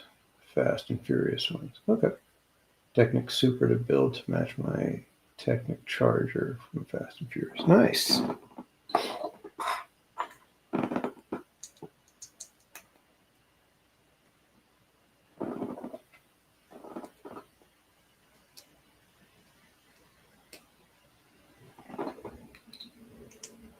I love that we can all be grown-ups and still enjoy Lego and building stuff and having fun with things. Oh, look at that. Look at there's the tower. Now, this one's kind of turning out kind of cool. I like it so far.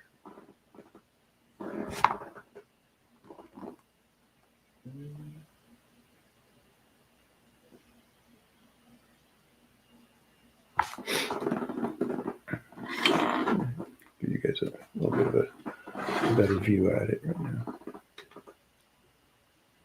Here's the steps is my favorite part still right now. That was so cool the way we did that.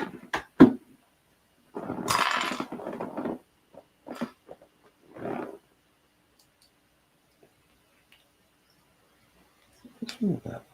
What's this one?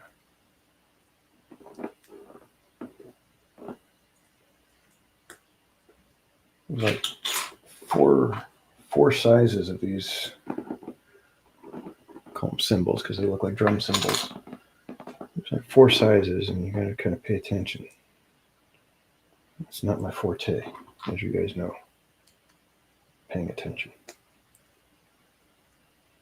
I just ain't so good at it, that's all.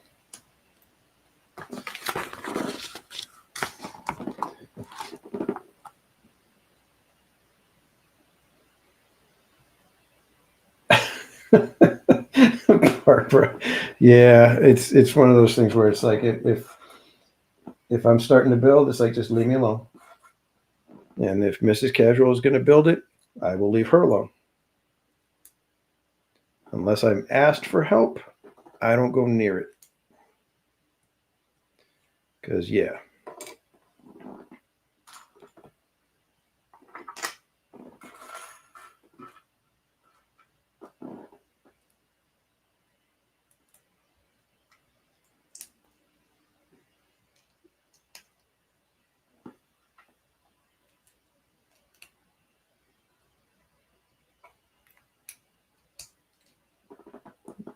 Go to the little garden over here.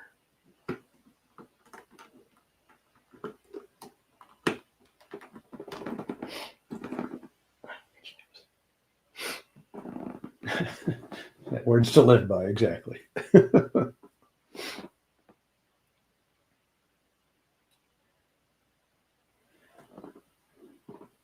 Yeah, Jungle. Me and Casual Junior talk about that and how I think Lego saved Star Wars toys. I don't think Star Wars toys would sell other than the Lego sets very much, at least nowhere near what they used to sell when I was a kid. I know, that's kids don't play with things quite the same way as when I was a kid. I get it. There's phones, there's all kinds of stuff now, but still. I think Lego helped save Star Wars, and Star Wars helped save Lego. I think Casual Junior said in like 2005 or something like that, not too long ago, Lego was on the brink and nearly went under. I think I did this one. Gosh, darn it. Why do you do that?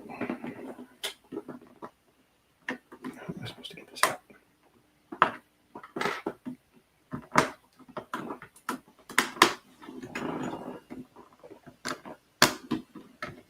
There you go. Got it. So they don't tell you right away. They just say, point here. But then it's like, oh, wait, look over here. And they want you to have it offset, like close to this one, rather than the way the picture looks on this side.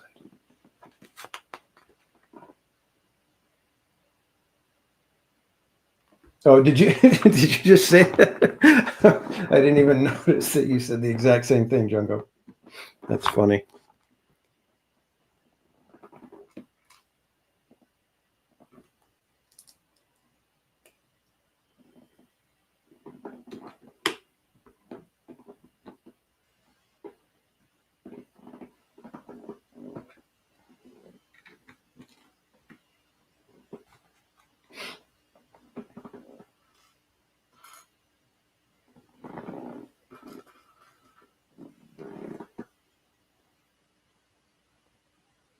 The Goonies ship next year. Yeah, that one will probably sell with people in my age range, especially.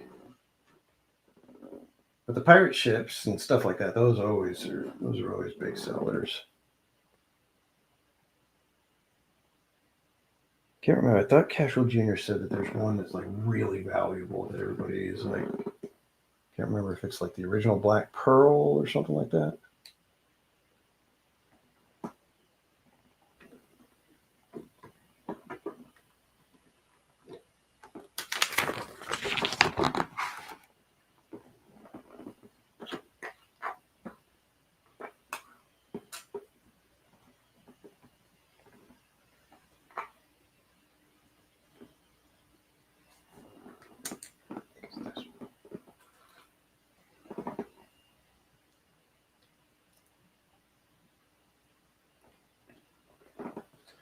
I love the part in the Lego movie, spoilers,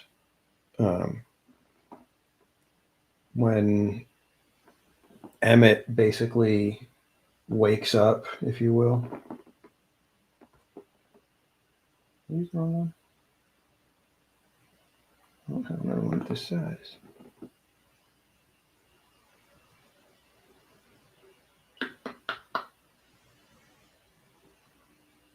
I think I'm supposed to use this smaller one.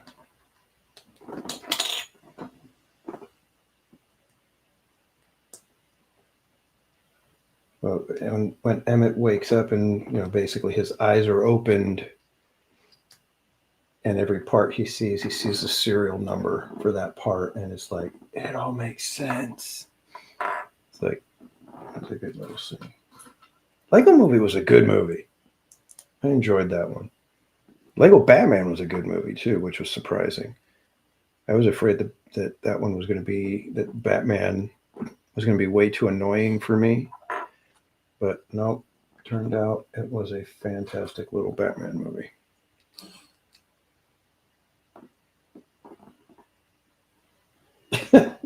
Sorry, Barbara, I didn't mean to ruin it.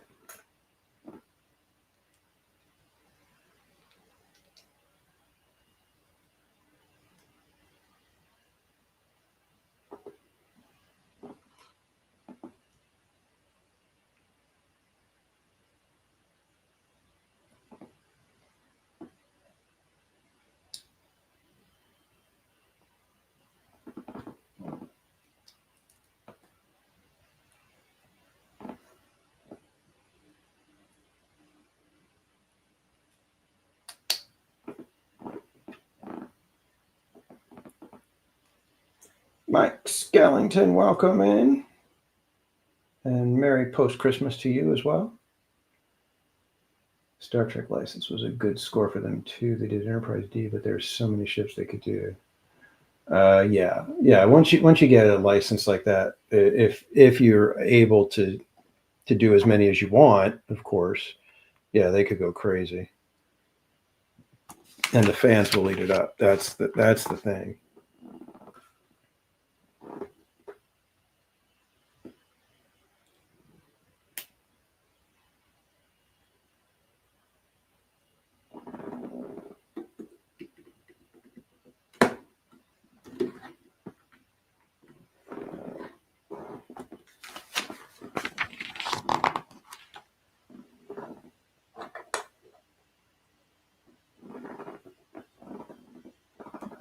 We only got a few more pages left, everybody. You guys all still with me?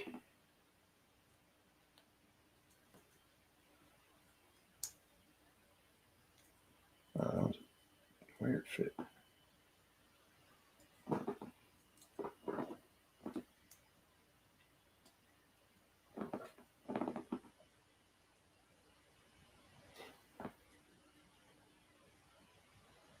And for anybody that's just joining us, I'm going to put a link in the chat for our 2026 coming attractions video that I did. So you get a little flavor of what's going to be happening this coming year on TPC.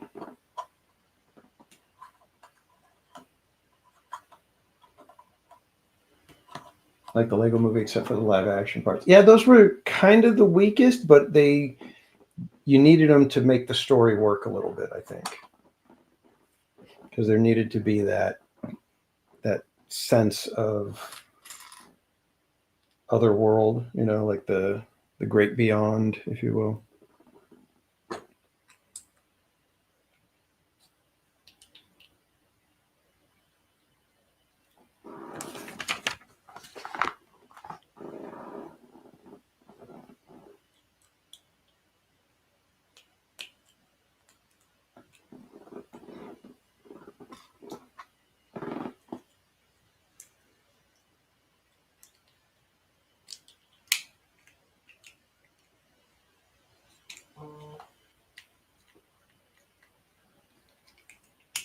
This is a really cool set. I actually really like this one. That was that from one of these ones. That goes in first. Next one sits on top. One goes inside.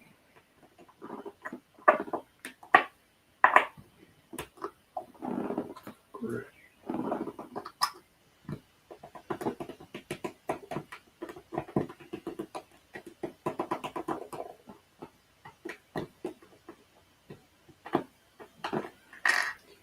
That's a pretty good guess, Skellington.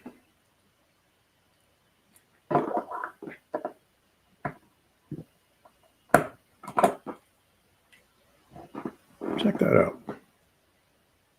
Love it.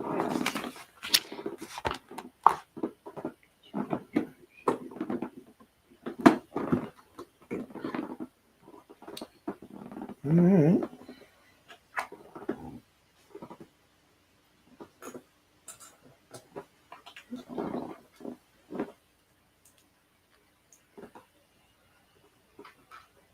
So funny because with these castles, almost all of them, it's like they're so repetitive at some point because you're doing all the little spires and stuff.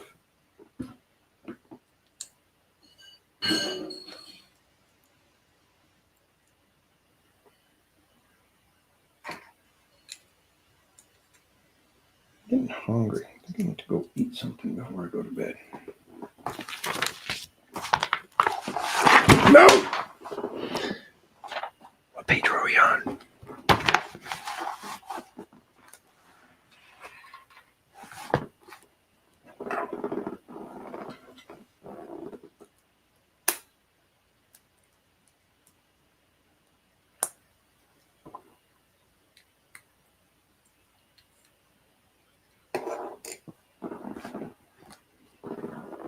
4 of these.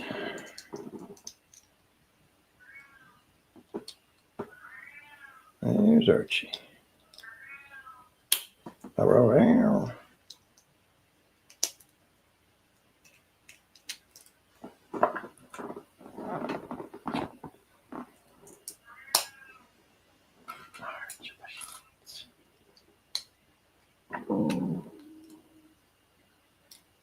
Better drop the manual than the bill. I gotcha.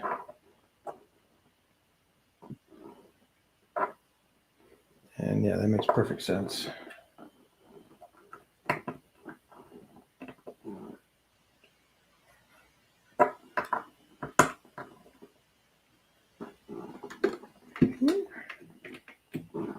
Ah, look at that. A little castle. It's looking pretty good. It's impressive.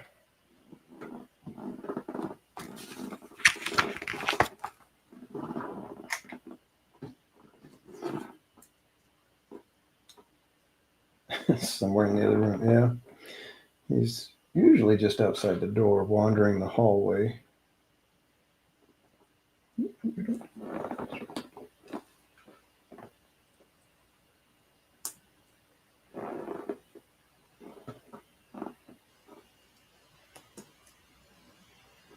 This makes me think of the Simpsons in Rod We Trust.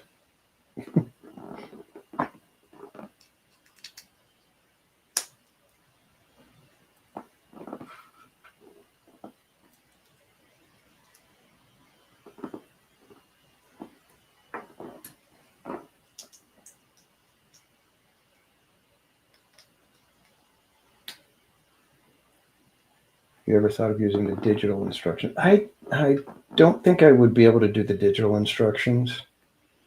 I don't like, it's like, I like a book, like having the book right there.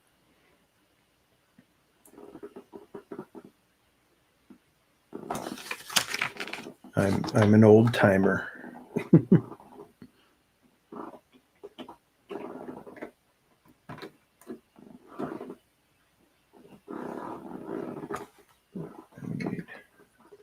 This one and this one. That. Here. I think we're building the big dome at the top now.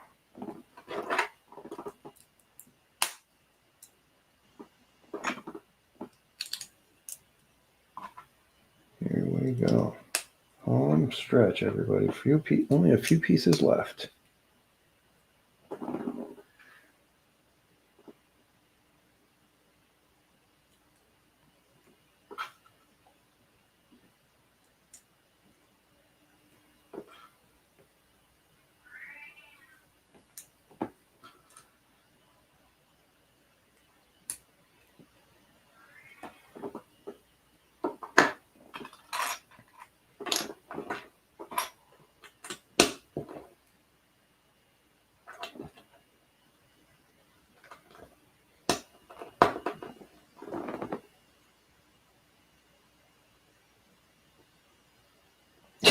Just got him to do digital live streams. Digital manuals, bridge too far.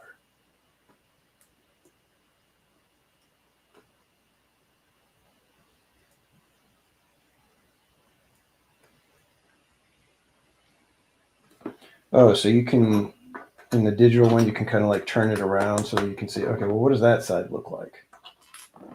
That would make sense. That would, yeah, I can see why those would be advantageous, why some people would prefer that.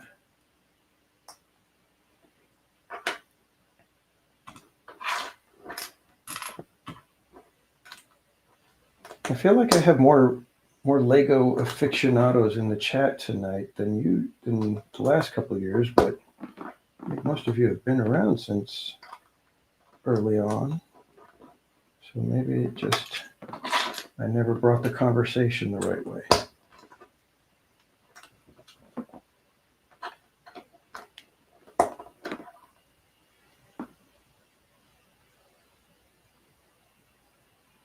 Oh yeah. When it's like, here, put this one here, okay, and then we're going to move to the next. It's like, what? We just did one little thing. Oh, am I missing a piece? Oh no! Oh, there it is. Never mind. I say it's so rare to be missing a piece.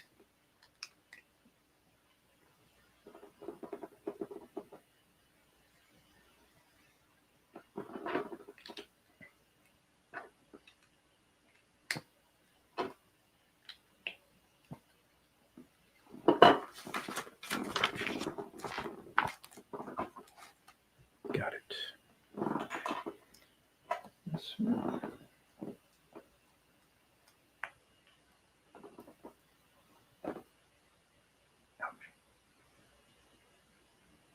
Scratch my temple. I think I just scratched something. I'm going to end up bleeding.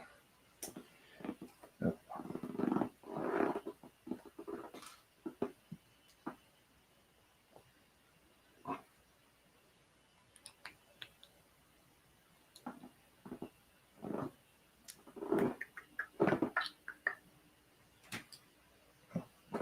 Hold on.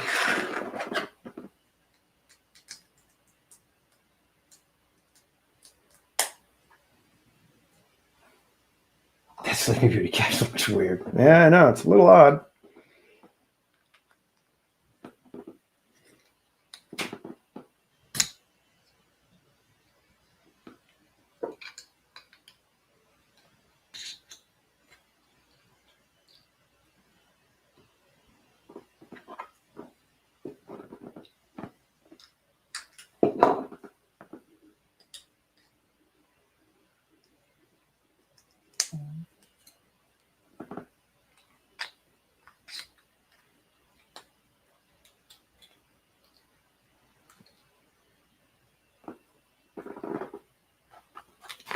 Just sit in there. Nice. All right, now comes the fun one. Now we get to do the flying carpet. It's actually cute. So these ones for the little fringes. I'll show you in a second.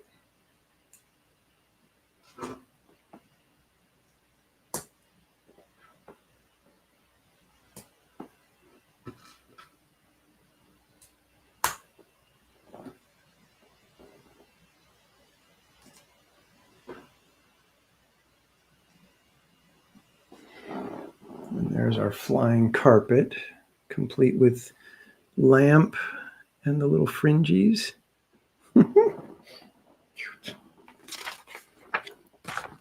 And flying carpet goes right on this little thing sticking out so that it actually floats. Look at that. They thought of everything. That is adorable. All right, we are done, everybody. And here is the finished. Actually, let me do this.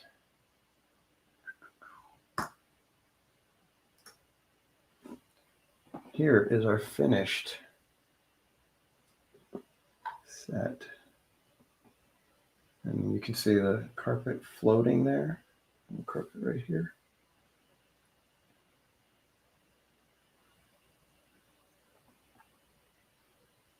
It's a pretty impressive looking little castle of Agrabah palace. How long did it take? Looks like just over 2 hours, or like just about 2 hours. I think that's when we started building it. So we get to add another castle. In fact, let me get the other ones down so we can look at all three of them. Compare them a little bit.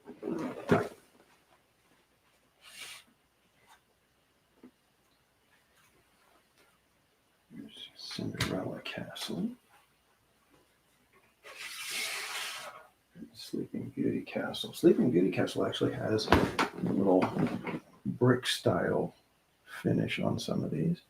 So this one's Sleeping Beauty Castle. We didn't get a minifig with this one, so it's a little weird.